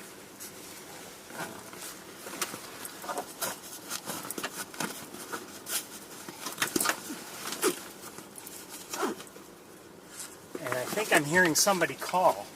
I'm not sure if it's the juvenile I just saw or if it's somebody else.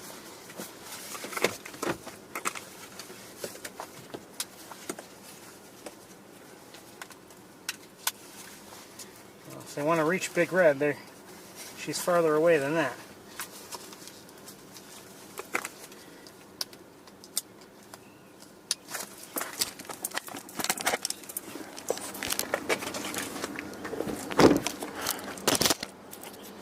Okay, I'm just going to leave everything in place. I'm sorry, I know, it makes you dizzy, but let's go.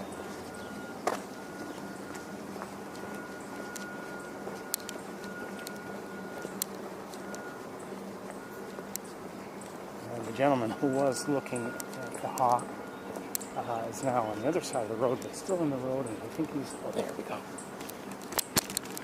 There we go. Pardon me? Well, first of all, I knew to look because you were standing in the road. Secondly, I follow these hawks as much as I can, and I'll give you a better look than the one you had even with the naked eye. I'm streaming it live right now. Yes, its mother is over on one of the smokestacks.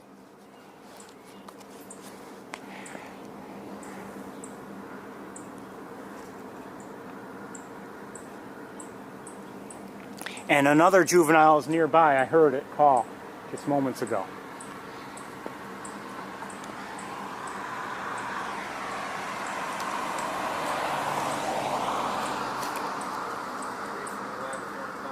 No, I'm just someone who really enjoys watching these birds.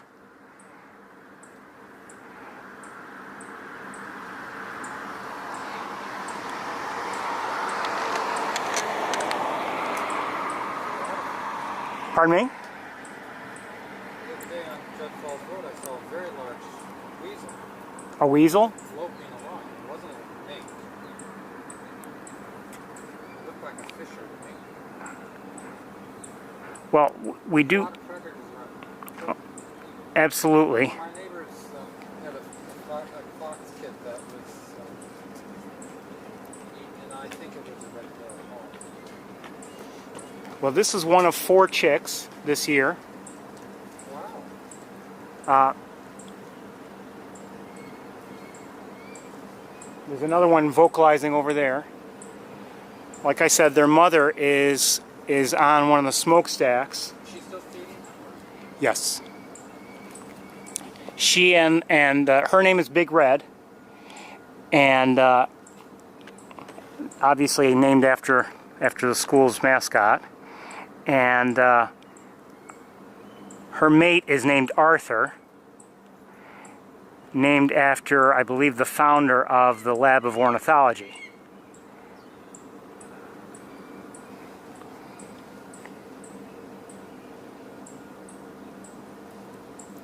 And these since they've been following the hawks, they've labeled each generation or each year's chicks, and these are the L's.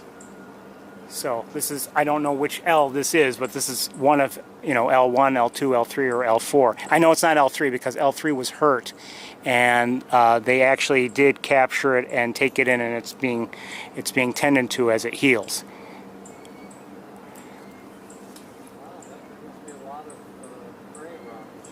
I'm sorry? There must be a lot of prey if she had 4 chicks. Well, I mean, she usually has had 3 in prior years. Was she overwintered here? Yes.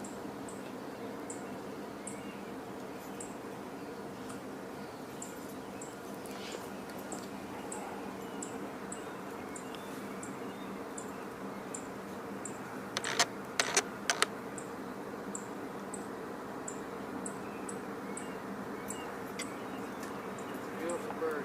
They certainly are. Nice meeting you. Good luck to you.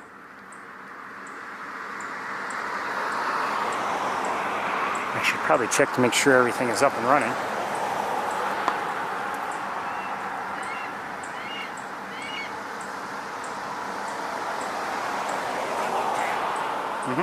It is, okay.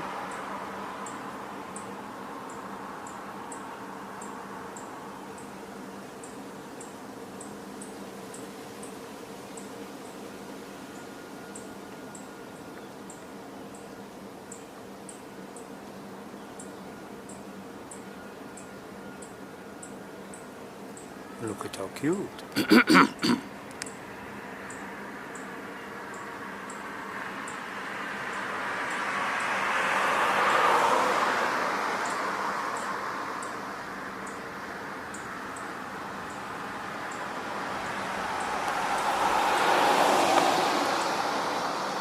So we've seen one juvenile, we've heard a second.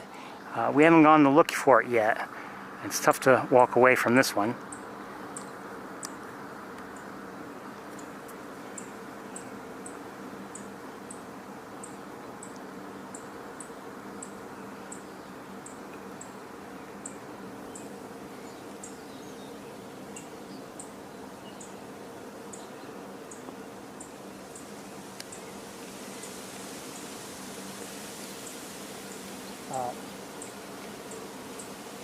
It was my sense that the one we've heard is closer to Ferno Hall.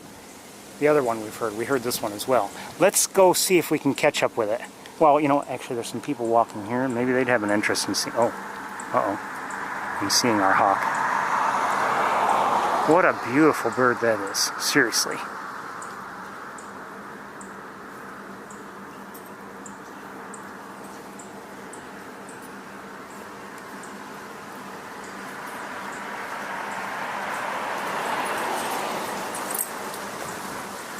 No interest.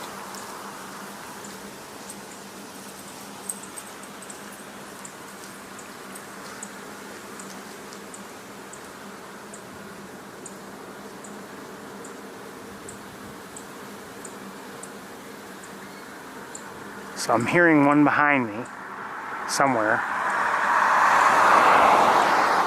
Where are we? We are, again, we're near Tower Road, and we're gonna go see if we can find the other one.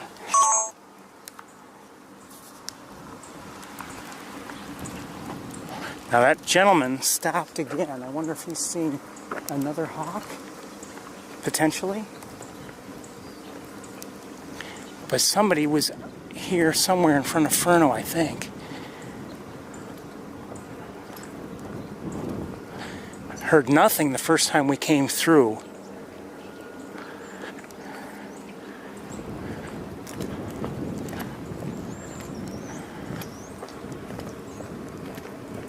And quite honestly, I don't know if I would have seen that juvenile who was at the time quiet, but I noticed the gentleman in the road. And like I said, pay attention to other people. You never know.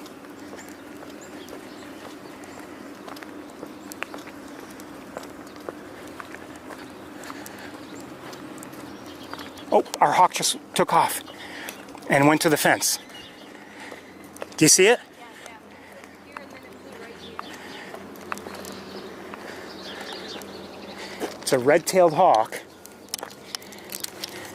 A juvenile. Pardon me? That I don't know. That I don't know.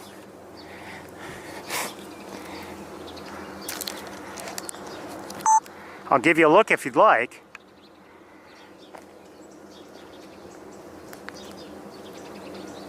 Wow. And one of its siblings is in a tree along Tower Road. And its mother is on one of the smokestacks well beyond. Picture of it. Just come up here, but it was like right on the steps. Oh, cool. Nice. Yeah. Very nice. What happened to your finger? Oh, I was just trying to open my. Oh, did you cut yourself? Yeah, it's okay. My. Want a bandage? If you have one, I'll take it. I think they have one.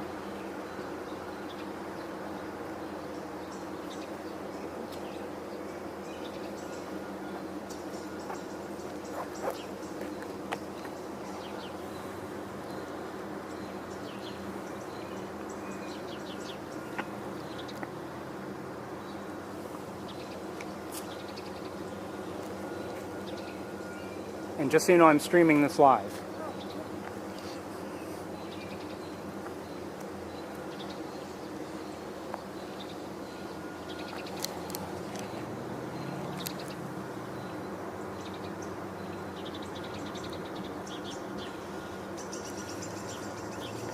Okay, just took off towards one of the coops, and now, oh, two of them are on Proctor Hall.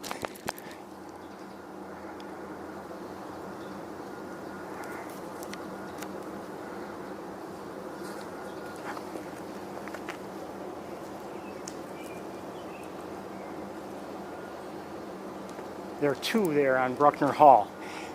I don't know if one has been there all along, or if it was if it was the one that was on Tower Road or not. That I don't know.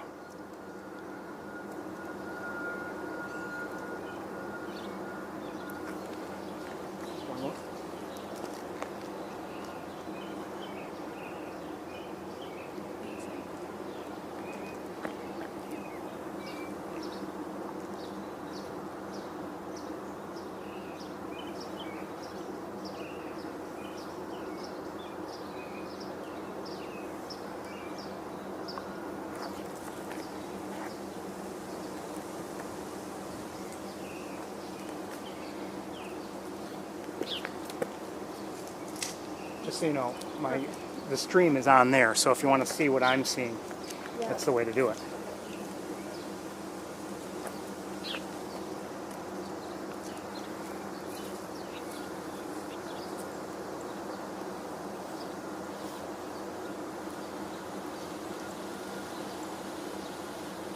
So everybody, we're looking at Proctor Hall. I don't know if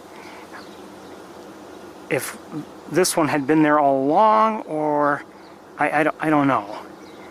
So I mean, if we were to go back to Tower Road, would we see the third L or not? That I don't know. I wish I could tell them apart, but I just can't.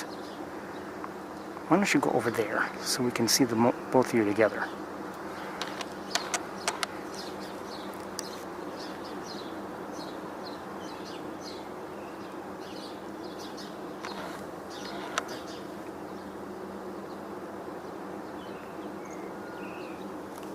Okay, it dropped down, and now I don't know where it went, but I have a suspicion. Yes, well, not quite where I thought it would go, but it's at the utility pole, but at a lower level. At least I saw it there. There it is. Wait. Okay, it may have just taken off again.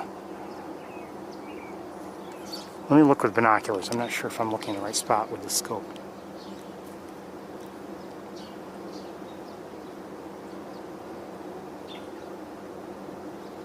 I don't see it now. Let's go back to Proctor.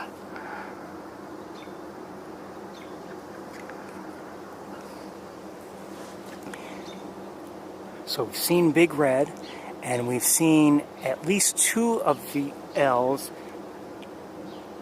possibly 3. I'd have to go confirm and go back to Tower Road, and maybe we should do that and look. Oh, who's in the air? Is that Arthur in the air? I don't know who that is. And now I can't see, we've got trees in the way. I don't know who keeps putting these trees in the way.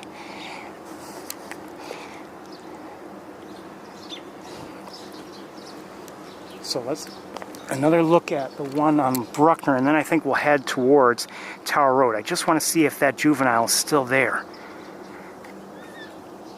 Oh, well, we know who's here.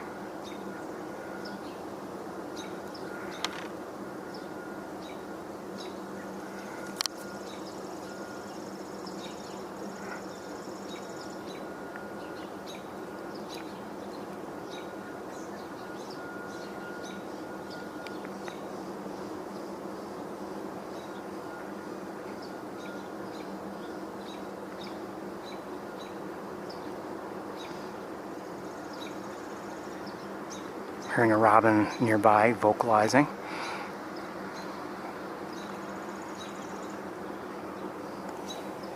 And I'm looking around. Oh, somebody just flew through. I'm not sure who.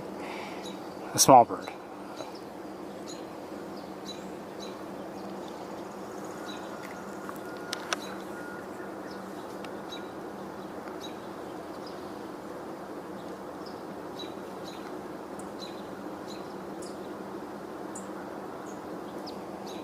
Oh, Bruckner disappeared.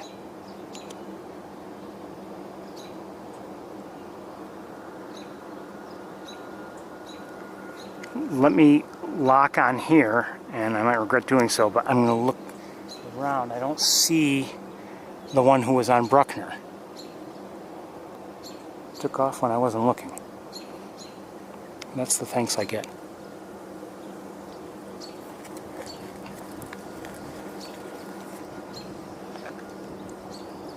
That's the thanks I get.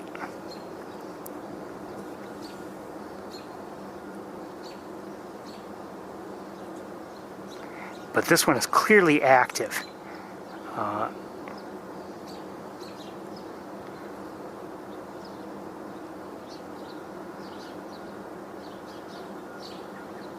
Hearing house sparrows, hearing a robin.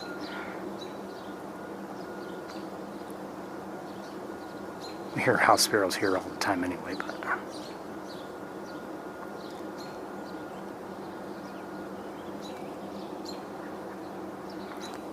its sibling may be right nearby. I don't know, but I can't see from here anyway. I'm looking around now with the naked eye.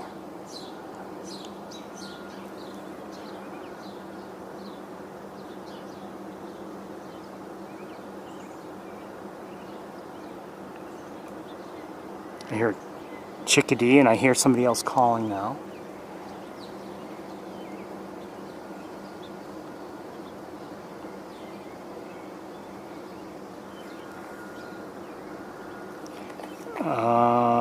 Lost. Oh shoot! Went right behind my car and across the road. All right, let's move.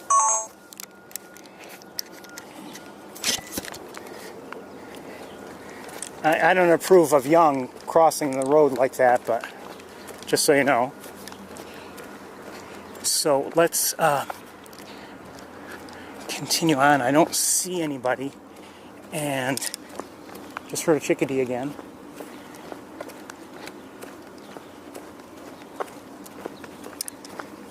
Okay, I see it's on one of the brick pillars across the road.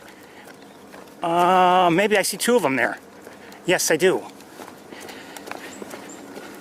I see 2. And I don't know yet about the 3rd, if it's still in that tree where we had seen it before.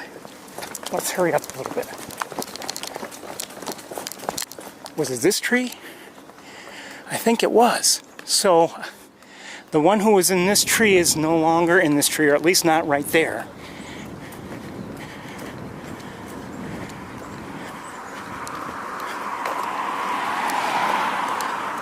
So we've got 2 here. Hold on.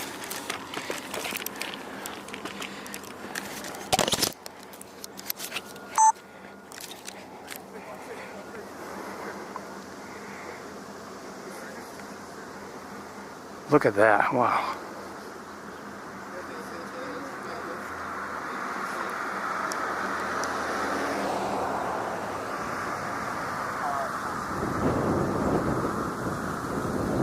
Look at that.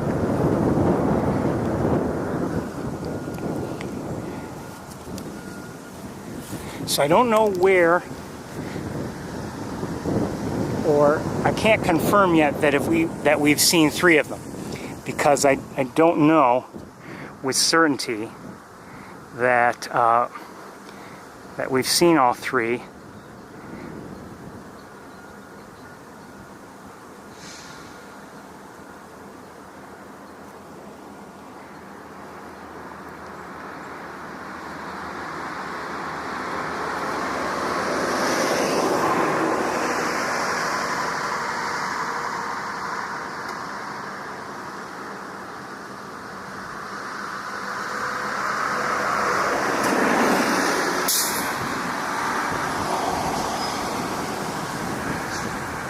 I'd like to look around, but I don't dare.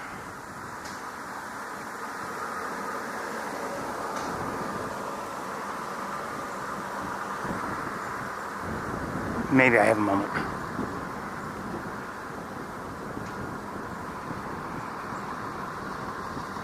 Okay, I'm going to lock it here. I'm going to look around with binoculars and my own eyes.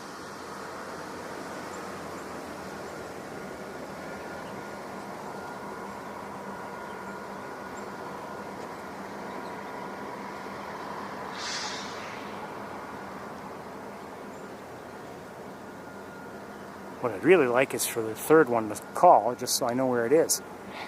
That would be nice.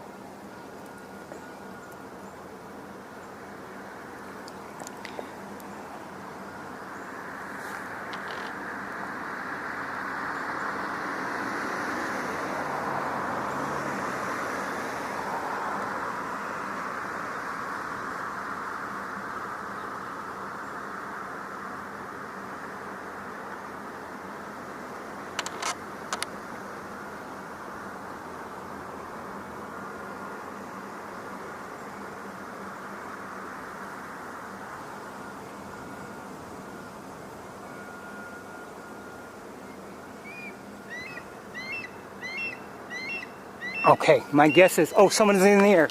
Someone just landed up top. Hi, Arthur. Welcome to the party.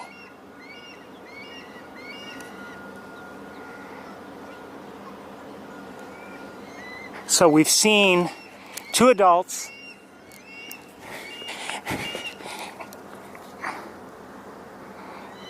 and at least 2 young.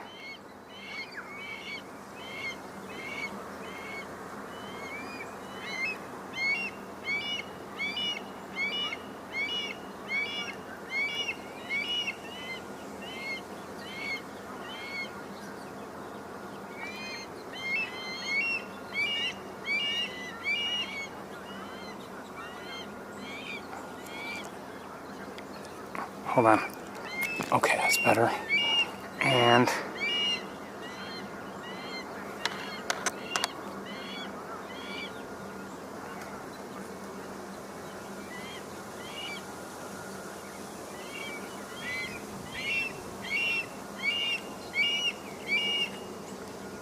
Arthur's still up there. Oh, okay, the one who was at the higher,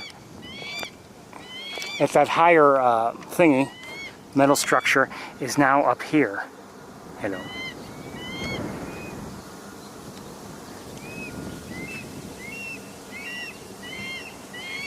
And Arthur's still at the top of Bradfield.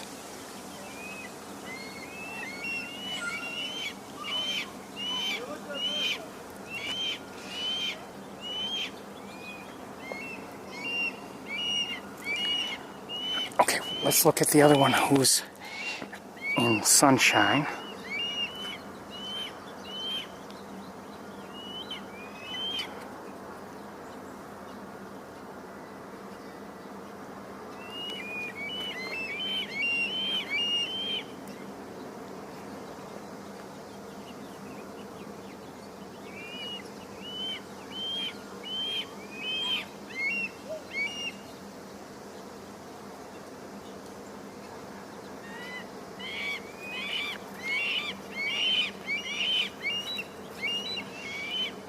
We're going to make adjustments and look up at Arthur very briefly.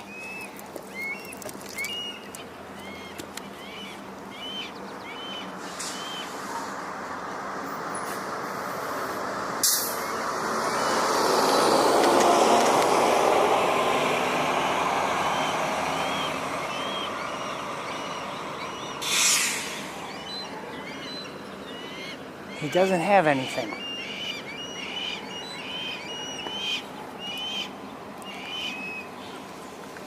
And just as a reminder,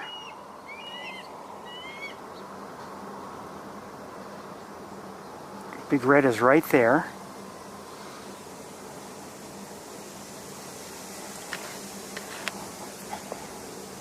And the one who's on this lamp looks like it's maybe considering leaving. I don't know.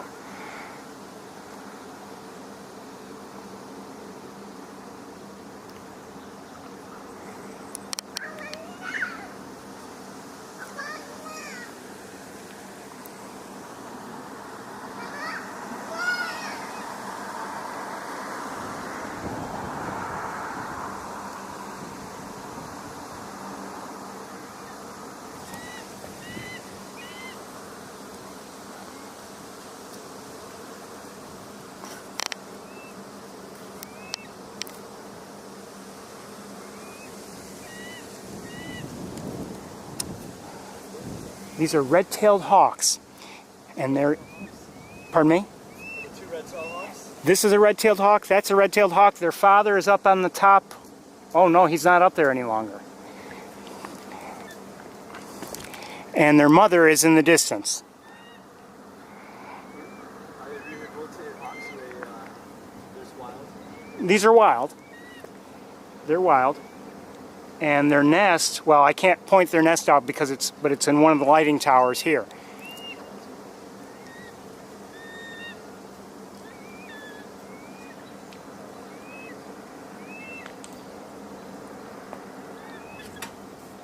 Okay, the one on the lamp just took off.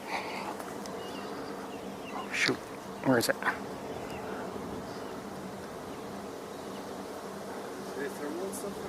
Hold on a second, I'm trying to concentrate.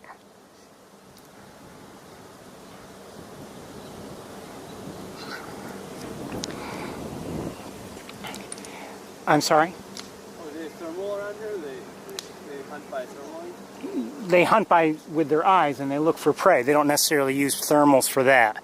Thermals they would use primarily for gaining altitude and then maybe flying to another area. That's what they would primarily use them for. Now these are young ones. They're not really able to hunt very well on their own.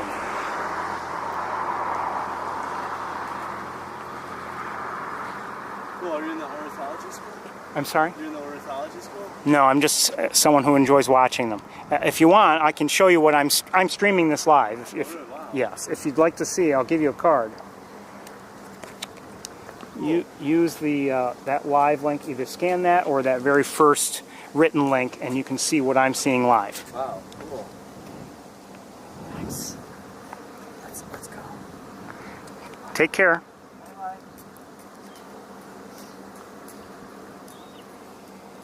The one who went to Bartles just took off, and now is in, I think, one of these trees over here.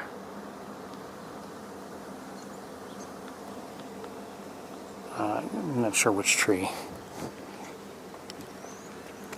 And Arthur, I don't know where Arthur went. I don't see him. I no longer see him up there. Let's go back to this one who's nearby.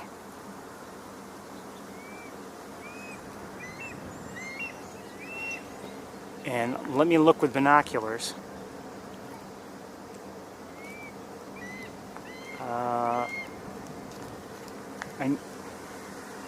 I don't see the one who went to that tree, one of the trees in front of Bartles.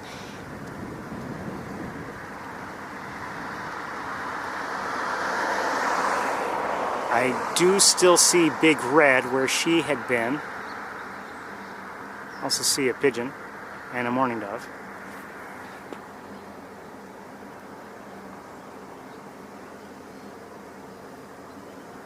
don't know where Arthur went.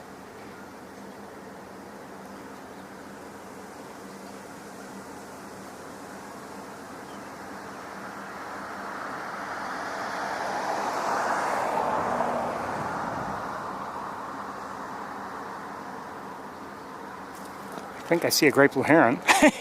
I did see it just above the edge there of the building and might come out any moment now on this side. Maybe. Maybe not.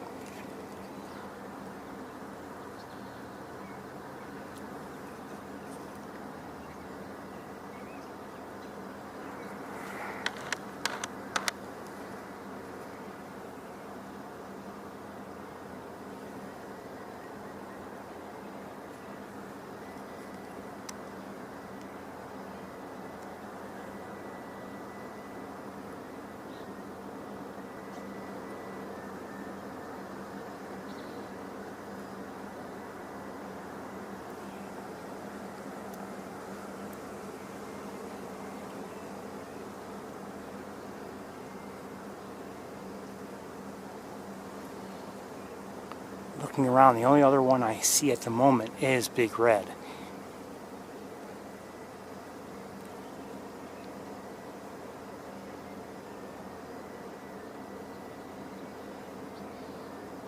The other juvenile who had been here, last I saw, went from Bartels, I don't know how it's pronounced, to a tree near it.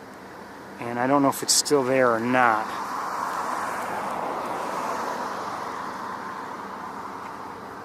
And I don't see anybody else at the moment.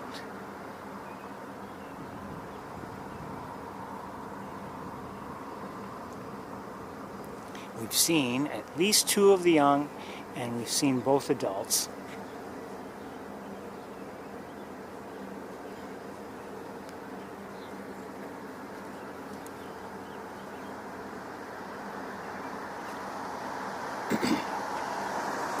And I think what we're going to do is we're going to go, well, I want to go back across the road and just re-examine the tree where we first saw one of the young. See if maybe it's still there, but I kind of think it's not. I don't know.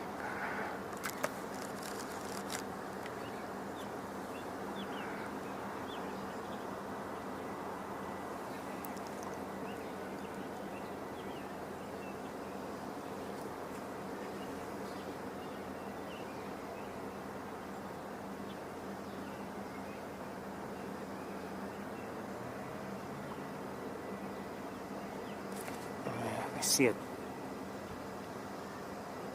turkey vulture in the air.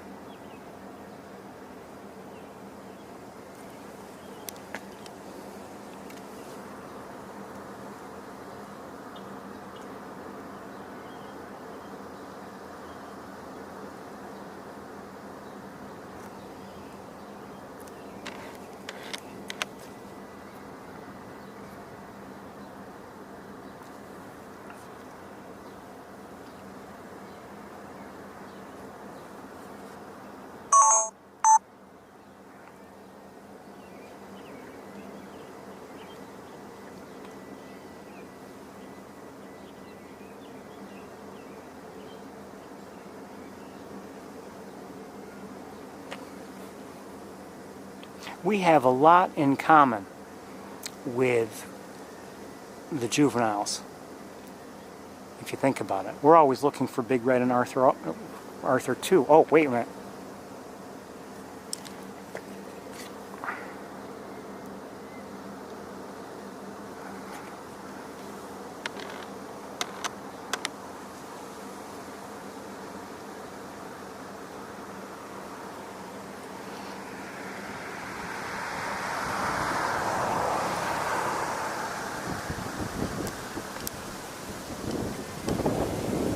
That's near those trees that I was talking about.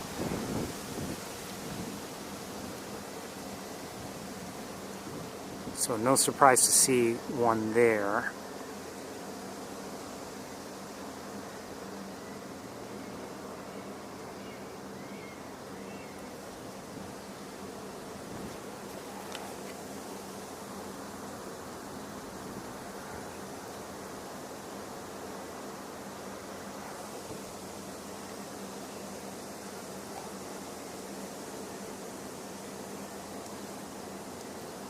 Let's do a little bit of walking. We're going to cross the road just... Oh wait, hold on.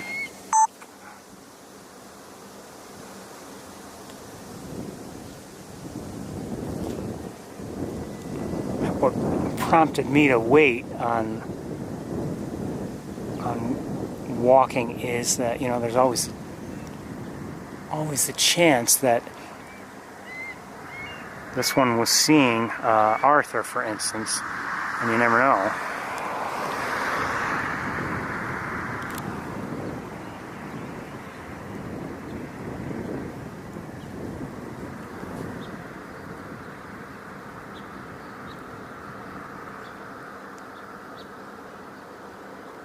And I think the coach is over there.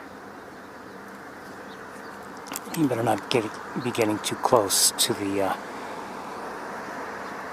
to our juvenile hawk here. Yep, that's the, I think, field hockey coach. I don't think he gets it. I really don't.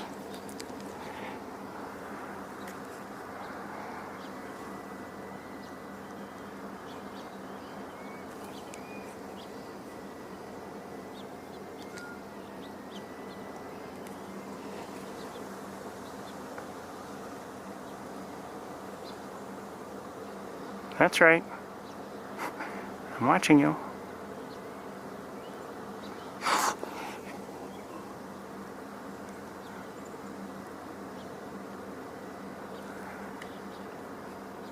don't know about you, but I think that's gorgeous right there.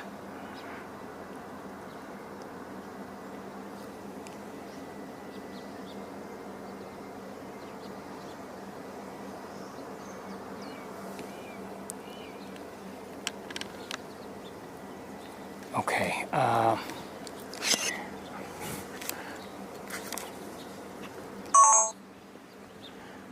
first we're going to walk across the road. I just want to... Uh-oh. You know what? I think this hawk is going to leave. Just, maybe I'm wrong.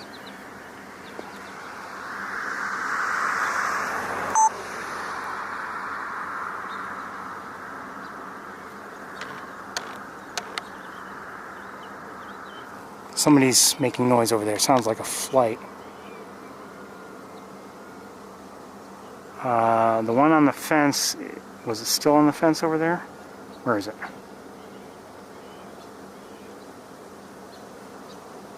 I don't think I see it. Hold on, looking with binoculars.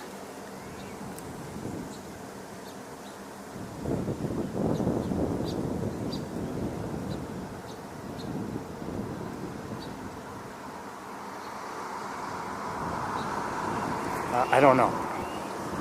I don't know where it is. I still hear it over there, and those people are still over there. Now they're coming into the field. He had to unlock a gate to do it.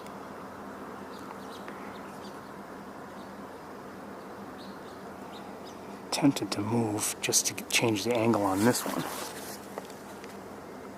Hold on. Yeah, they walked in just so they could get a different look at the hawk. Tempted to tell him to move away. Granted, he's probably here in a more official capacity than I am.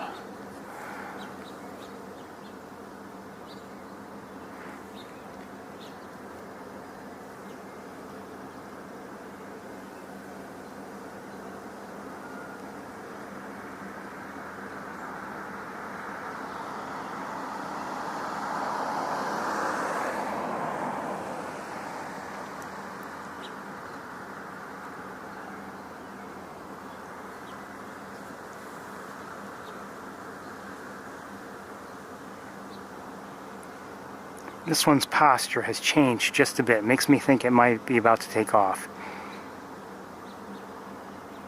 I think its posture has changed.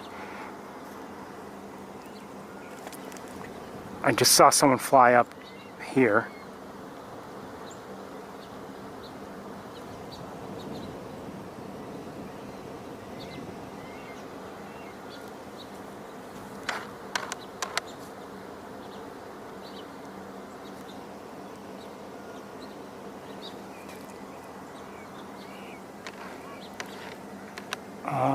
I hearing a third one? I'm not sure.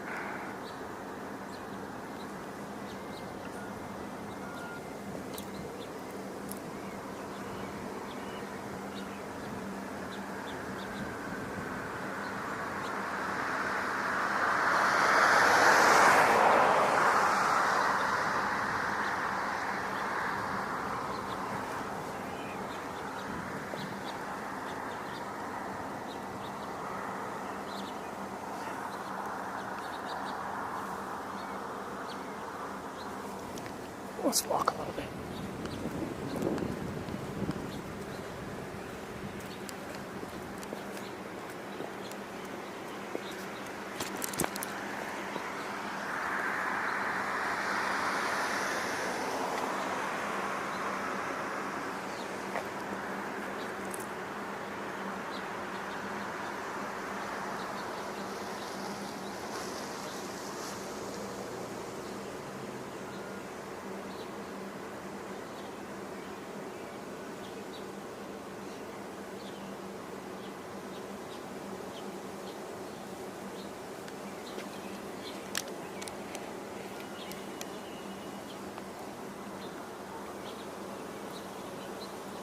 I think we're hearing house finches, by the way.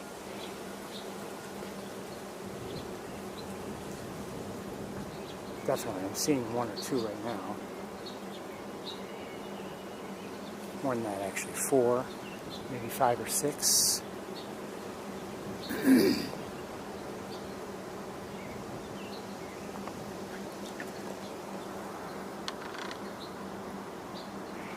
I wonder if this one's thinking about flying across the field also.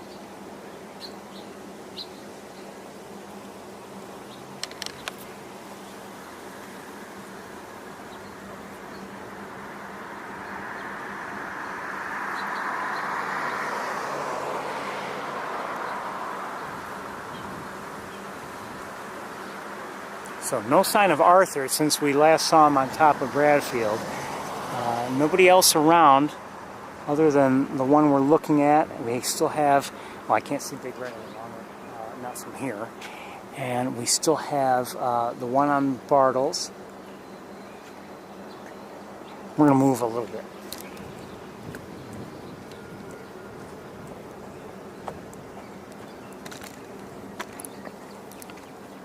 Okay, back to this one here. Big Red is still where she had been all along.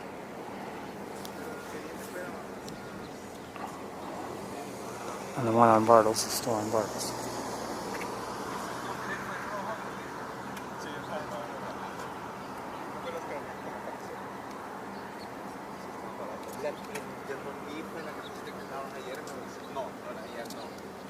La gris que tenía el logo aquí de... Son las que están baratas de $12 que están todos en un stand.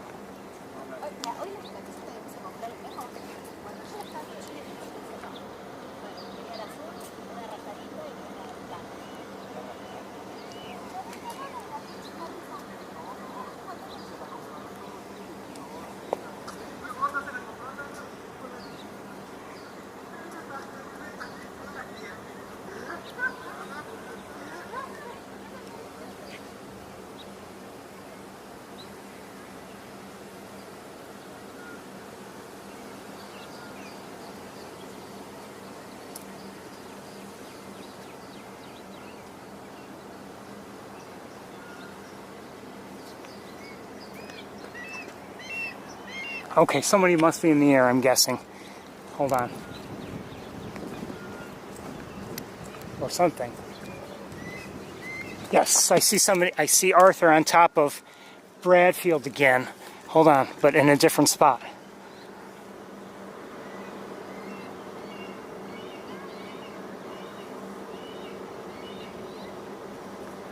Okay, I'm going to adjust downward in case he takes off. Well, actually, that's too much. So.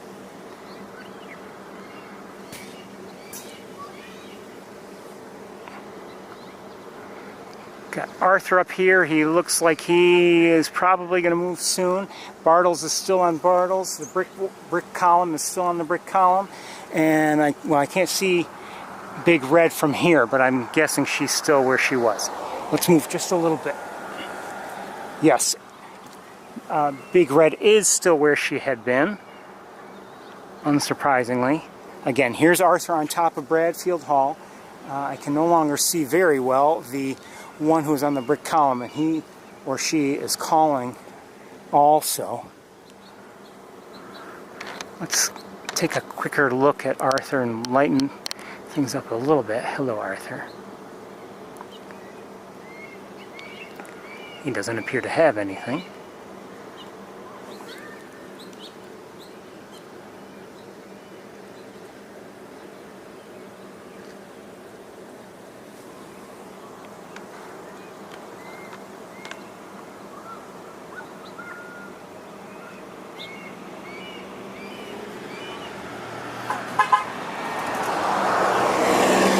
Why do you beep your horn at me?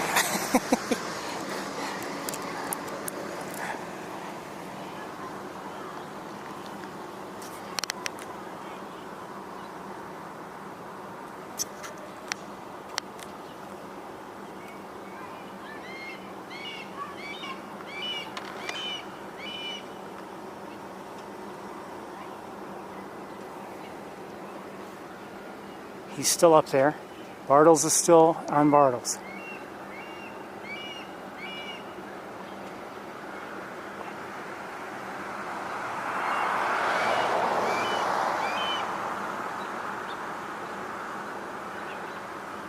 I think his posture's changed a little bit. He looks like he's not really settled in, but maybe a little bit more than he had been.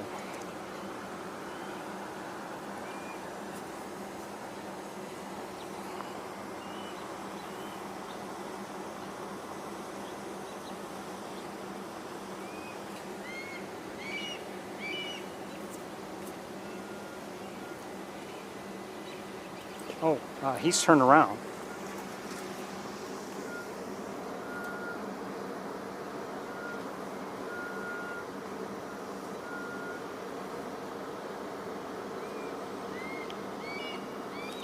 Shoot. And he is flying over Rice Hall now, and I've lost sight of him now.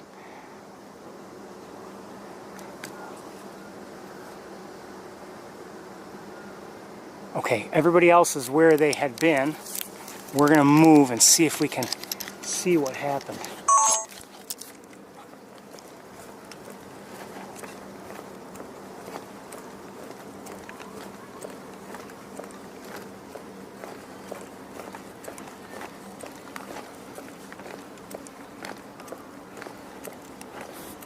He seemed to fly. Beyond the former parking lot of Rice Hall, but he seemed to be descending. So I thought it looked kind of like he would be.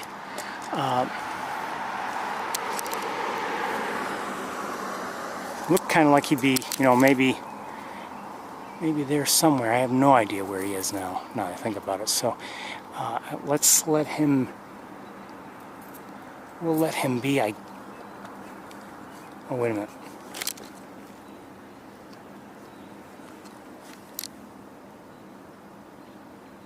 Do I see him? How do you get there if that's him? Yeah, someone just took off from the top of Riley Robb. I wonder if I don't know if that was him or not. I think it might have been.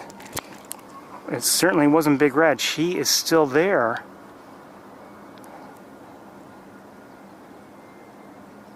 So I guess he flew, you know, down towards where I had indicated, you know, closer to, you know, the construction area, and then maybe he crossed over the road somehow. I don't know, but I just saw him on top of, or I saw somebody on top of Riley Robb, and then took off. I'm hearing a robin call from there, from that area.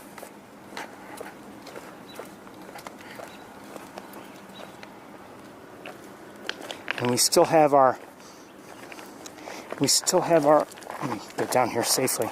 We still have our hawks here where they had been. Let's look at the one who's been on the brick column. This won't be as good a look because we don't have sunshine on this side, but let's look anyway.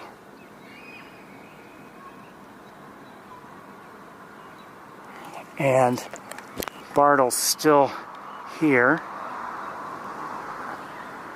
And I'm hearing robin calls from somewhere along, I don't know where, somewhere along Wing Drive.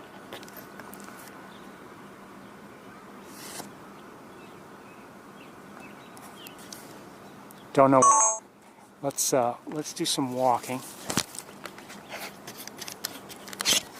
Still can't be certain we've seen all three young. Or at least I can't. Maybe you can, but one way or the other, I don't know.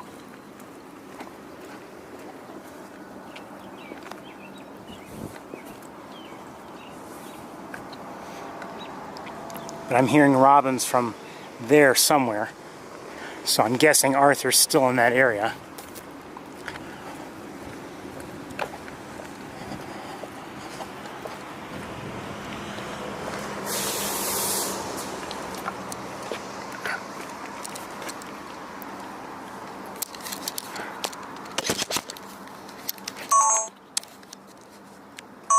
Oh, come on.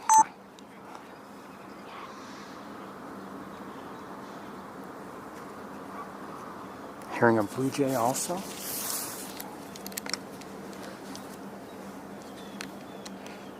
Maybe two.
Okay, so we have Arthur in the distance, and we still have our youngsters where we had seen them.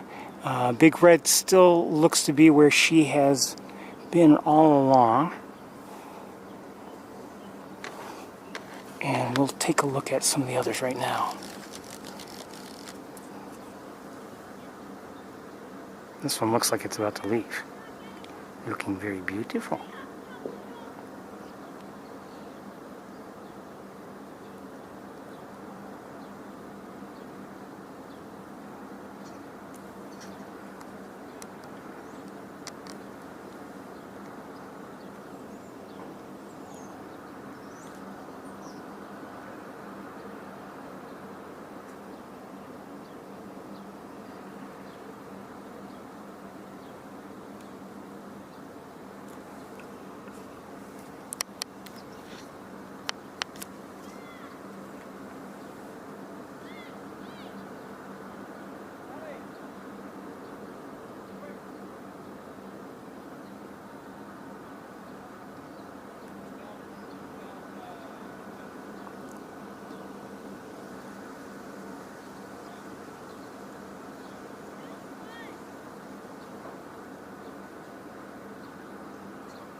It's on the ground.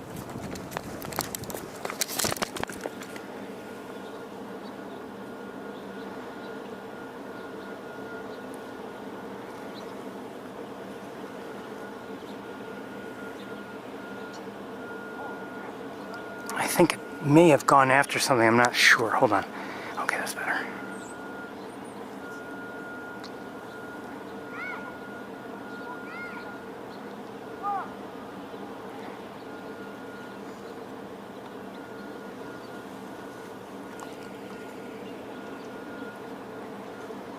Tempted to move. No, I don't dare.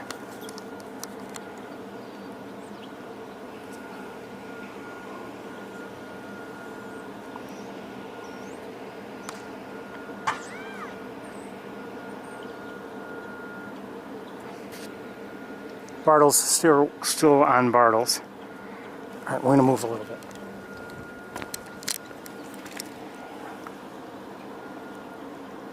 Not enough.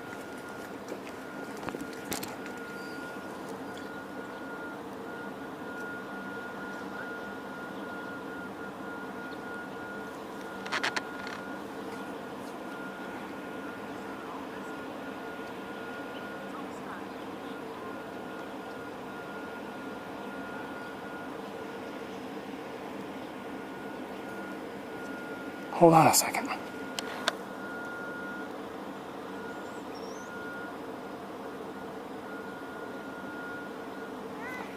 Bartles is on the move, and there's a balloon in the air.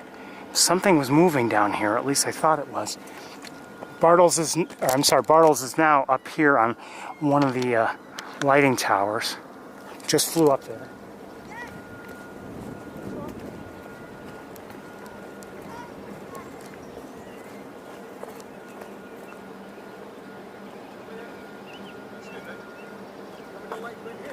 Pardon me? No, thank you.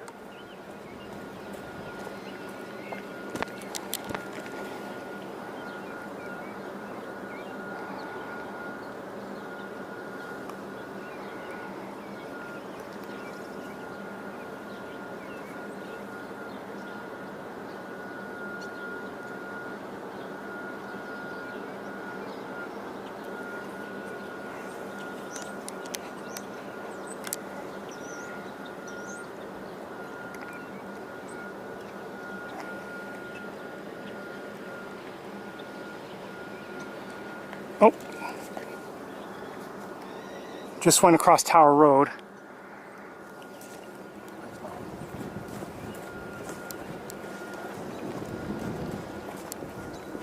Looking back up at Lighting Tower. Okay, and I don't know where Arthur is, if he's still where he had been or not. He's still there. And I can't see Big Red from here.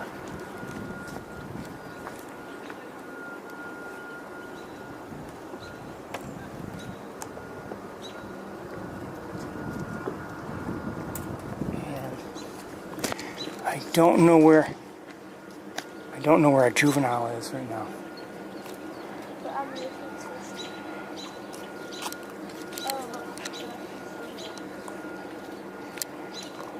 Somewhere.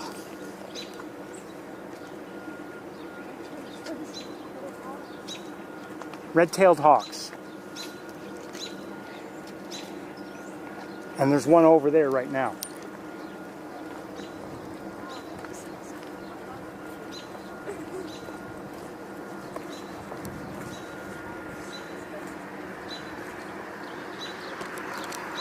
I might be able to see it, I'm not sure.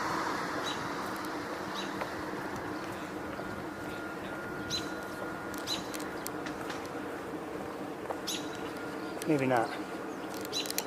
I don't know where it is.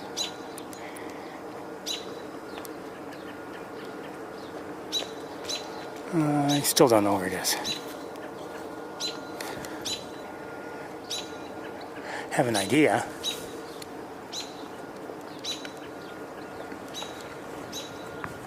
Sorry I'm doing this, but just in case. We're in front of Ferris Hall, everybody. And I can't see anybody.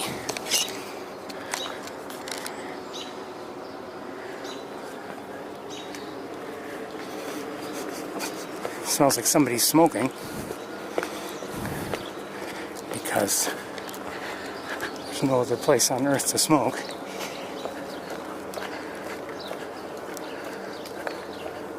Could you just fly across the road? I don't know. Now there's still, the people at the bench are taking pictures.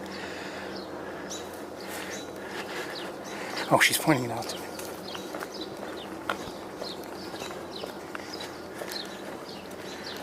Oh, there it is.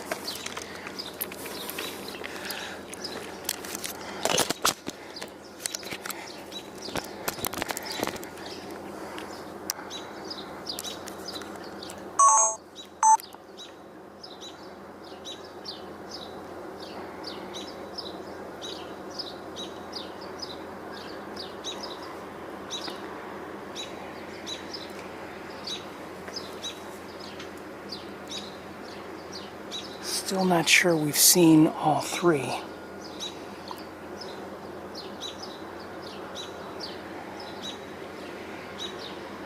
We're gonna move.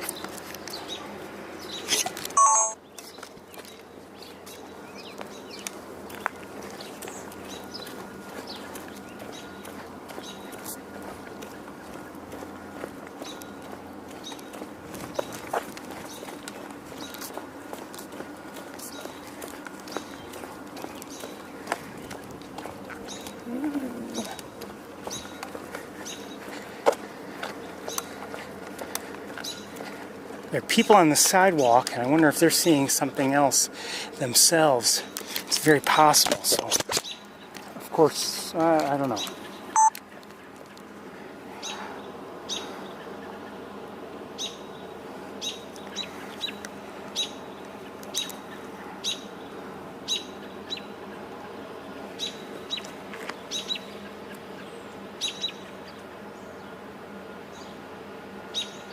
We still have one on the lighting tower, and the people, are not looking at the one on the lighting tower. So I wonder if they're seeing somebody else. There's a squirrel here, and our hawk is right here.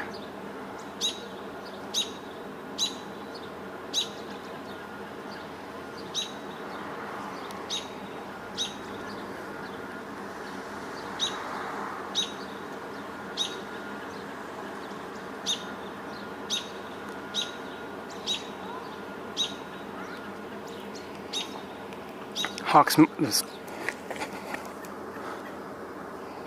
squirrel moved on. The squirrel went under here. I went to the squirrel thinking, and sure enough, I think our hawk wanted to go after it, but the squirrel went into hiding too quickly.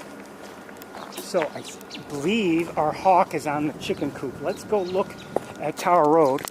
We can also take a very, very, very quick look at a hot air balloon, appropriate colors. Okay, hold on. Let's look at the chicken coop quickly. Or actually, I don't know if it's a chicken coop. It was a former poultry barn, but I don't know if they had chickens there. That I don't know.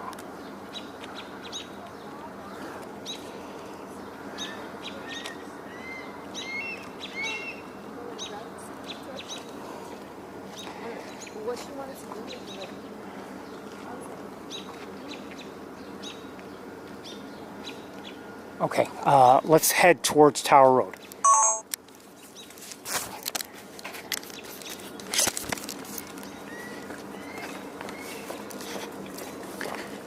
There are people here on the sidewalk. They're not looking at the one up in the tower. So I wonder if they're, well, of course they're not looking at anything else either. So maybe they're not seeing a different hawk nearby, a third hawk.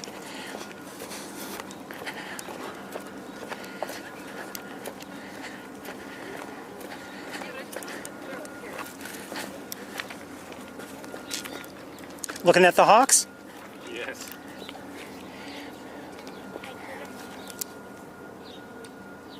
Well, their father was over there a short while ago. I can see their mother well in the distance. And we sold the one on that former poultry barn. And, excuse me. Pardon me? I'm checking that now.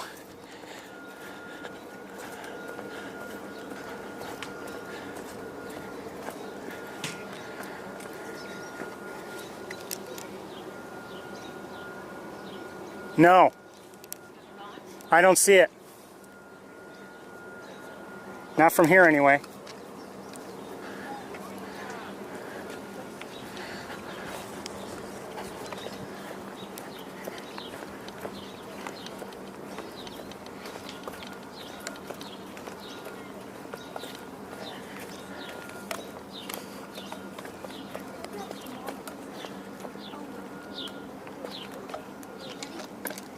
Oh, I think I see Arthur in the air, maybe. Yes, you see in the air, everybody?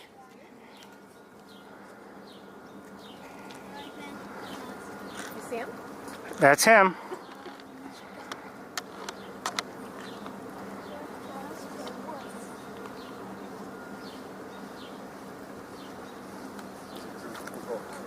Ah oui, c'est peut-être... Here, if you want, anybody who's interested, if you have smartphones, you can see what I'm seeing. I'm streaming this live. Oh, cool. So, you can see with a slight delay of a few seconds, more or less, and I lost sight of him. But you can see what I'm seeing if you go to the first link.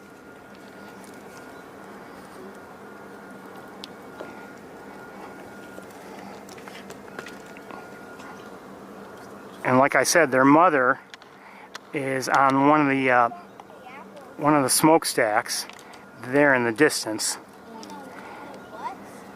And if I have her on camera right now.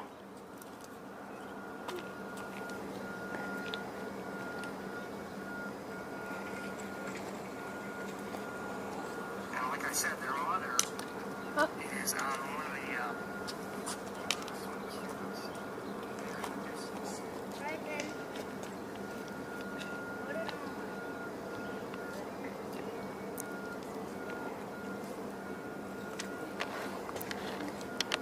That's Big Red.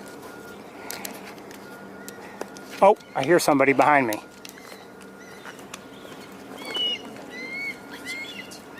Pardon me? What's your YouTube? I'm sorry? What's your YouTube? It's Ferris Akel.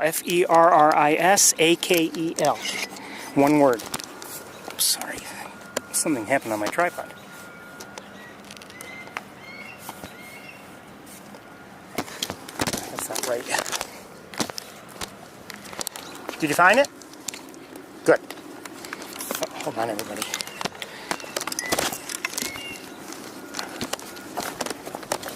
Excuse me.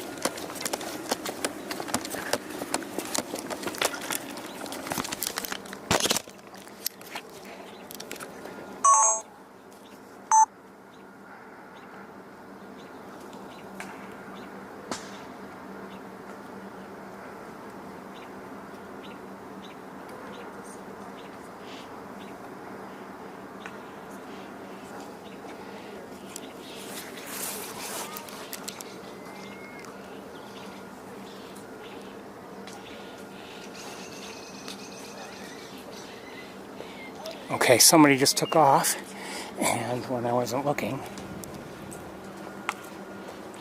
sounds like it might be still on Rice Hall. Yes.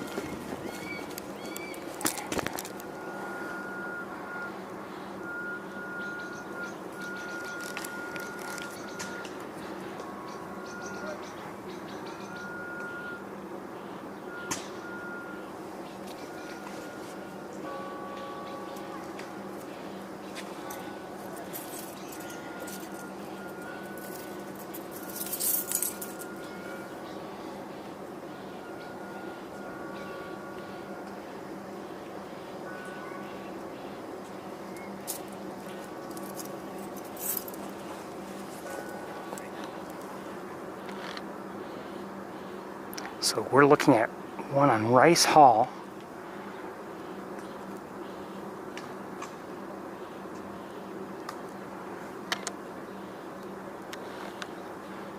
This one's been fairly active. We saw it kind of sort of go after a squirrel. And now we can't see it at all.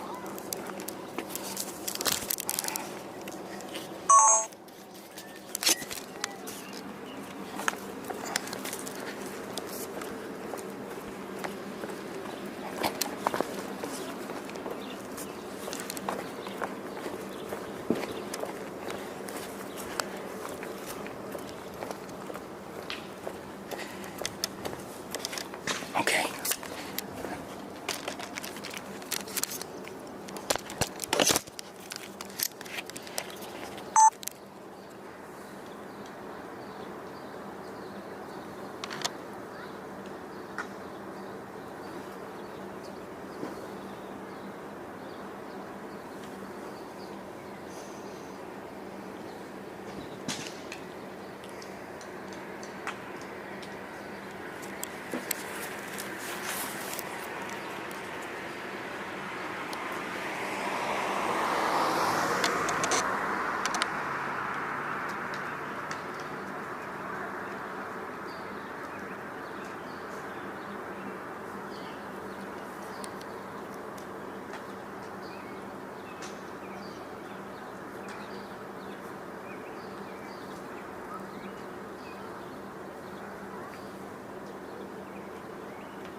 See it?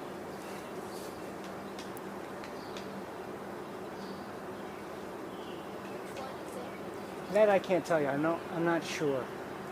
I have a very difficult time telling any of them apart, so I gave up a long time ago.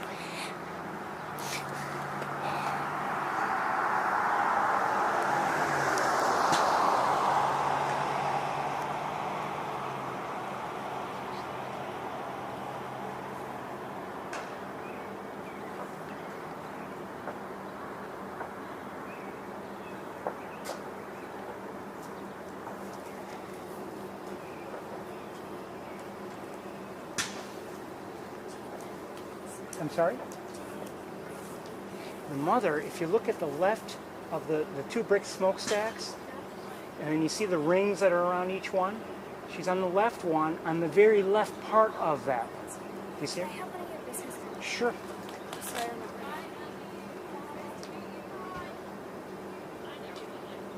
You're welcome.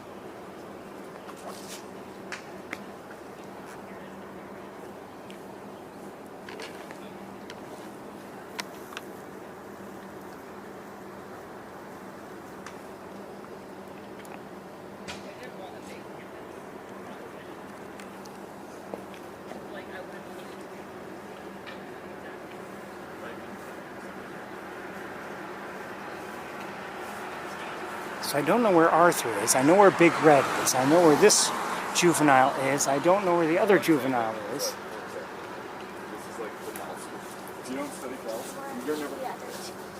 I don't know. I'm not sure. I've seen one other juvenile for sure. I'm not sure if I've seen both of the other juveniles. Oh, hold on. In the air. See, there's somebody in the air. That's probably Arthur.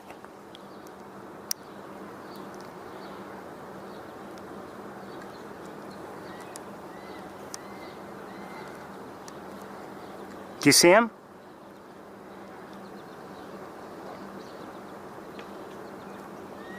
Do you see him? Oh, okay, oh, wait a minute. You know what? I'll bet that was Big Red. Yeah, she's in the air too. They're both in the air, excuse me. They're both in the air. Well, he just landed and she took off. She's no longer on the tower, or I'm sorry, on the smokestack. So we saw them both, and now I don't know where either one is. Okay, there's one. He's on the lighting tower.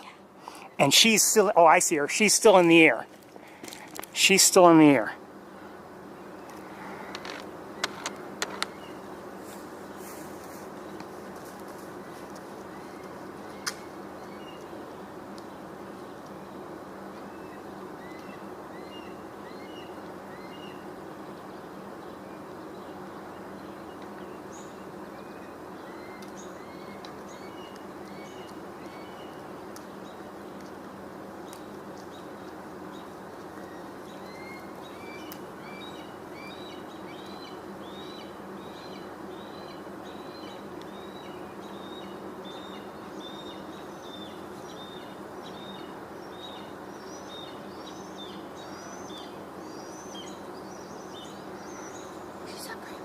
she is.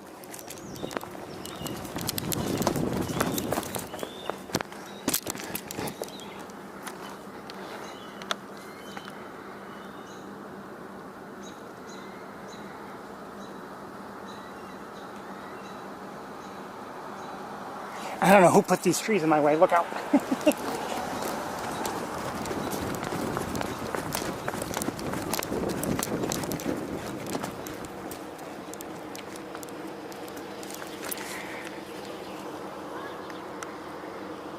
Hi, Big Red.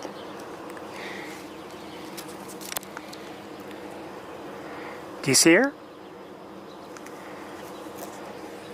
Do you see her?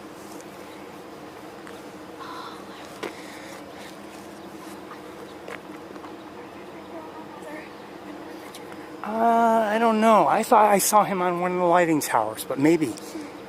Did he leave? Okay, let's go see. 1 second. I want to take a quick look at her because she is beautiful. I'm hearing a catbird.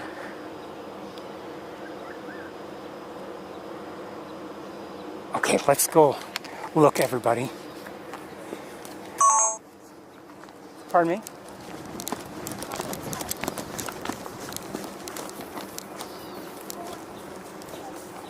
Where? On the top.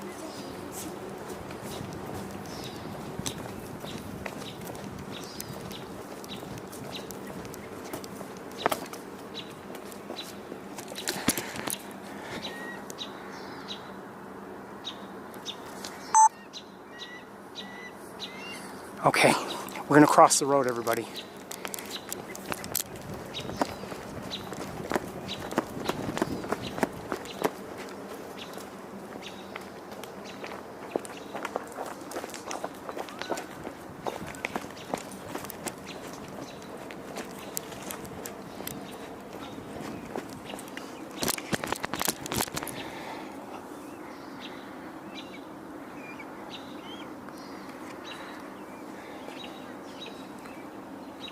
Oh, one here, one here.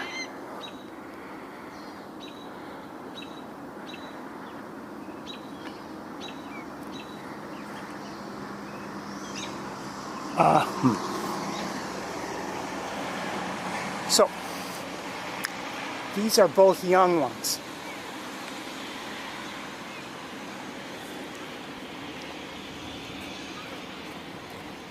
These are both juveniles.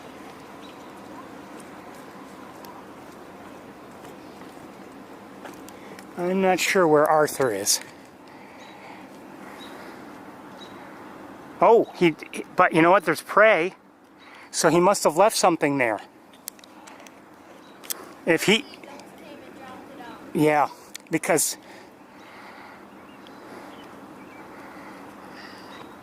Probably Arthur. But I'm not sure.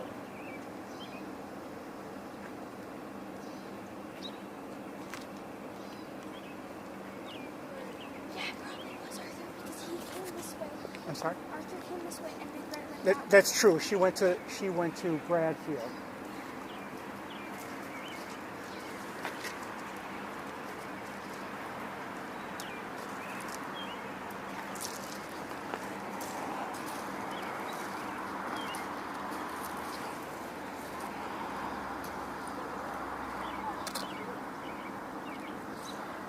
So we have this one who did manage to get the prey.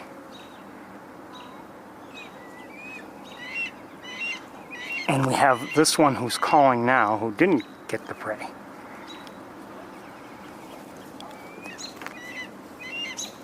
Oh, I see Arthur.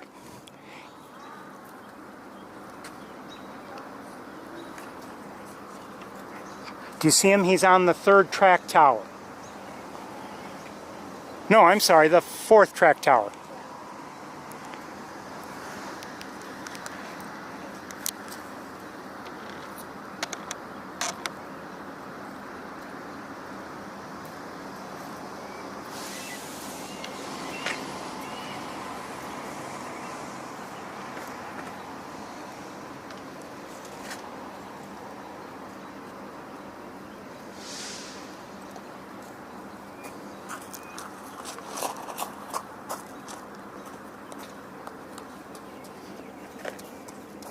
Okay, back up to the juveniles.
Arthur's still where he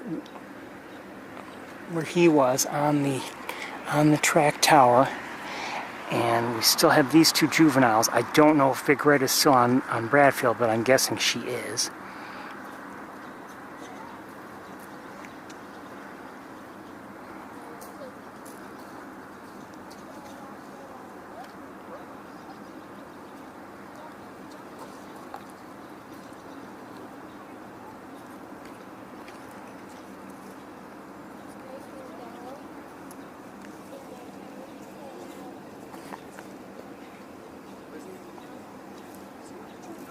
I'm sorry? I don't know where the third one is. And then one of them's in like that lab or something. Right, of the four, one of them is actually, I think, at the, I can't remember, it's Swanson. Like the bird sanctuary. No, not the sanctuary. That's, it's you know, a veterinarian hospital. We saw her last on Bradfield. We saw her fly nicely on the way, but we couldn't watch her the whole way. There were trees in the way. And this one has obviously got a squirrel or something like that, right? Bird, actually. Bird? Mm-hmm.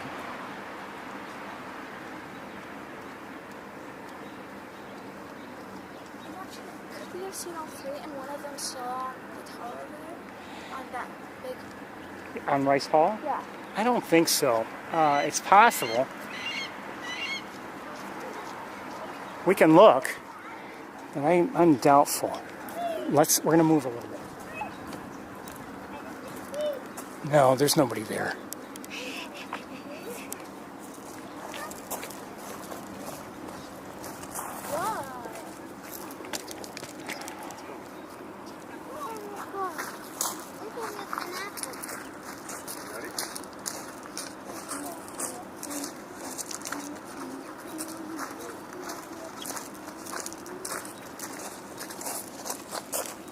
Take care.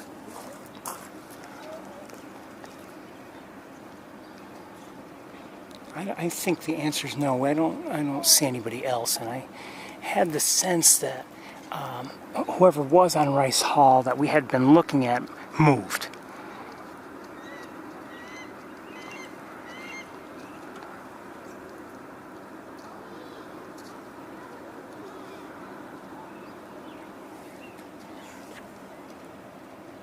So I think the answer to that question, whether it could be that we've seen all three, I think the answer is no. Or we may have seen all three, but we're not seeing all three now, is what I should say. I doubt we've seen all three. I don't know where the third one is. It's been quiet. We haven't really walked around, if you think about it. Haven't gone behind Furno Hall. I don't think so. I can see those places. Is she? Okay, good. She has players or something because she was looking down, pecking. She might be looking at her, really? Maybe at her feet or something. But I haven't walked around everywhere yet, so I don't know. Do this every night? No, but I do it whenever I can, really. Usually on Saturdays. But sometimes, like on Wednesday, I was here.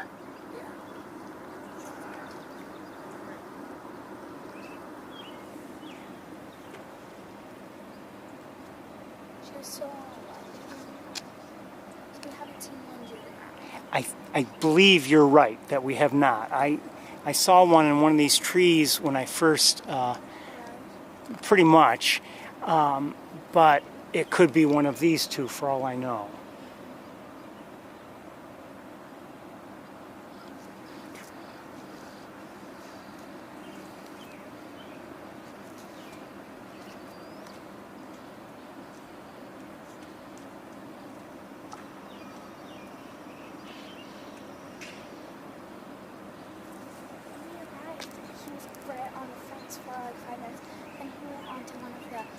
Arthur? Or one of the young ones? I think so. Okay. And then he flew off to like the second. That's Okay. Well, the first one I saw was Big Red over there, and and then I came back here, and as I was driving here, I saw someone was looking at a hawk, and it was in one of these trees, and then.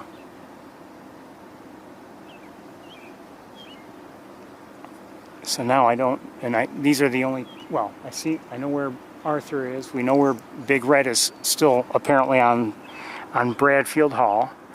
And now we're looking at these two.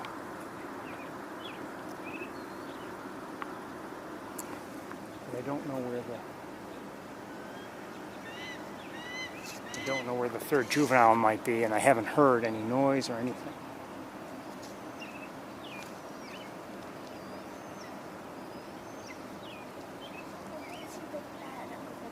I'm sorry? I saw Big Red over there, so there's one more flying around or something.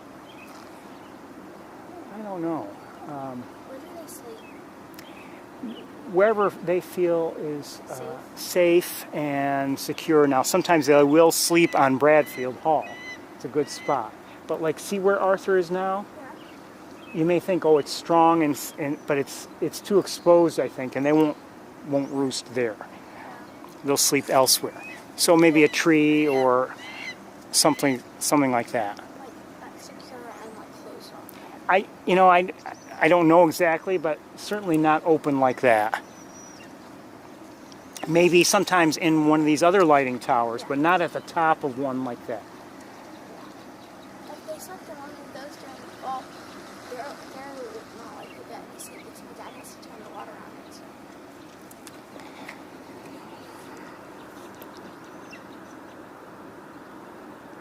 They have another bird. Another bird. Where? What do they eat? Wait, I'm sorry, I'm misunderstanding something. No, I was asking what were they eating. Oh, it was another bird. I think it was maybe a robin, maybe? I'm not sure.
There goes Arthur.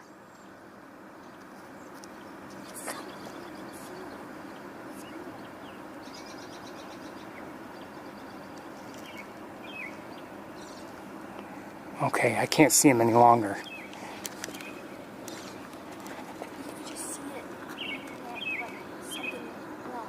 I'm sorry? You just see it, like something's teal or something. Probably the last bit and swallowed it whole. It's still trying to get it down.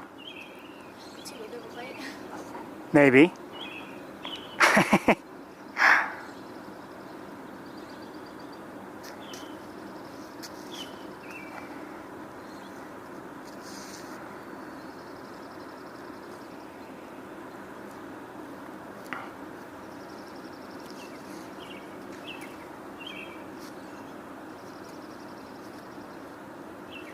It looks like it's almost finished. It's just doing cleanup now to see if there's anything left.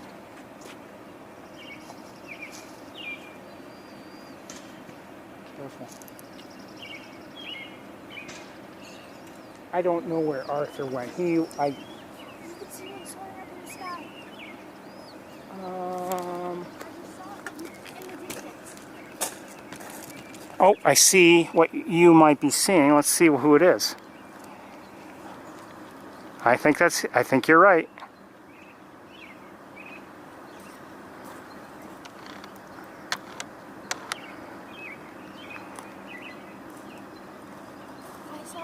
That's him. I saw the tip. And I was like, is that a bird?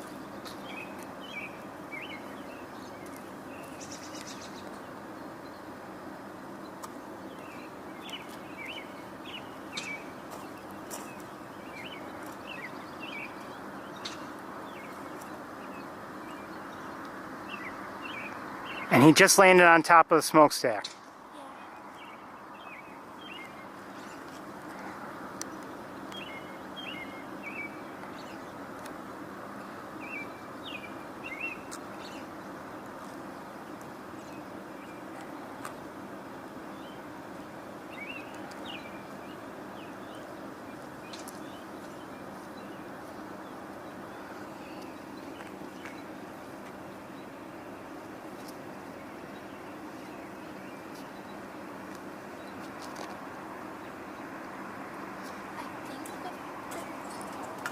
Okay, the second one, the one who did not eat everybody, just flew down to maybe see what, if anything, is left. This is the one who ate. This is the one who didn't.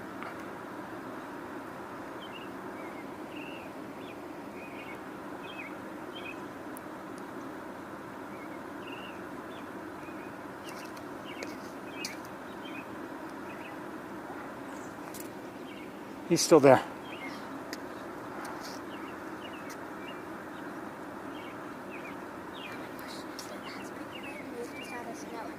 Pardon me? It's possible she might have. Now, I was hearing some robins down there. So maybe she moved or something else is going on. I have to go, I'm sorry. That's okay. Nice meeting you. Take care.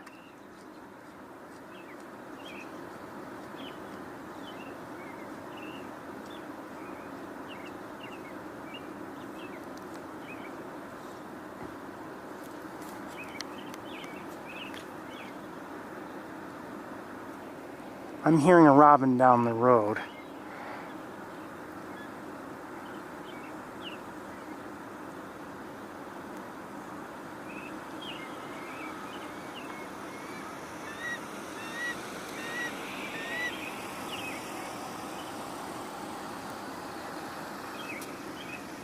Arthur's still on the smokestack. On Bruckner? Great, thank you. I knew there was one back there somewhere. Thank you. We're going to go see. Arthur's on one of the stacks right now. And Big Red should be on Bradfield. She was anyway. Let's go to Bruckner and see. It's hard to leave these two. Look at how cute. Cute.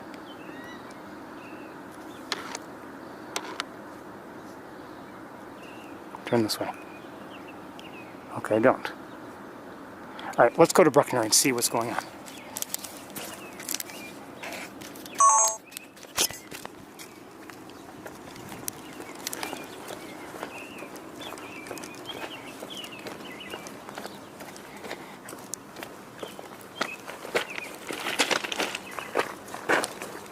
These were a bad idea. Can't go this way behind Rice Hall. Not any longer.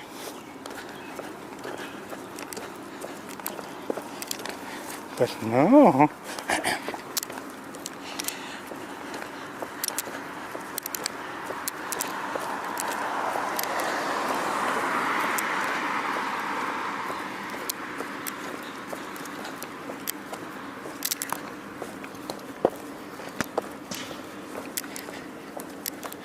Could be on the back side of Bruckner for all we know. Oh, I see.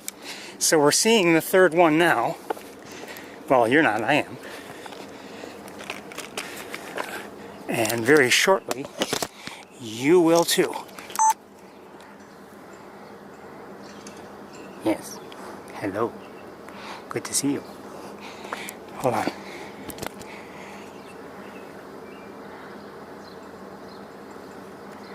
Not the best look we've ever had, but we'll take it.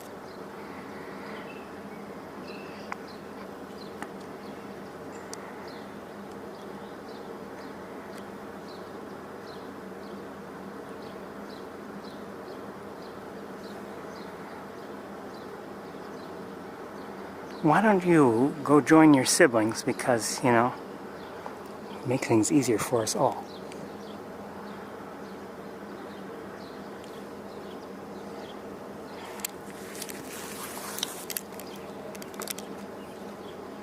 Can't tell if Big Red is still there.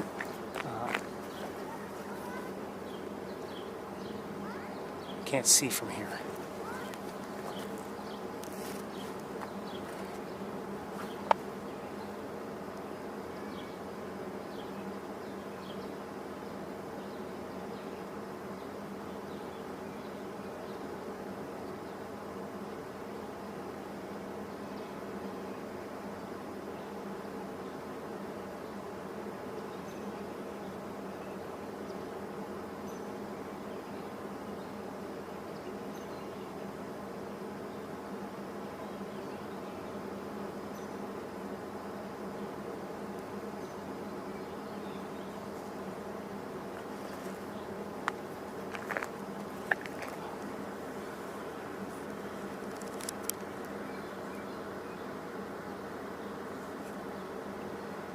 And a little bit of light, no, a little bit of sunshine, maybe. Not sunshine, but not direct sunshine, but maybe a little bit of glow from the clouds.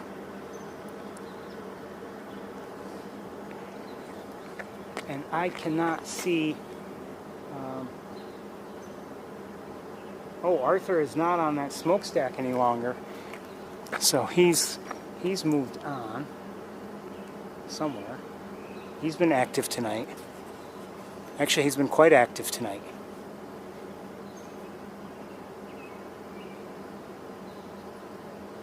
He's been quite active.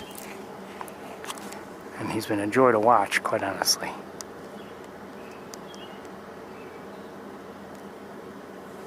We're going to move on pretty soon, see what else is going on everywhere else. Good to see this one, though. Very good. Nice to have seen everybody. We thank the Hornings for that.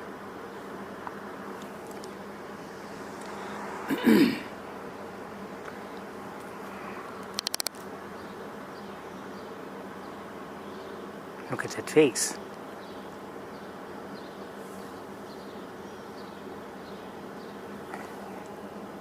This one seems kind of content. Okay, let's go to other places. Check on things as we go.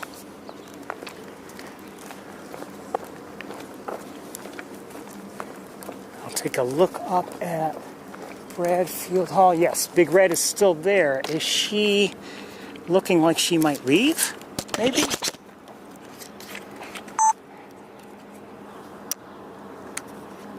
Oops. Maybe not. Well, maybe.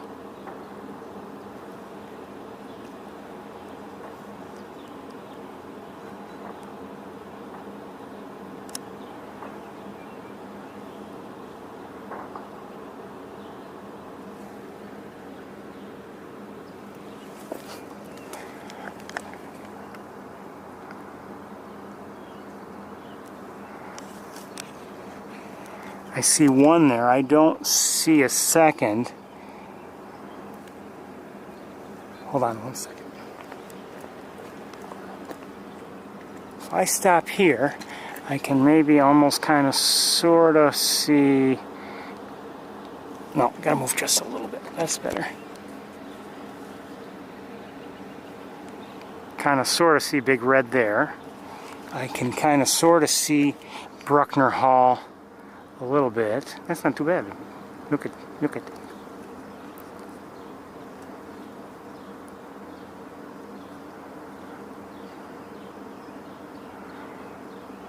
And then we can see this one here.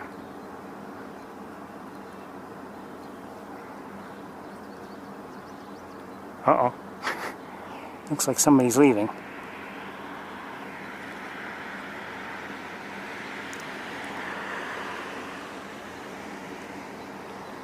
I'm hearing robins in the distance. I think this one's going to move along. Let's wait here for a moment or two.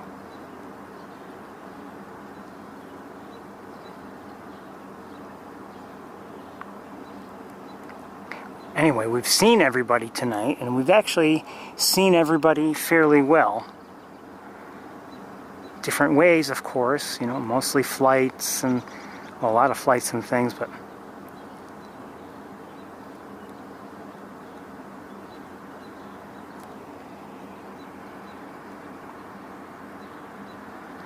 careful, stay away from the roads. Okay, I can't see any longer. One more quick look at Proctor, just quick. And I did see a comment in the chat room, and I would agree that it looks like there's a little bit, at least, in the crop there. So maybe that's why this one has been quiet. On Wednesday, I mean, you know, we saw one who had been calling, and even though it had the prey, it was given prey to eat, and it was still calling. Okay, let's move on.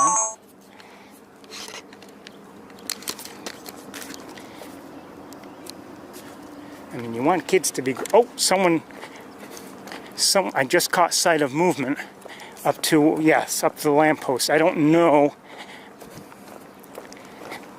where the one who had been, we last saw on the brick thingamabob was, but I see now there's somebody on the lamppost. We're going to go back down to the parking lot.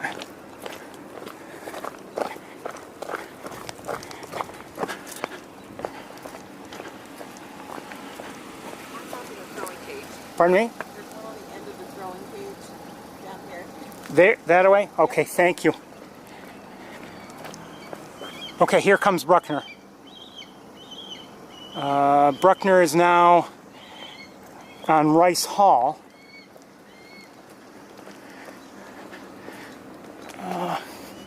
Let's stop right about here. And if there's one on the throwing cage, maybe we can see kind of, sort of, everybody from here, kind of. So we have this one here, who has become vocal. We have this one here, who is looking beautiful. Oh, wait a minute. That's Big Red.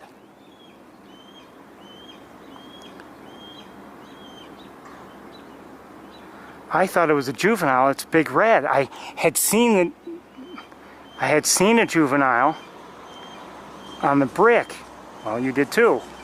But this is Big Red. So she is no longer on Bradfield, and okay, I just saw a juvenile fly across above the parking lot, and let me look with binoculars at the throwing cage. I don't see anybody there, but I don't know where that somebody. Oh boy, I'm all tangled here. I don't know where that somebody had been. Let's move a little bit and see if we can get a better look at Big Red. Our queen is here.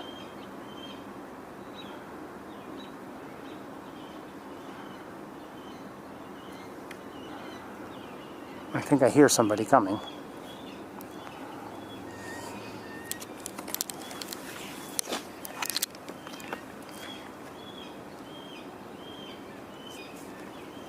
So I don't know where Arthur is, and here comes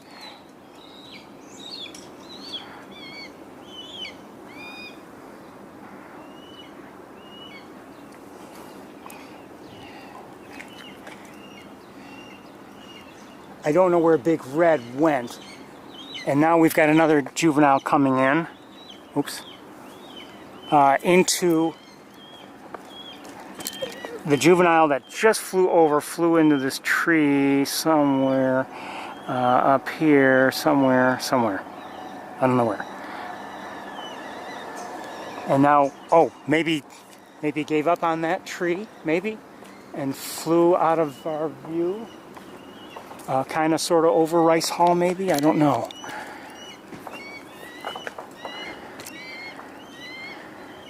I don't... No, I don't see it. And I don't know where Big Red went, but I have a feeling that the second juvenile's moves were because of Big Red. Maybe she moved again.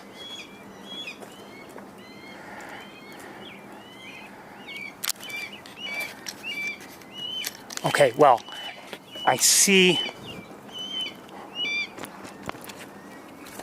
we have one here.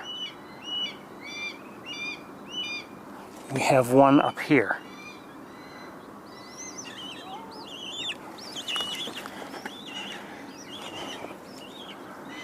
Just flew here. You thought it was coming after me, didn't you? I didn't have time to get scared. I might have been, but I didn't have time. And there's, oh, I see the other one. The third one is on Rice. The one that just ate is on Rice. And it's calling too. Pardon me? That's Big Red, that must be, because she was on here. I saw the flash of tail, but I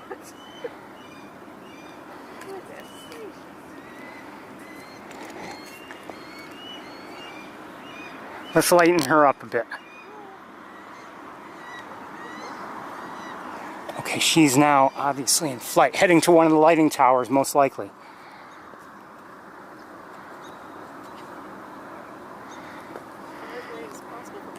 I really, for a moment, it did look like that hawk was going to come after me. It was close. Was it that close? Close enough that I almost told you to duck. Well, maybe they assume I have some food too. I mean, I don't know. Sorry. No, you can't, I can't see you. One here, one here, and I don't know if we still have one in the tree here or not. Oh no, the one in the tree was the one who kind of dove. It's a different tree. Yeah, okay, so this tree. In the very top. Whoops. Not for long.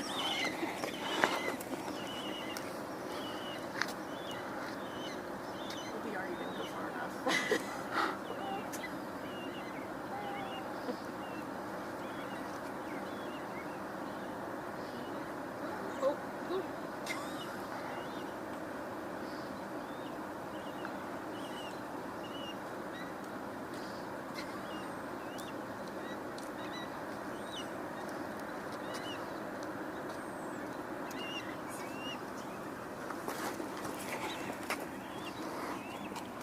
Shoot, I had to shuffle my feet and I lost it.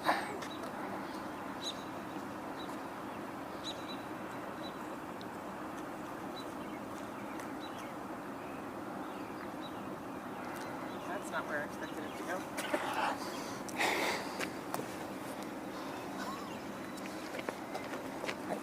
Stay with watching. Don't bother with predicting. I think that's my thoughts. I don't know where Arthur is. I lost him. He had been on top of one of the smokestacks, but I don't see him any longer. But he's been very active. Oh, wait a minute.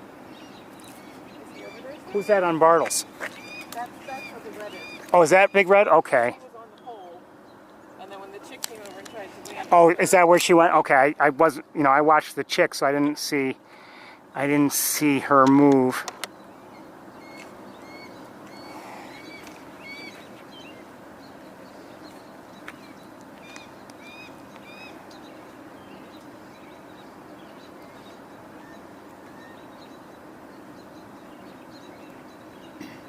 This is a blast.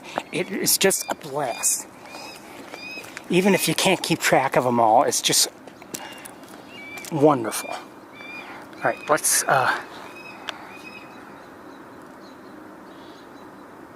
so we have one here.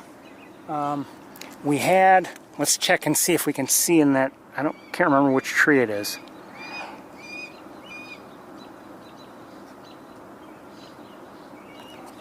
I'm going to have to look with binoculars. 1 second. I don't know if it's there or not.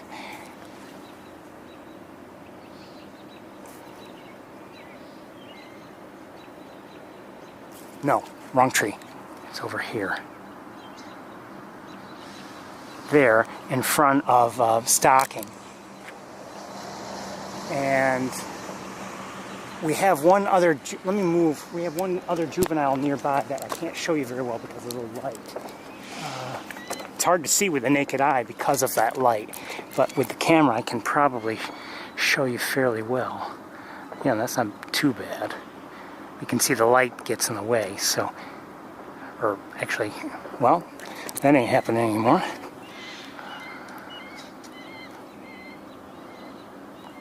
Shoot.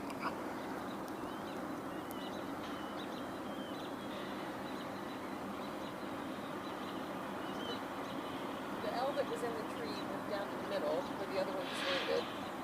So there's two of them. I think there are two right there. Yep, there's one coming. No, wait a minute. Oh, I see. Okay. I think the other one stopped in the tree. Oh, no, that's Arthur. Oh, is it really? He's got prey.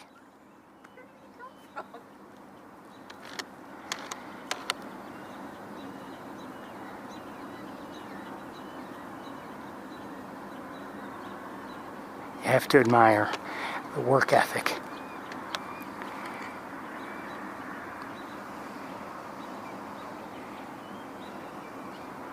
I'm gonna sneak up. Oh, here comes Big Red. Oh. That prey is for her.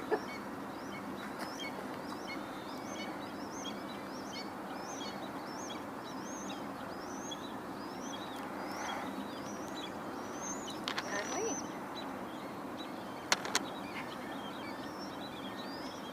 Oh my goodness.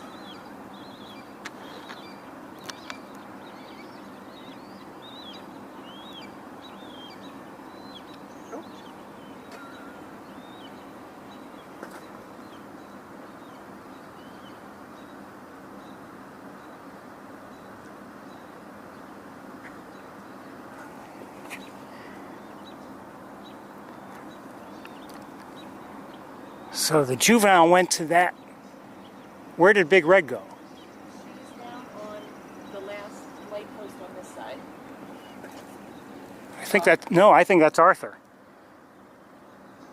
She keep going because she landed there first. Oh, maybe I'm wrong. Here comes the other juvenile to the light pole where this one's left.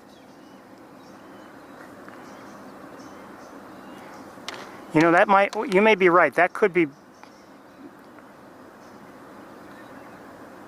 No, I think that's Arthur. Okay, sorry. And I watched him fly there. Big red. Oh no! Let's go back up to the.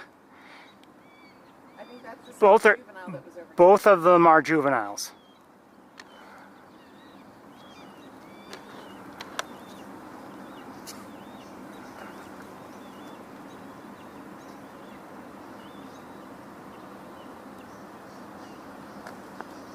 Oh, no, they were both there. They were both there. I see. Yeah.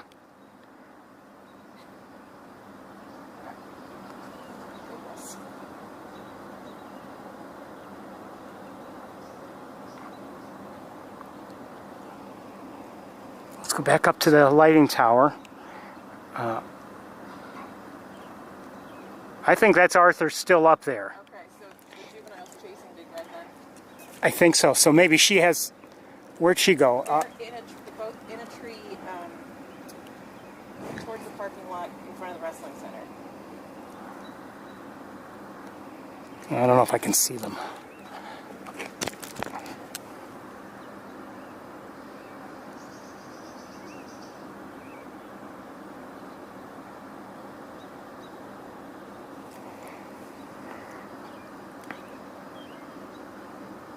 Okay, so, but Arthur, that is still Arthur up there. We still have a juvenile up here for the moment.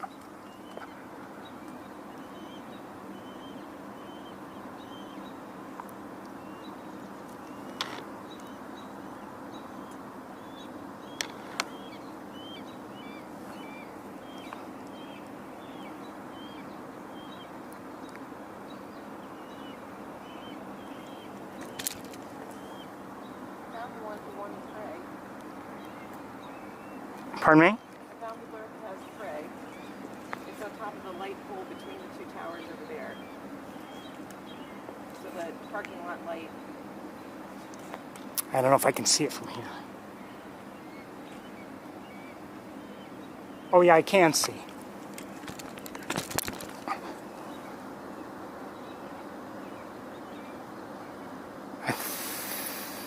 Wait a minute.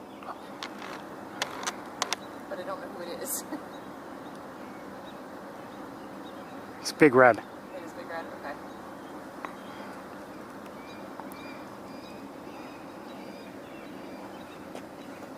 So Big Red's there. Arthur is up here.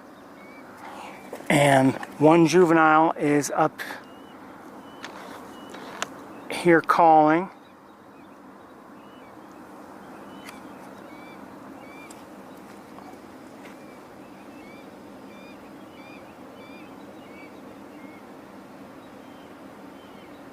Oh, and I see the other juvenile on Bartles. Oh, I missed it. Oh, does the juvenile have the prey?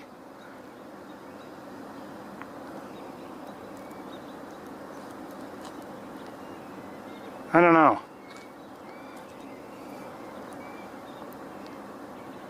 It's still calling the Big Red, but I don't see her holding any prey. I wonder if it got lost somewhere in the chase. No, I think the juvenile has the prey. Let me see.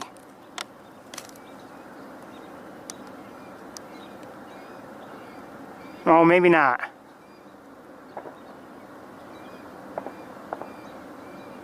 No, I would say not.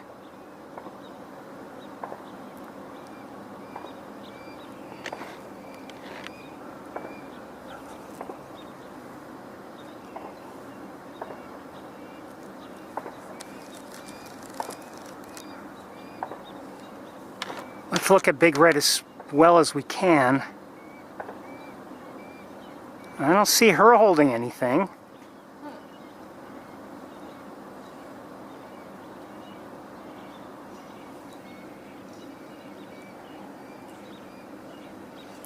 You can look at Arthur again. He doesn't, well, we don't see his feet very well, but he doesn't seem to be holding anything. And this juvenile doesn't seem to be holding anything. Oh, that's probably Big Red. Oh, yeah, that could be Big Red. I'm sorry.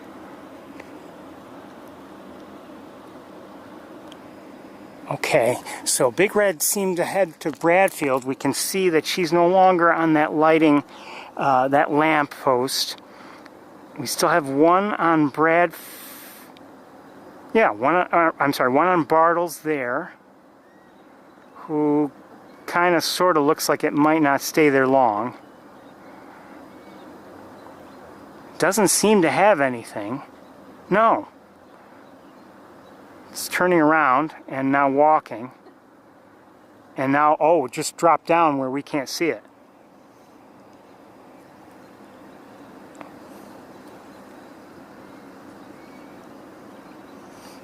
Okay, and now we can look at this juvenile.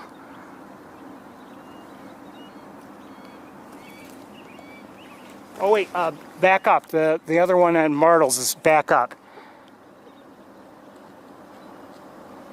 Yes, back up on that ledge.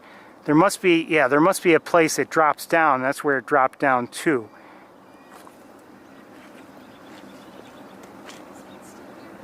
I don't know. On the top of rice. Oh yeah, I see it. So we still have one up here whose crop is looking pretty full to me. Yes.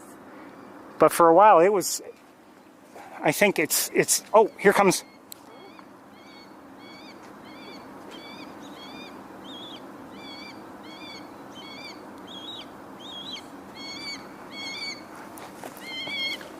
Okay, right over our heads.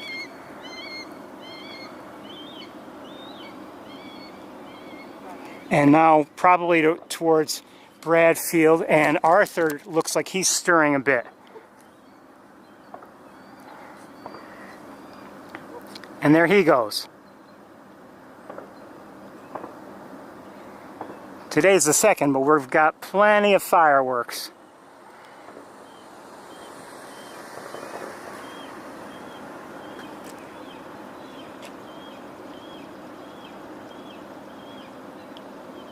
So he's headed likely towards Bradfield, maybe the far side of Bradfield. Is there anybody left in our view? I don't believe so.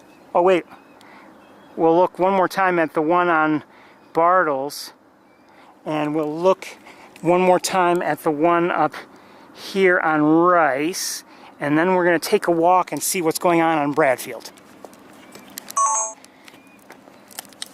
I thought it was going to be a quiet night. This has been wonderful. Okay, let's take a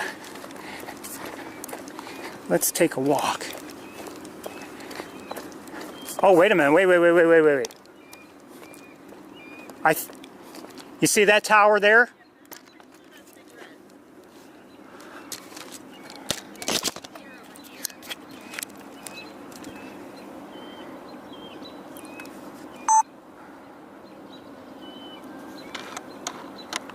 Oops.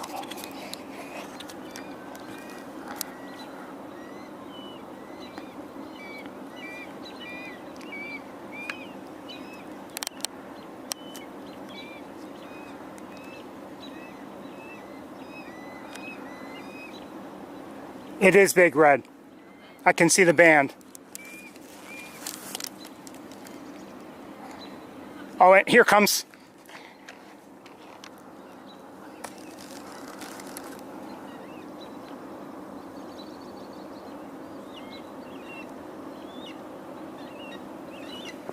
Oh, sorry, lost it. Heading up to Rice Hall, I think. And I can't see well the one who was still on Rice Hall, but is still on Rice Hall. And now let's move a little bit. Big Red is still where she was.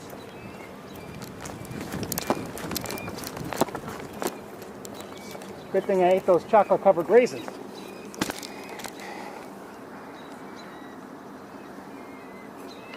So this is Rice Hall.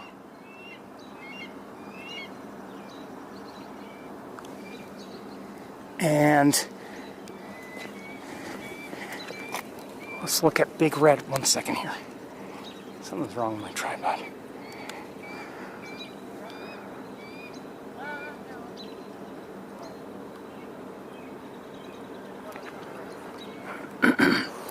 So we have Big Red there. So everybody is over here on this side of the athletic fields, as far as I know.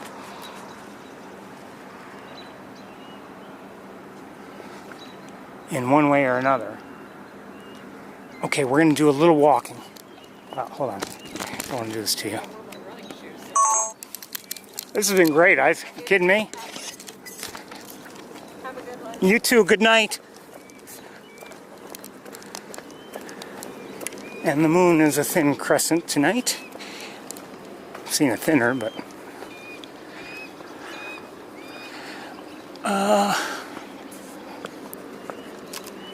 Okay, let's walk down this way, away from Bradfield just a bit, but not too much because, okay, I can get from here 2 juveniles in view. One here.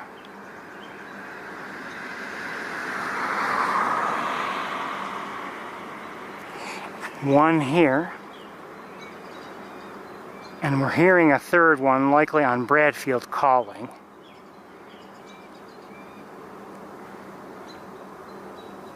Let's look this way. We can see Big Red is there. And we're going to cross the road and see what's going on, if anything, on Bradfield. Oops, I don't know why I did that.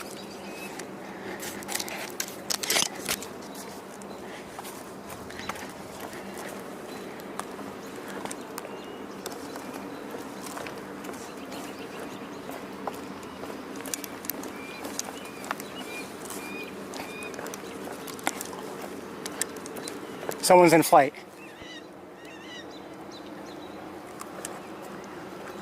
The one who was at the, I guess they call it the patio? I don't know.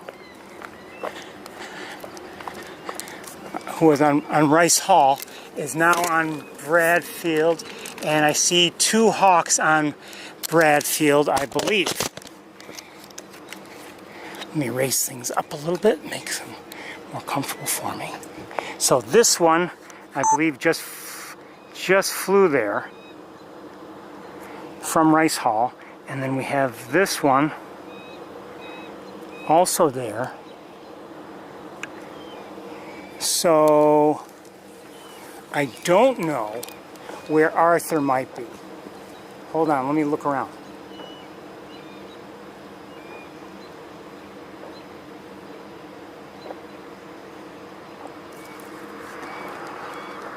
I think this one is kind of, oops, stirring a bit.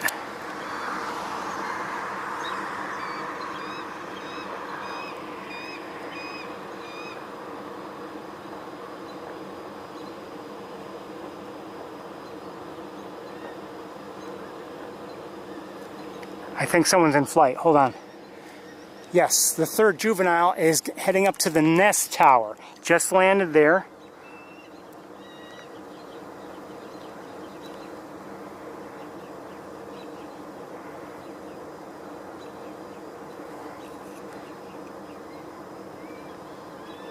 Okay, and again, I don't know where Arthur is. Oh, remember, I suspected he may have gone to the far side of Bradfield. We're going to go look.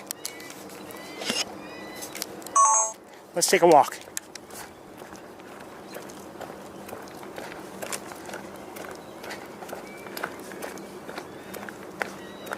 The one who went to the nest tower is probably easily within view from the nest camera. So if anyone's monitoring or manning the camera, please. Big Red just took off. And I don't know where she is, but she went towards Bradfield, and I don't know which side, but I'm guessing she flew to the western side, the unusual side, I should say.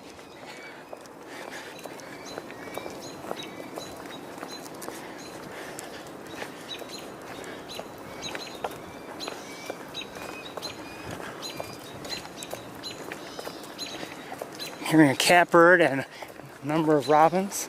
Well, at least one robin, maybe two robins.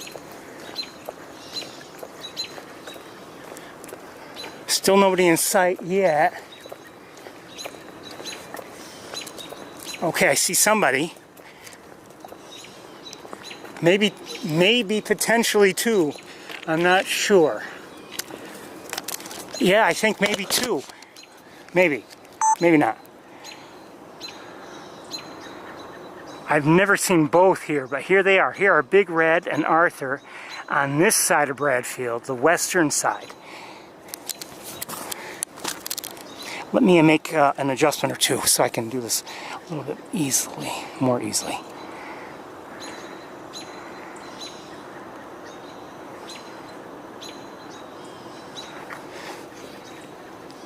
So last we saw, we had one on the nest tower and 4 hawks on Bradfield. 2 on the western side, 2 on the eastern side. I don't know how well you're seeing this. Let me lighten it up a little bit more.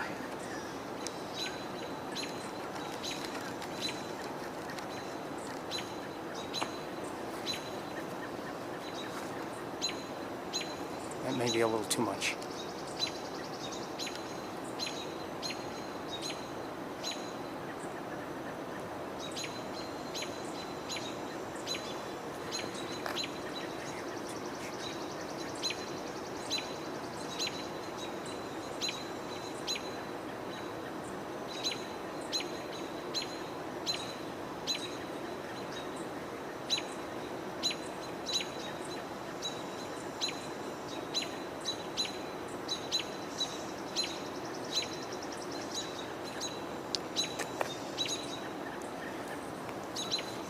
I've never seen both on this side before, not at once, but it's pretty neat to see them. It's been a nice day. We may yet catch up with the others again. I cannot see the nest tower from here. Let me see if I can. No, I can't get it. Got a tree in the way.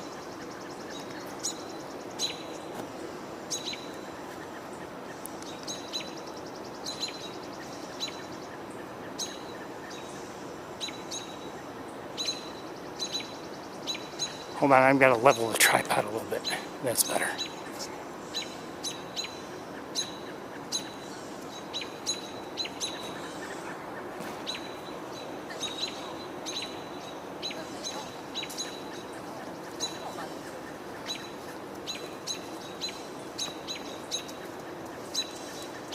Hello. So, what are you photographing? I am looking at 2 red-tailed hawks. Those are adult red-tailed hawks. They're up on the, do you see? Oh, yes. I see it. That's so cool. Oh, wow. And they have 3 of their young that are around here. The last I saw on the other side, which is much darker and harder to see, there were 2 of the young. And then, see these 2 towers here? Mm-hmm. The next one over, I think there's another one on there, but I can't tell from here. But I think this is on YouTube. Like one of those are on YouTube. It is. Their nest is on YouTube all the time. The Cornell Lab of Ornithology streams it. And I'm streaming this right now from this camera. Nice. Just so you know. Oh, we are not supposed to talk. They can hear you. Believe me, they don't care. They hear people all the time. Sorry. And actually, they're probably better off hearing you than they are hearing me. But anyway, so this is Arthur. And her name is Big Red. And they have had 4 chicks this year. And one did get hurt, and actually they managed to capture it, and they took it in, and it's healing well. But there's still 3 in the area, and they've been all flying around all evening and giving everybody a run for the money, everyone who wants to watch them. And but they've been a joy to watch. That's so cool. It really is. It's just wonderful. And they have a nest up there. Their nest was actually in that same tower that I tried to point out to you. Hold on, I'm all tangled up. But it's at the lowest level. Then I can't remember exactly when, but the young all left the nest a few weeks ago, and one by one. And so now they're still being fed by their parents. And the young have been chasing after the parents all evening, calling to them, and you know, they have brought some food, but the parents want the young to eventually learn how to hunt on their own. What do they eat? Like mice? Mice, chipmunks, squirrels, other birds, you know, anything. I've heard anything smaller than a groundhog. I don't know if they would. Smaller than a groundhog is something big, but they'll take rabbits. Almost their size. Yeah, bigger actually, but they'll take rabbits. So anything like that. Frogs, snakes, so whatever's available. And if you want,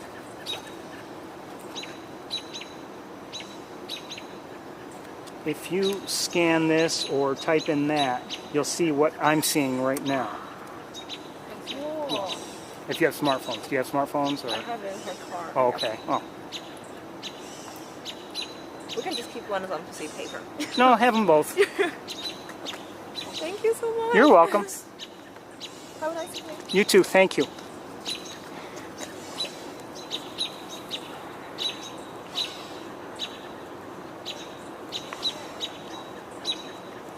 I don't know how I got these wires tangled around me like this. Anyway.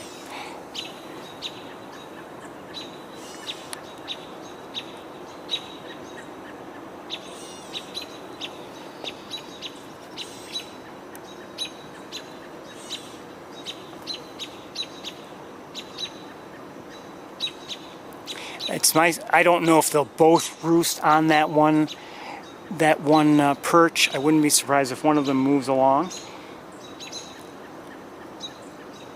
But it's nice to see them. Now I could try to get a different angle, but I think if I do, I'd only get farther away for one, and I don't know if I could do it. Well, maybe I could, but I think this is fine.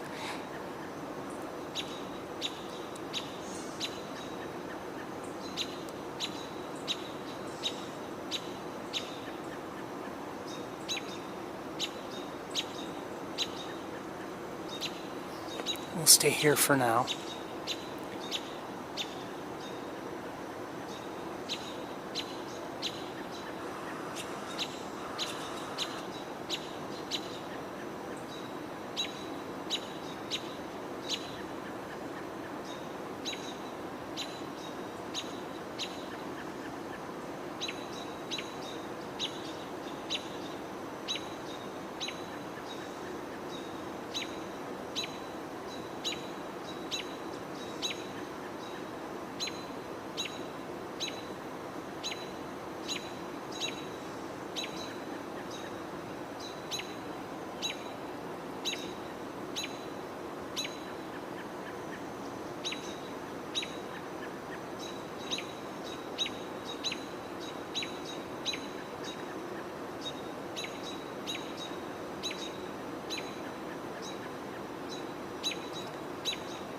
This has been really a great evening just to see all the activity, and you know, I was afraid we might not see all three, but luckily and I don't know if maybe we did see all three before I, you know, could confirm that we saw all three. But anyway, to see all three was wonderful, and you know, thanks to the Hornings to help point out. And also, I enjoyed working with some of the other people, I don't know their names, who were here, and just helping to point out you know, what we were seeing. So that was wonderful. And you know, if they take an interest also, hey, that's a bonus. It's getting kind of late. It's about 10 after 9, maybe a little bit later than that. And you can hear maybe 3 robins are vocalizing right now.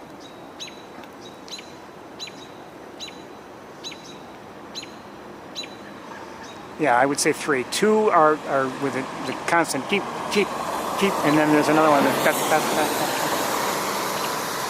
So at least 3 robins are vocalizing, and we're most likely because of our adults here, Big Red and Arthur.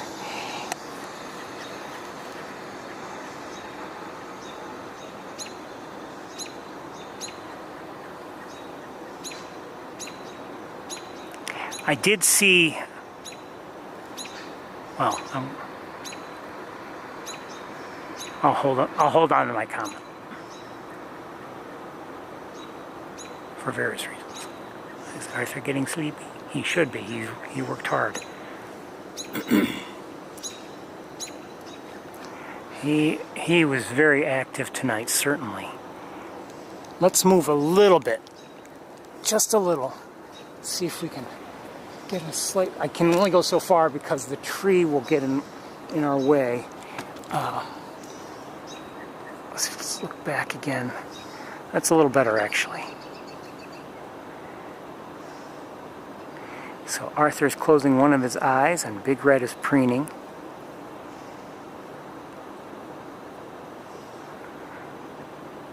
Again, it's getting dark, so it's not easy to see them well.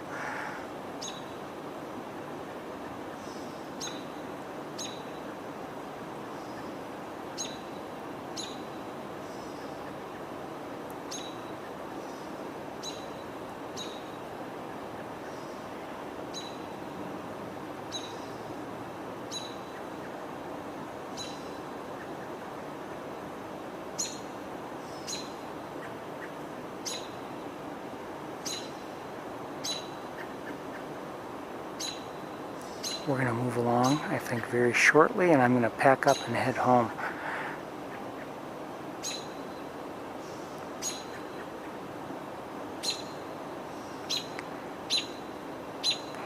We're going to say goodnight to these two, and I think then we'll go to the other side of Bradfield, and we'll just see where everybody is there, and we'll say goodnight to them.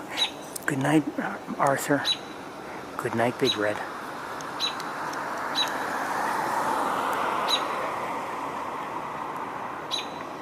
Hard-working hawks. Good night. All right, let's go check on the others and see where they've ended up. And then I'm gonna pack up and go home.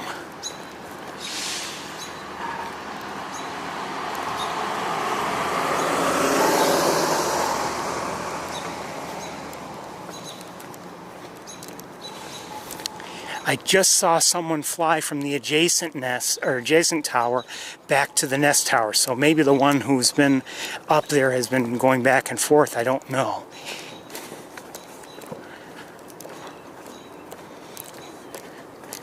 We'll look into things as soon as we can. Let's cross the road.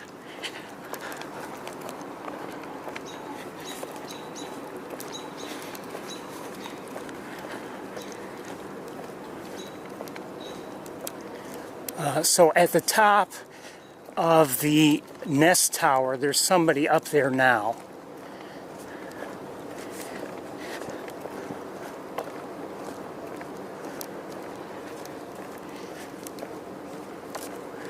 We might as well stop here and look. 1 second.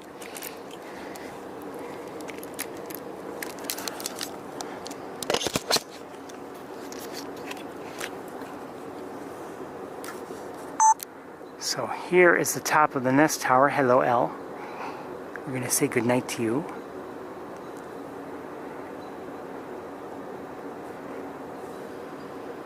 I still can't see the perches on Bradfield, not yet. The trees are in my way.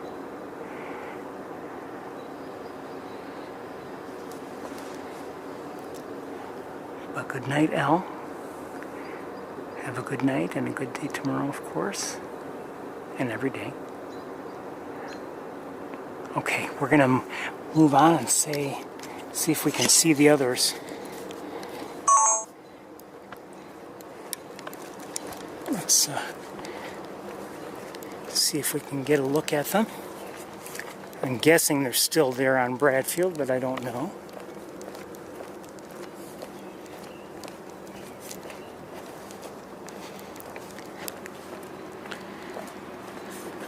It could be that they're there, or it could be that they've both flown to trees or somewhere else. Who knows?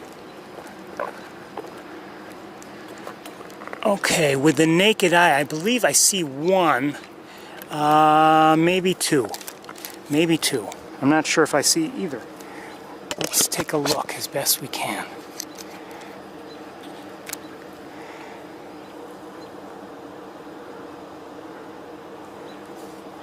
So I do see one here.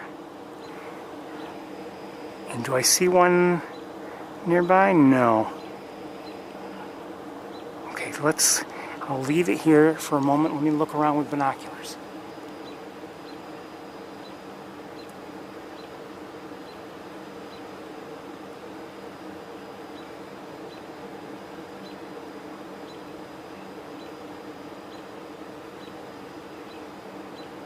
Well, I'm not seeing it, so I don't know where it went.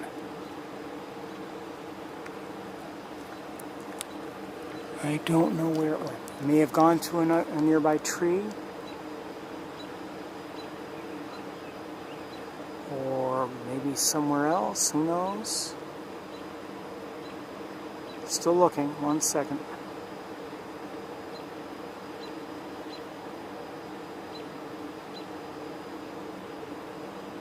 No, I don't see it. I better lighten it up even more for you.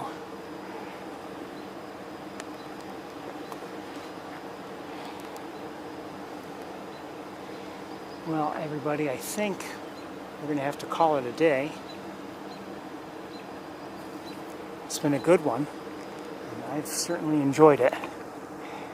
Didn't see as much elsewhere as I would have liked, whether you're talking Montezuma or even Sapsucker Woods, but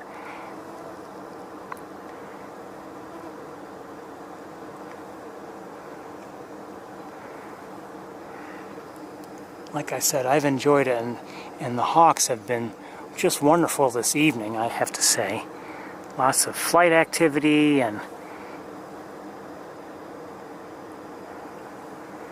we saw, both Big Red and Arthur flying around. We saw the youngsters flying around. But it's time to pack up and head home.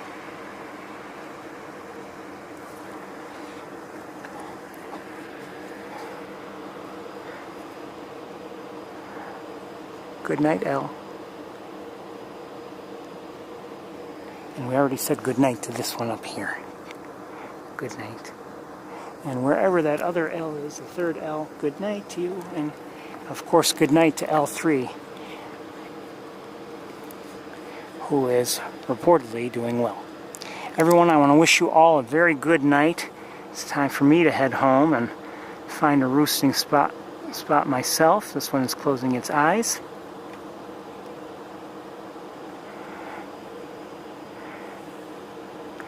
This has been a pleasure. I hope you've enjoyed it as much as I have.